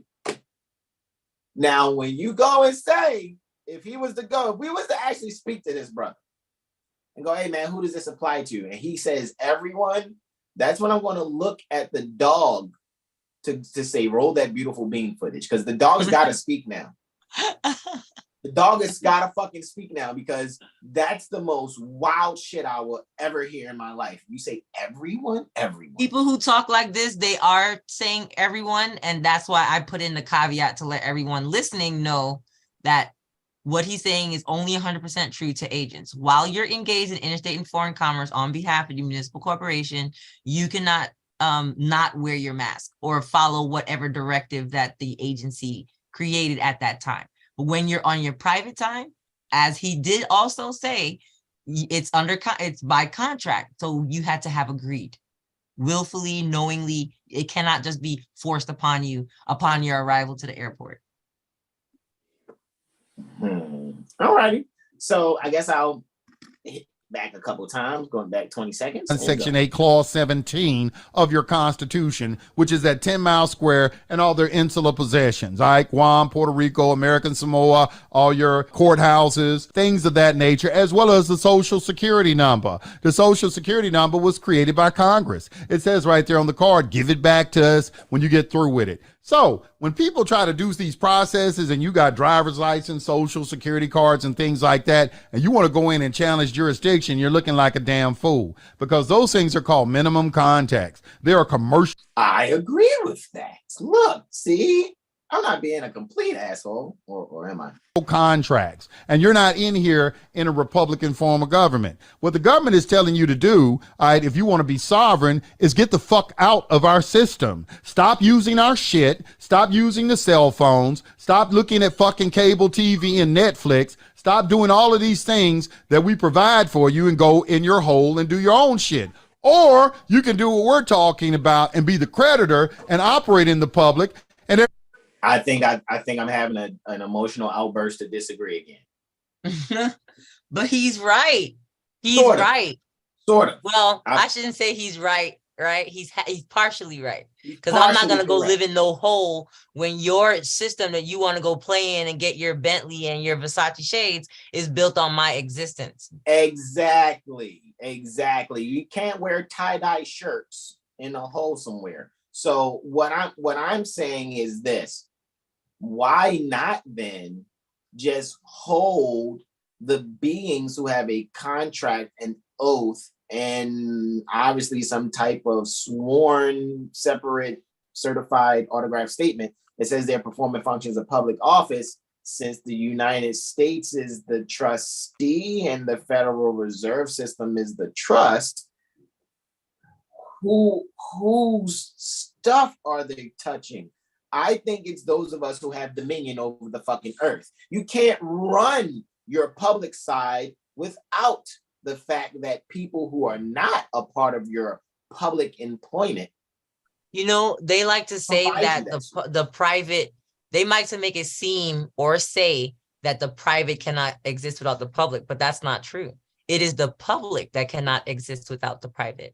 Yes, you can't make look, this is what I'm hearing. The public cannot exist without us. He makes it seem like it's the public making they made their own self. They made their own. No, you didn't make yourself, fool. Can we look at the public like Sarah Lee? And Sarah Lee is some bum bitch that came by my spot and was like, excuse me, sir, I'm Sarah Lee, and I have this great idea about making apple pies for people. I see you have a lovely orchard in your backyard. May I please borrow some apples?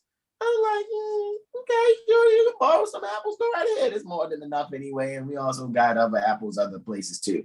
Well, I was wondering then, since you're so generous, would it be kind of me to further ask to use your oven and other materials? I will make an apple pie and show you how good I am at it.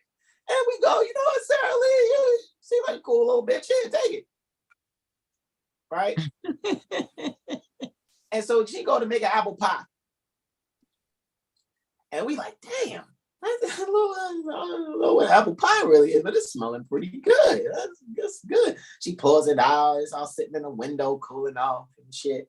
And then we like, damn, that looks pretty good, Sarah Lee. That's what you did with my apples and my flour and all the other ingredients and my oven. That's what you did. She goes, yes, indeed, sir.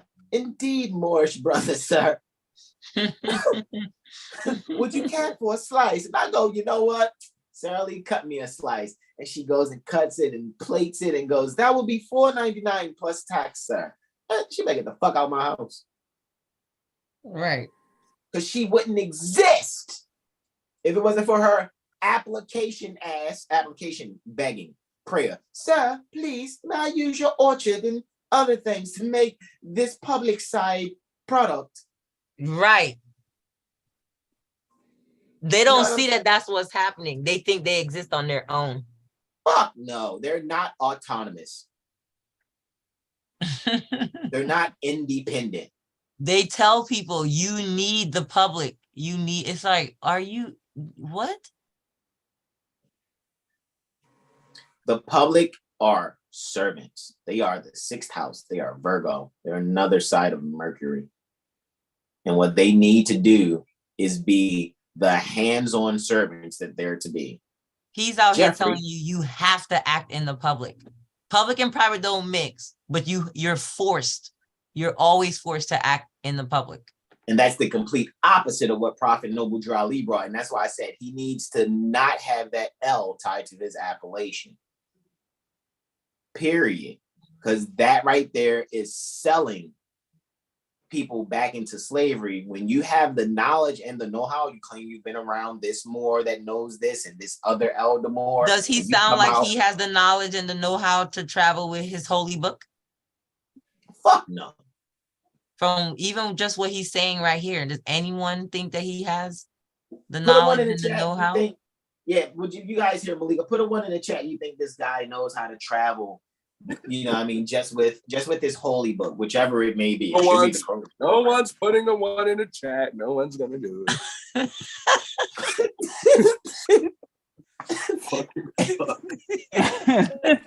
There's no one in the chat for this guy. Fuck gosh. It's funny too, because Mother Sahar says, shout out to Mother Sahar, she says, and now you gotta wear a mask to buy that apple pie. Oh yeah, right. Right? So what the fuck, right? But however, that mask wearing shit is only for their Title 10. But he must be right, because look how forcefully, like how we say where I'm from, he wrong and strong. Man, right? Yeah, he wrong and strong. I mean, wrong and strong. Strong. I can say some strongly speaking wrongly. It's like, what is, let's see if we can make it through the last few seconds though. All right. I'm going to rewind just a little bit. So when people try to do these processes and you got driver's license, social security cards and things like that, and you want to go in and challenge jurisdiction, you're looking like a damn fool, because those things are called minimum contacts. They are commercial contracts, and you're not in here in a Republican form of government. What the government is telling you to do, all right, if you want to be sovereign, is get the fuck out of our system. Stop using our shit. Stop using the cell phones. Stop looking at fucking cable TV and Netflix. Stop doing all of these things that we provide for you and go in your hole and do your own shit. Or you can do what we're talking about and be the creditor and operate in the public. And every time they present something to you that is related to a debt and there ain't any money, you can tell them I'm the creditor and then hand them some script such as a promissory note and tell them to set the shit off. Your decision on what you want to do. So hold on. We gotta be Jada Pinkett and Queen Latifah. Oh, no, not Jada Pinkett. I don't work for Stanley Cleaners, so he said if you don't work for Stanley Cleaners, you can shut the fuck up. Nah, yeah. Come on. Oh God. Yeah, this would be like the trailer to set it off too. Give us back our shit. Give us back our what? When did the government actually own anything? You think the government owned Netflix? The other thing that he's not saying, he's making it seem like simply having the license is what makes you bound to it 24 hours a day. And that's not true. Even if you do have a license or you do have a passport or whatever, you don't have to get rid of it if you don't want to get rid of it. But if you comprehend how jurisdiction works, you realize that anyone accusing you of operating under the license at the time of a transaction with you, they have to prove it, the elements. They have to prove it. They have to have witnesses too. Do you have any witnesses that say, I was operating in interstate and foreign commerce at the time you initiated the transaction with me? I only showed you that license because I was under duress. A man with a gun asked me if I had one. I felt threatened for my life and I thought I had to show it. I wasn't trying to say I was operating under it at the time. Is that their scam, their scheme? They get you to tattletale on yourself that you're operating interstate and foreign commerce. Maybe sometimes you do. Maybe but sometimes that's breaking you want the to. law. That's breaking the law. Bill of Right 5. Can't be a witness against yourself. Right. I got a question. Islam. Hey, Islam. Paragon What's up, Debo. bro? Yo, I had to hop in here after you played that clip, bro. Hold on, Coming hold on. in hot. So Coming in my hot. question Please is- don't drop the bomb on him. Please don't drop Look, the look. bomb on him. My question Thinking about is, starting a business? Shit, hold Don't on, do it. stop it. 90% of business startups. Okay, go ahead. that last portion, bro, what you just played where he said, like play the creditor. You know what I mean? Like he's telling you to like act like play the creditor as if you're not that by nature. And then it's so crazy how he's telling you Gave like, them you a still have delegation. some type of obligation. He's making it seem like their charges, their bills and that stuff, like that's your obligation. So do this little creditor trick that's gonna make it go away. Like it's supposed to go away off top. It's not supposed to be coming to you. That's not supposed to be something that you're not supposed to have bills to offset. You're not supposed to have bills to discharge. Exactly. You're not supposed to be billed. It's not supposed to come to your place of living. You're not supposed to even see it much. And so when people try to figure out how they're going to help you discharge it, you should be suspicious. Yo. That's why I said yesterday's class, man, that's why I was like, you know what? That makes me see with fresh eyes what I was talking to Brother Taj about 3-4 years ago. Literally, maybe 3 years ago. 3 years ago. And I was like, man, if that's the case, when it comes to anything, I should just be like, yeah, the service can be here, but send the bill to Pennsylvania Avenue. Seriously. I'm saying it shouldn't even be a bill for the United States because you're not the United States. You don't work for them. You're not any type of public agent, so you shouldn't be billed. That is correct. It's supposed to be a free account. It's supposed to be a free account. Or just turn that shit on. You wired it for a resident? I'm not a resident, sorry, but turn that shit on. Right. Expeditiously. Not But everybody keeps saying that it's statements they're sending. They're not sending bills. So we should be, that's another thing that should make you suspicious. They call it a billing statement, but what the F is that? It's a statement. That's what it is. Right. Somebody is keeping track for whatever reason of the wattage or whatever, but don't send me a bill. Is it even under penalty of perjury? Because if it's not, then it's not a real charge. Because everybody knows when you look up what a bill is, it tells you a bill is what they pass through the House and the Senate to become laws. And a statement is something you put on paper and you put penalty of perjury and you could charge somebody with it. There you go. But there's no. Otherwise, it's a bill of attainder. So then when it comes to the whole, oh, hey, you're going to have the service here, but send the bill to Pennsylvania Avenue, right? Okay, all right. There shouldn't be a bill. And I am not in disagreement with that, especially after class yesterday, right? And I'll just be real brief with this. I'll be real brief because this is the United States UCC, right? This is what we went over yesterday in class, right? Everybody needs to discuss this, what it means with their family and friends. Everyone. Okay. Everyone. Stop the madness. Stop the madness. The public agent madness. Stop the PAM. Stop the public agent madness, right? The PAM, right? Okay. And Malika, clearly, I gotta admit, like, I have fun in class every Tuesday and Thursday. Like yesterday, man, I ain't gonna front. It was no music playing and I'm dancing while I'm like cutting up the food and stuff that I cooked. I told everybody, I was like, this is gonna be one for the books, because I knew it. I knew it was gonna be like that. It's definitely hitting. And then to see where it's filed just down the road from where my first office is, like right. That's exactly why I wanted everybody to see how to go in from the front, right in the government website, and pull it up yourself, so nobody could tell you, oh, you just downloaded that off the internet. Anybody could have made that. It's Photoshop, blah blah blah.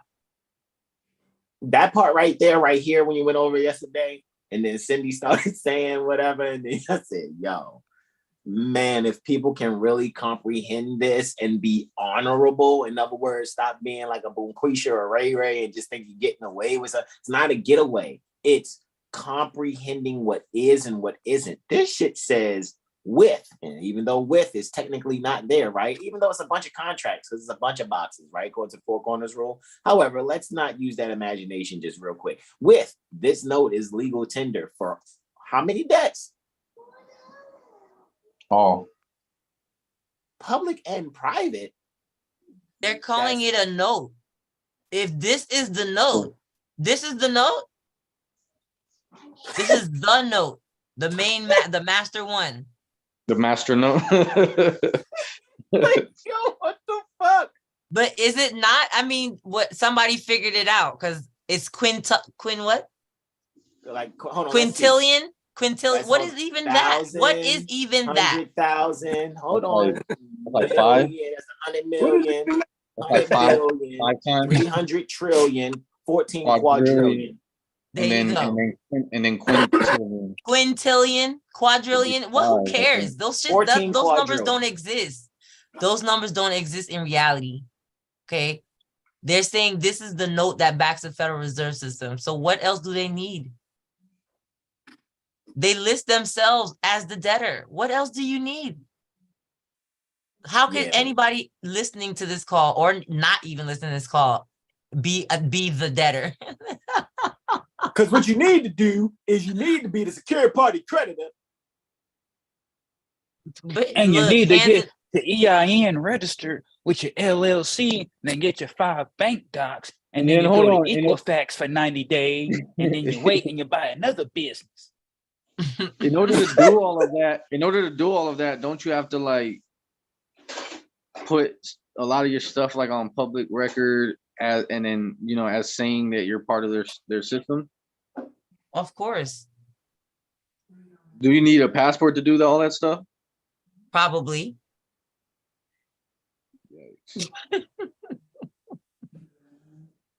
You at least need the passport at minimum.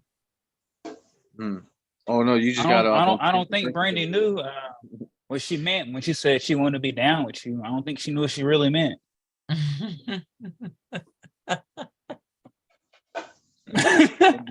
Additional secured parties. That's why. What do you think? But hold on. Does the Constitution not secure rights already? Why would you need this to be a secured party? And what are you a party to? Because they named the people who fill this out name themselves as debtors. The people who fill these things out, but somebody's telling you you're doing it to name yourself as a creditor. Oh snap! They hit him with the UCC one, bro. They hit him with the "Hey, come naturalize." Now you're a Moor. Instead of telling you to come nationalize, they told you to naturalize, and then told you you had the standing of a nationalized being. Hold on, like, hey. Hold on. So here's my question: 198 units of what did the Federal Reserve trustees term the United States give? Because think about it. Federal Reserve System has Federal Reserve notes. This is 198 what? I'm curious because this is what it almost sounds like. What year is this document? 2011.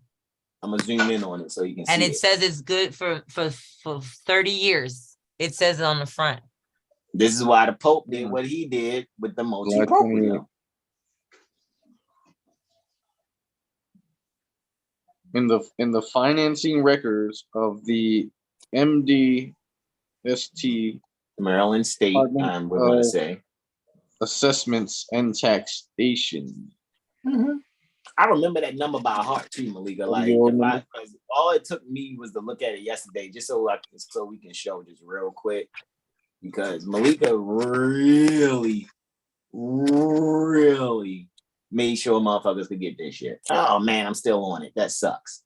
I thought it would have been like, oh, this session's ended, but it's still here. But I remembered that number: 7 zeros, 18, 14, 25, 776. Like, I remembered it to the point where I looked it up again today. I was like, damn, I do remember it. Everybody should know how to look it up because they like to accuse us of just making up documents. They think we're making up our own law. But this is what's at the end of the more the free utilities class. You gotta send this stuff back to them and show them.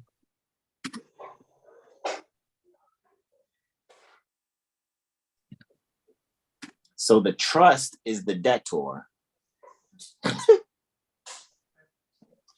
Okay, I'm just gonna go back to the paper real quick because you guys got to see that fucking class. It's just a matter of where was it? Where was it, Malika? Where you had pointed out trust and trustee. That's what I'm looking for real quick. Trying to see which page that was. It says it's on page 2, the second page right there.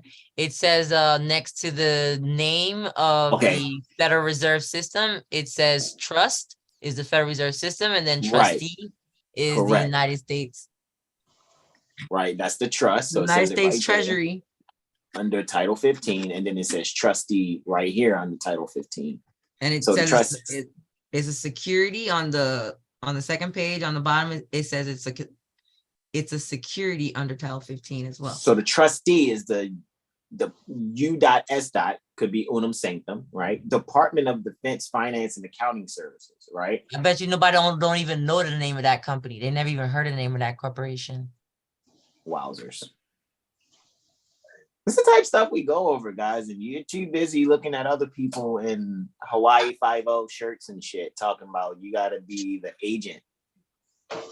And this, I'm trying to tell you, this class was fire yesterday. I'm telling you, like super fire. Wow, is that 5 pages? 5 pages. But well, not I even guess really 5 because the front page is just a filing page. It's actually like not really part of the document. It's 4 pages. And then those last 2, of course, are just about the water power that it needs to have its own class, I think, for us to go over that part, because that's why we send it into the utilities providers. That's why we send it into the water companies, the gas companies, the electricity companies, so they can see. Wow. This is all part of that document. Wow. Wowzers. Jesus, Yo, Mary, I was and gonna Joseph. say, I guess he's not lying about giving consent to have to wear the mask. If you're a secure party creditor, they gave consent. A secure party creditor is giving consent. Yes, and anybody operating under the license at the time, not just anyone having it. And that's the main thing that I don't get, why people allow him and others like him to just say without question. Think of it at any license. There's no license that operates 24 hours a day. That's like them shutting down your business kitchen because your house kitchen is dirty, but your business kitchen is clean.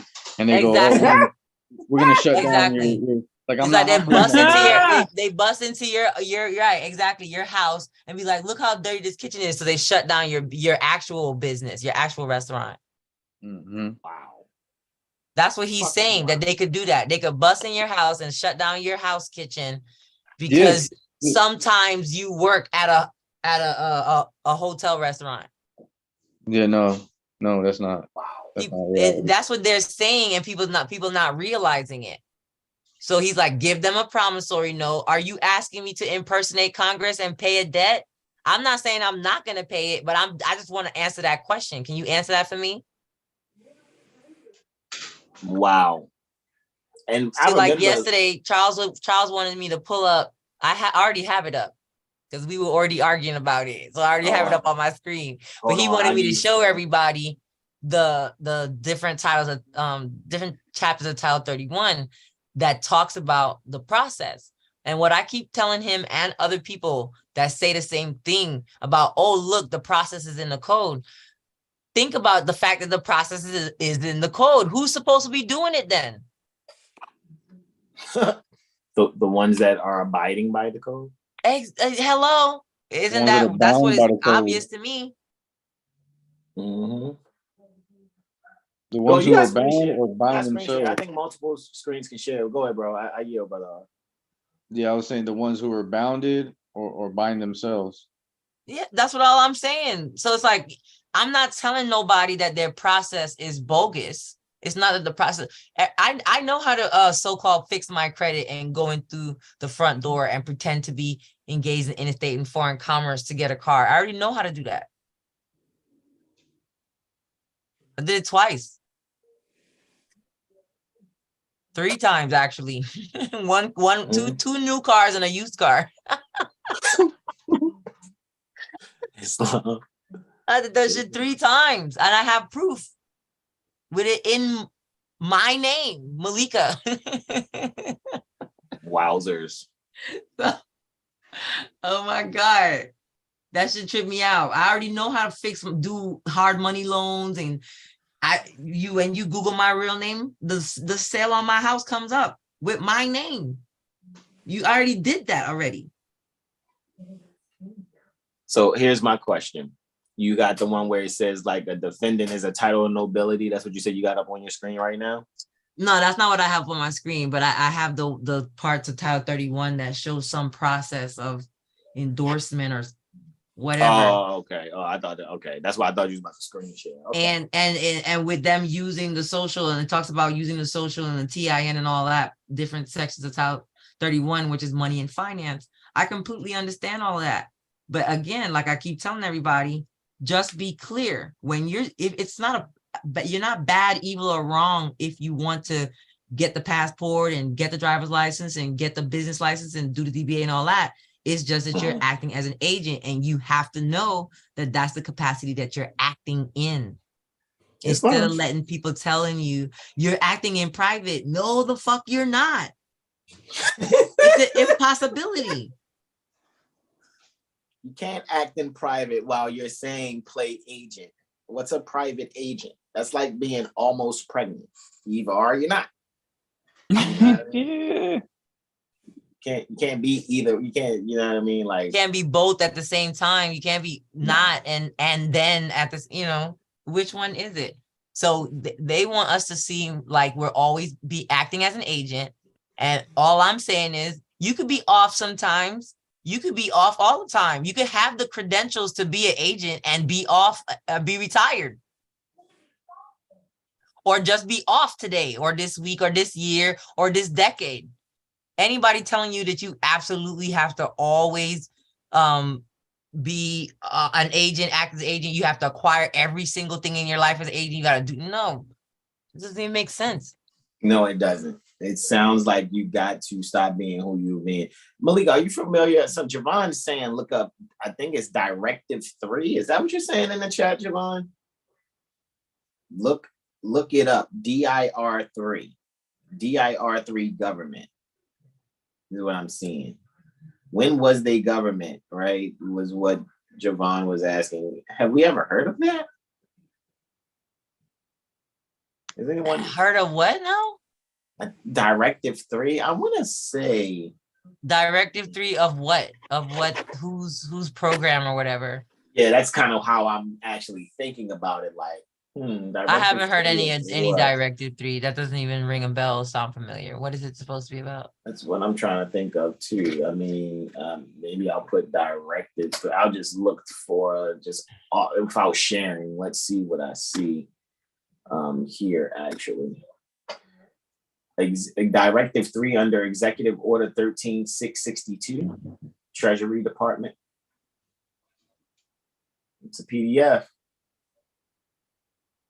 A complete listing of persons determined to be subject to one or more directives under Executive Order 13662 can be found in OFAC's sectoral sanctions. Is that what you're? Yeah, Javon's saying just Directive 3. I mean, is that, Security Executive Agent Directive 3, reporting requirement for personnel who access classified information and hold a sensitive position. That's the Director of National Intelligence. I'm just reading the results from just a Google search. That's all. I'm not actually reading a document. However, the first thing that popped up was a PDF from treasurydepartment.gov, home.treasury.gov or whatever. Directive 3 under Executive Order 13662, right? Says it's only one page. So Javon's saying they are actors. Yeah, we know they're definitely actors. We do know that. That's why they make what they call public acts. See, and this is why I always ask what people think about these teachers that say these things. When you think about, because see, I always think about it like a child. People say I'm brilliant, but I think I ask basic questions. You're saying that everything's contract, and then the government is ruled by the Constitution, but they descend into the beings that need to be in contract when they use script, which they are. So then we're right back at that's what it sounds like to me. So when I listen to that doesn't make me go, oh yeah, he knows exactly what he's talking about. So it makes me wonder, is it that he really believes what it is he's saying and that he doesn't realize he's talking out of two sides of his mouth? I think he doesn't. I think the shirts and the frames and thinking I have something that I don't have to honor fully my ancient foremothers and forefathers with the appellation L. So I'm not going to wear a fez or a turban. I'm just going to be slick more. And it's like, that don't last. I want to hear what everybody else have to say too. Like, do you guys think that this guy just doesn't hear his own self, or? Because I always think like, am I coming across like that? He has an agenda. So that's what I'll say. That's my 2 cents. He's countering intelligence, so he must be COINTEL. So nobody thinks he's just dumb? He's countering intelligence. Therefore, he's COINTEL. Definitely countering intelligence. So I'm just like, he's the anti-intelligent. Yeah, he's that's counter-intelligent. COINTEL Pro, counter. Maybe I misunderstood. Maybe we are all miscomprehending what he's saying. I'm gonna say it like you. Because I don't get how you could just say that. It's like, are you not hearing what you're saying? You're saying, yeah, there's contract. And then the government descends to where you have to have a contract. So where do they get to tell you can wear a mask? Right back to the point you started off at. And then he's literally using the constitutional law, which is what you're supposed to use to show them that they can't fuck with you. He brought up Article 1, Section 8, Clause 3, 14, 17. And 17. Yeah, right. And it's like, so then you stop speaking about that like you know what that means, but then speaking directly against it right after that. Like, that's what I'm saying. Is it? I mean, are you doing that like intentionally, or are you not missing? Are you missing some? I don't get it. Because then again, like I keep saying, he keep bragging about how long he's been doing this stuff, like a dozen years or some shit. He was like one of the original people teaching about. Still, you in this bull. I mean, I don't know what year that video was, but I always pray, okay, they're gonna come out of it. They're gonna come out of this bullshit. They're gonna come out of it this year. Malika. Somebody shared that to the Telegram and community this morning before I hit. Yeah, but how old is the video? I hope that it's like I hope it's a long time ago that he made it, so that there could posted 6 hours ago. Oh my God. Yo, that should be a hate crime because there's actual beings that are of Moorish bloodline descent that want to learn the truth about their nationality and birthrights and actually want to learn law and civics and what's really going on. And what he's doing is taking people on a path where they're being deviated from the truth. And it's like, and then you're acting like you're. But why? How do you hear what he's saying and it makes any fuck? That's what I could never figure out when I listen to him talk. How does anything that he's saying make any fucking sense? He's talking. I mean, unless of course you have not read anything that he's talking about. You've not read the Clearfield Doctrine. You don't comprehend Article 1, Section 8, all the different clauses. You don't comprehend contract law. You have to not comprehend anything at all about what he just said, because if you read it, a lot of people don't comprehend a lot of what he said. So I read everything he said. I've read, so I know when I'm like, who operates under a license 24 hours a day? Why is that not? That's common sense to me. You don't have to read nothing. Someone who's lost their motherfucking mind. You don't have to read anything to ask yourself who operates under a contract, even a 24 hours a day. No one. They want you to think that every time you get on Zoom, I didn't put it in the YouTube Zoom, but Javon, if you got a link, put the link in the chat here on YouTube, and I'll look it up. I yield to you guys. Go ahead. I yield. They want you to think that every time you hop in your land conveyance, you're operating under the driver's license. That's not even what the rules for driver's license say itself.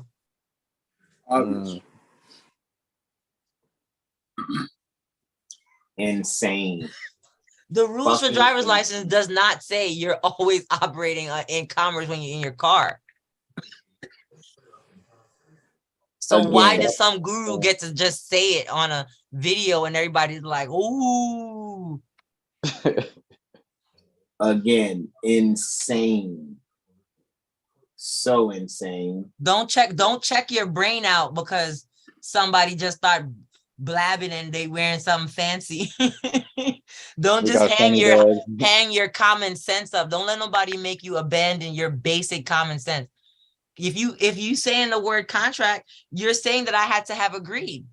If you're saying that when the government is using script, they descend to people and persons who need to be in contract, then you write back at, so where did I agree? Where did I agree? You can't say, well, somebody's forefathers agree. They're not my forefathers. Wow. So they couldn't agree for me. This is why So you saying he's basically telling you you're a slave. You're a natural person. You're a statutory natural person. This is why I say the 3 websites people need. This is where let me speak from myself, even though my brothers got their start there too. This is where I start. RVBaypublications.com. Then we're also saying 7hillstar.com, right? To see how the basics in astrology and civics have come together as far as our platform here. And then finally, you guys can either get the app that's right here between the YouTube and Prime Video tabs there. You know what I mean? Or you guys can clearly, I don't know, see how many lawful living windows I have up. I keep them open. Jesus, I got like 13 of them. Or you guys can go to lawfulliving.com. All righty. And do what it is that you do. Right? I guess I can take it back home from folder 24, right? This is in the miscellaneous PDFs where that is. That's folder 24, obviously, right? Are you talking about that document that was from 2011? Yeah, it's in the miscellaneous PDFs. And so, or you can just do lawfulliving.com /folder 24, but you got to be someone that obviously has access to that. Okay. So guys, don't just try to be slick. Like, you want to be a part of, for me, my experience, those are the only 3 websites I need. RVBaypublications.com, 7hillstar.com, and lawfulliving.com. Malika's not going to plug herself. So don't expect her to say anything while I'm saying it's about lawful living. This has been my experience for a year. A whole sun cycle I got to observe. All right. Hassan already know why I don't plug myself. I know that people think that what I'm saying and doing is extreme. So, I just let people find me. Yeah. Fuck. Apparently being basic is very extreme. Correct. I mean, whatever. Peace, everybody. Love y'all. Hopefully I see y'all tomorrow. Yeah, indeed. I'll see you, sis, and enjoy. Thank you for kicking it with us.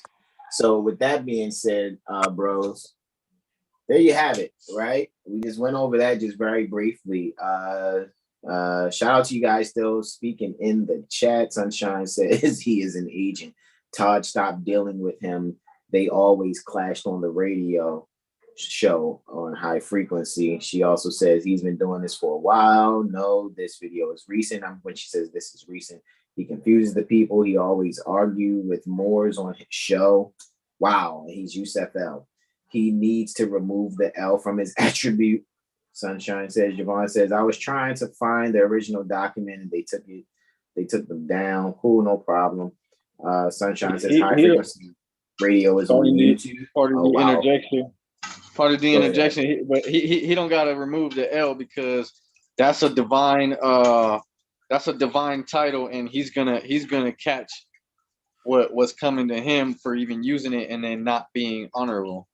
That title's gonna remove itself. Yeah, Islam. Javon said he came across the documents that he shared over the years, but people overlook for themselves. He just beat this system up with comprehension. Okay, good. And he also says they come with paperwork. His mind kicked in on what he studies. He beat their brains up, right? Okay, cool. I mean, hey, man, however you guys got to do it in the comprehension, go and do what you do. I just know me, I am Brother Hassan Ghazi Obey. That's how you're going to see me amongst our peers, even though I do have a higher appellation. How you have Prophet Noble Drew Ali, that's how you see him doing business via religious affidavit, religious corporate activity via affidavit, even though he's El Hajj Sheikh Sharif Abdul Ali. So I have higher appellation also. I just don't disclose it. However, imitating the best I can Prophet Noble Drew Ali without calling myself Prophet Noble Drew Ali number 50 Lem or whatever. I'm not calling myself that at all. However, what I'm doing, religious corporate activity, is being Hassan Ghazi Obey. All right. My brothers know my higher appellation. However, but I just keep that private. Is that what that is? Stop.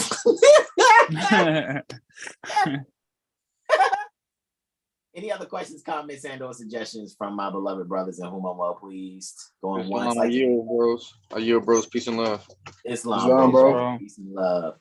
And I'd like to thank everyone for joining us. And shout out to all of the bros, the Exalted Cyclops, Brother Corey Bay, Brother Terrell Samari Bay, Brother Armawaba Bay, our beloved brother Sean Aleem L, and I, Brother Hassan Ghazi Obey. I'd like to thank you all. Shout out to our beloved sister, in whom we're well pleased, Mother Malika, and her daughter Sunny, and much love to all of her loved ones and our loved ones at the George Prudence Gym via lawfulliving.com. And guys, again, all you need, 3 websites. For me and my experience, I started at rvbaypublications.com. Then, there's 7 Hill Star with me and my bros to bring forth the astrology more. For you all. However, we're always civic minded. So the astrology and civics is one for us. We're just not looking to duplicate what Mother Ross Mariah is doing. So we make sure in our purpose and our sincerity that we're just a help, to that. And then there's Lawful Living, which further expands that which we get respectfully as the primal and elementary lessons from rvbaypublications.com, provided you guys can maintain your comprehension and be more Shamerican, joining Lawful Living. And if you leave Lawful Living, make sure you're still more Shamerican there. And I'm saying that in the spirit of what Mother Ross Mariah, she says, usually in general to everyone. However, I know she said to me specifically, she said, no matter where you go, make sure when you go in, you're more Shamerican, and when you leave out, you're more Shamerican. You know what I mean? So don't compromise that for anyone. All right. Any other questions, comments, and or suggestions, right? Mother Sahar says, make it public. Talk about my appellation, right? My higher appellation. You're hilarious, Mother Sahar. Questions, comments, and or suggestions going twice. Questions, comments, Outside. Say go outside. Go outside. Yeah, put your feet in the grass, right? Stare at the sun for some time and inhale in your nose and exhale out your mouth, right? And be yourselves and donate, right? So, guys, we appreciate you all. We thank you all so much. Might be on Instagram Live tonight. So, Brother Sean, get ready. I'm thinking about it. You know what I'm saying? However, we need to further encourage Brother Sean to go. He has the access on TikTok to go live, man. Would you guys come and see Brother Sean's lives on TikTok? That's what we want to know. Put a one in the chat for the 12-year. Oh, shucks, bro. Would you guys go and see Brother Sean live on TikTok at Leo Mercury Moor 711? That's the page, Leo Mercury Moor 711 on TikTok, right? Because he has well over 1,000 supporters there, right? So you guys could actually check that out there. And shout out to where are we at, by the way, to everyone that's been supporting. Where are we at now? As far as how many views does the hashtag 7 Hailstar have? Let me see. On TikTok.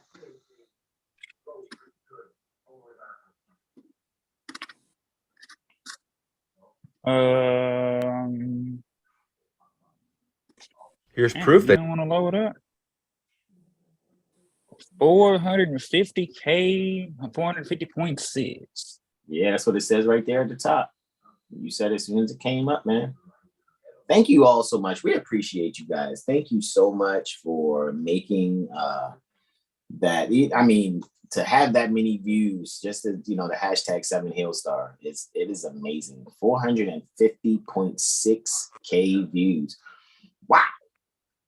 That's amazing, guys. Thank you all so much. We're almost at 500,000. We're less than 50,000 away from 500,000 views for the hashtag 7 Hailstar. So you guys can literally go to TikTok and just go over the hashtags and type 7 Hailstar. You know what I mean? Thanks for the like there, Brother Hassan.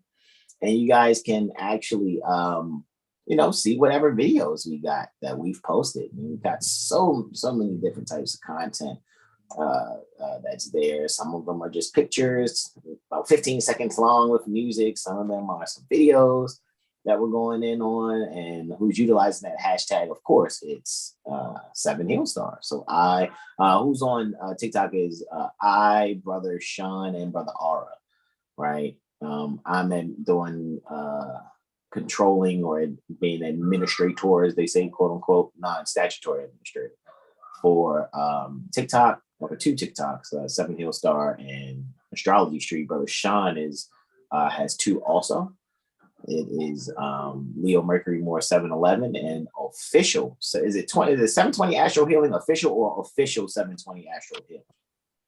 Should be like official 720 Astro Healing. I ain't Astro Healing. Astro, ASTRAL Healing. And Brother Aura is Aura Muaba Bay on TikTok.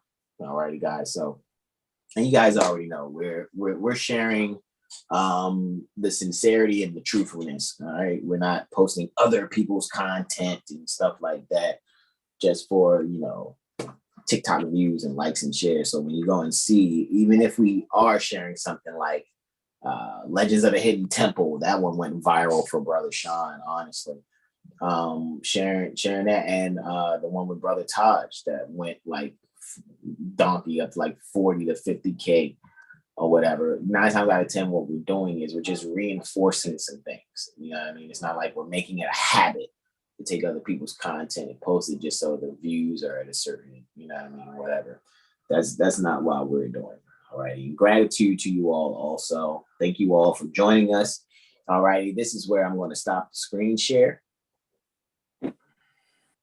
And thank you all for joining us for our 7-day Tropical Medical Astro Weather Report. I guess I need to, get this email together so you guys can receive that email next day for Thursday. But first, I think I'm gonna go and get me some fruit and get a little grubbage on, so to speak. Other than that, no more questions, comments, and no suggestions, guys. Remember, be yourselves and donate. We love you all. This is where we say namaste, namaste, namaste. Islam, Islam, Islam, y'all. Peace out.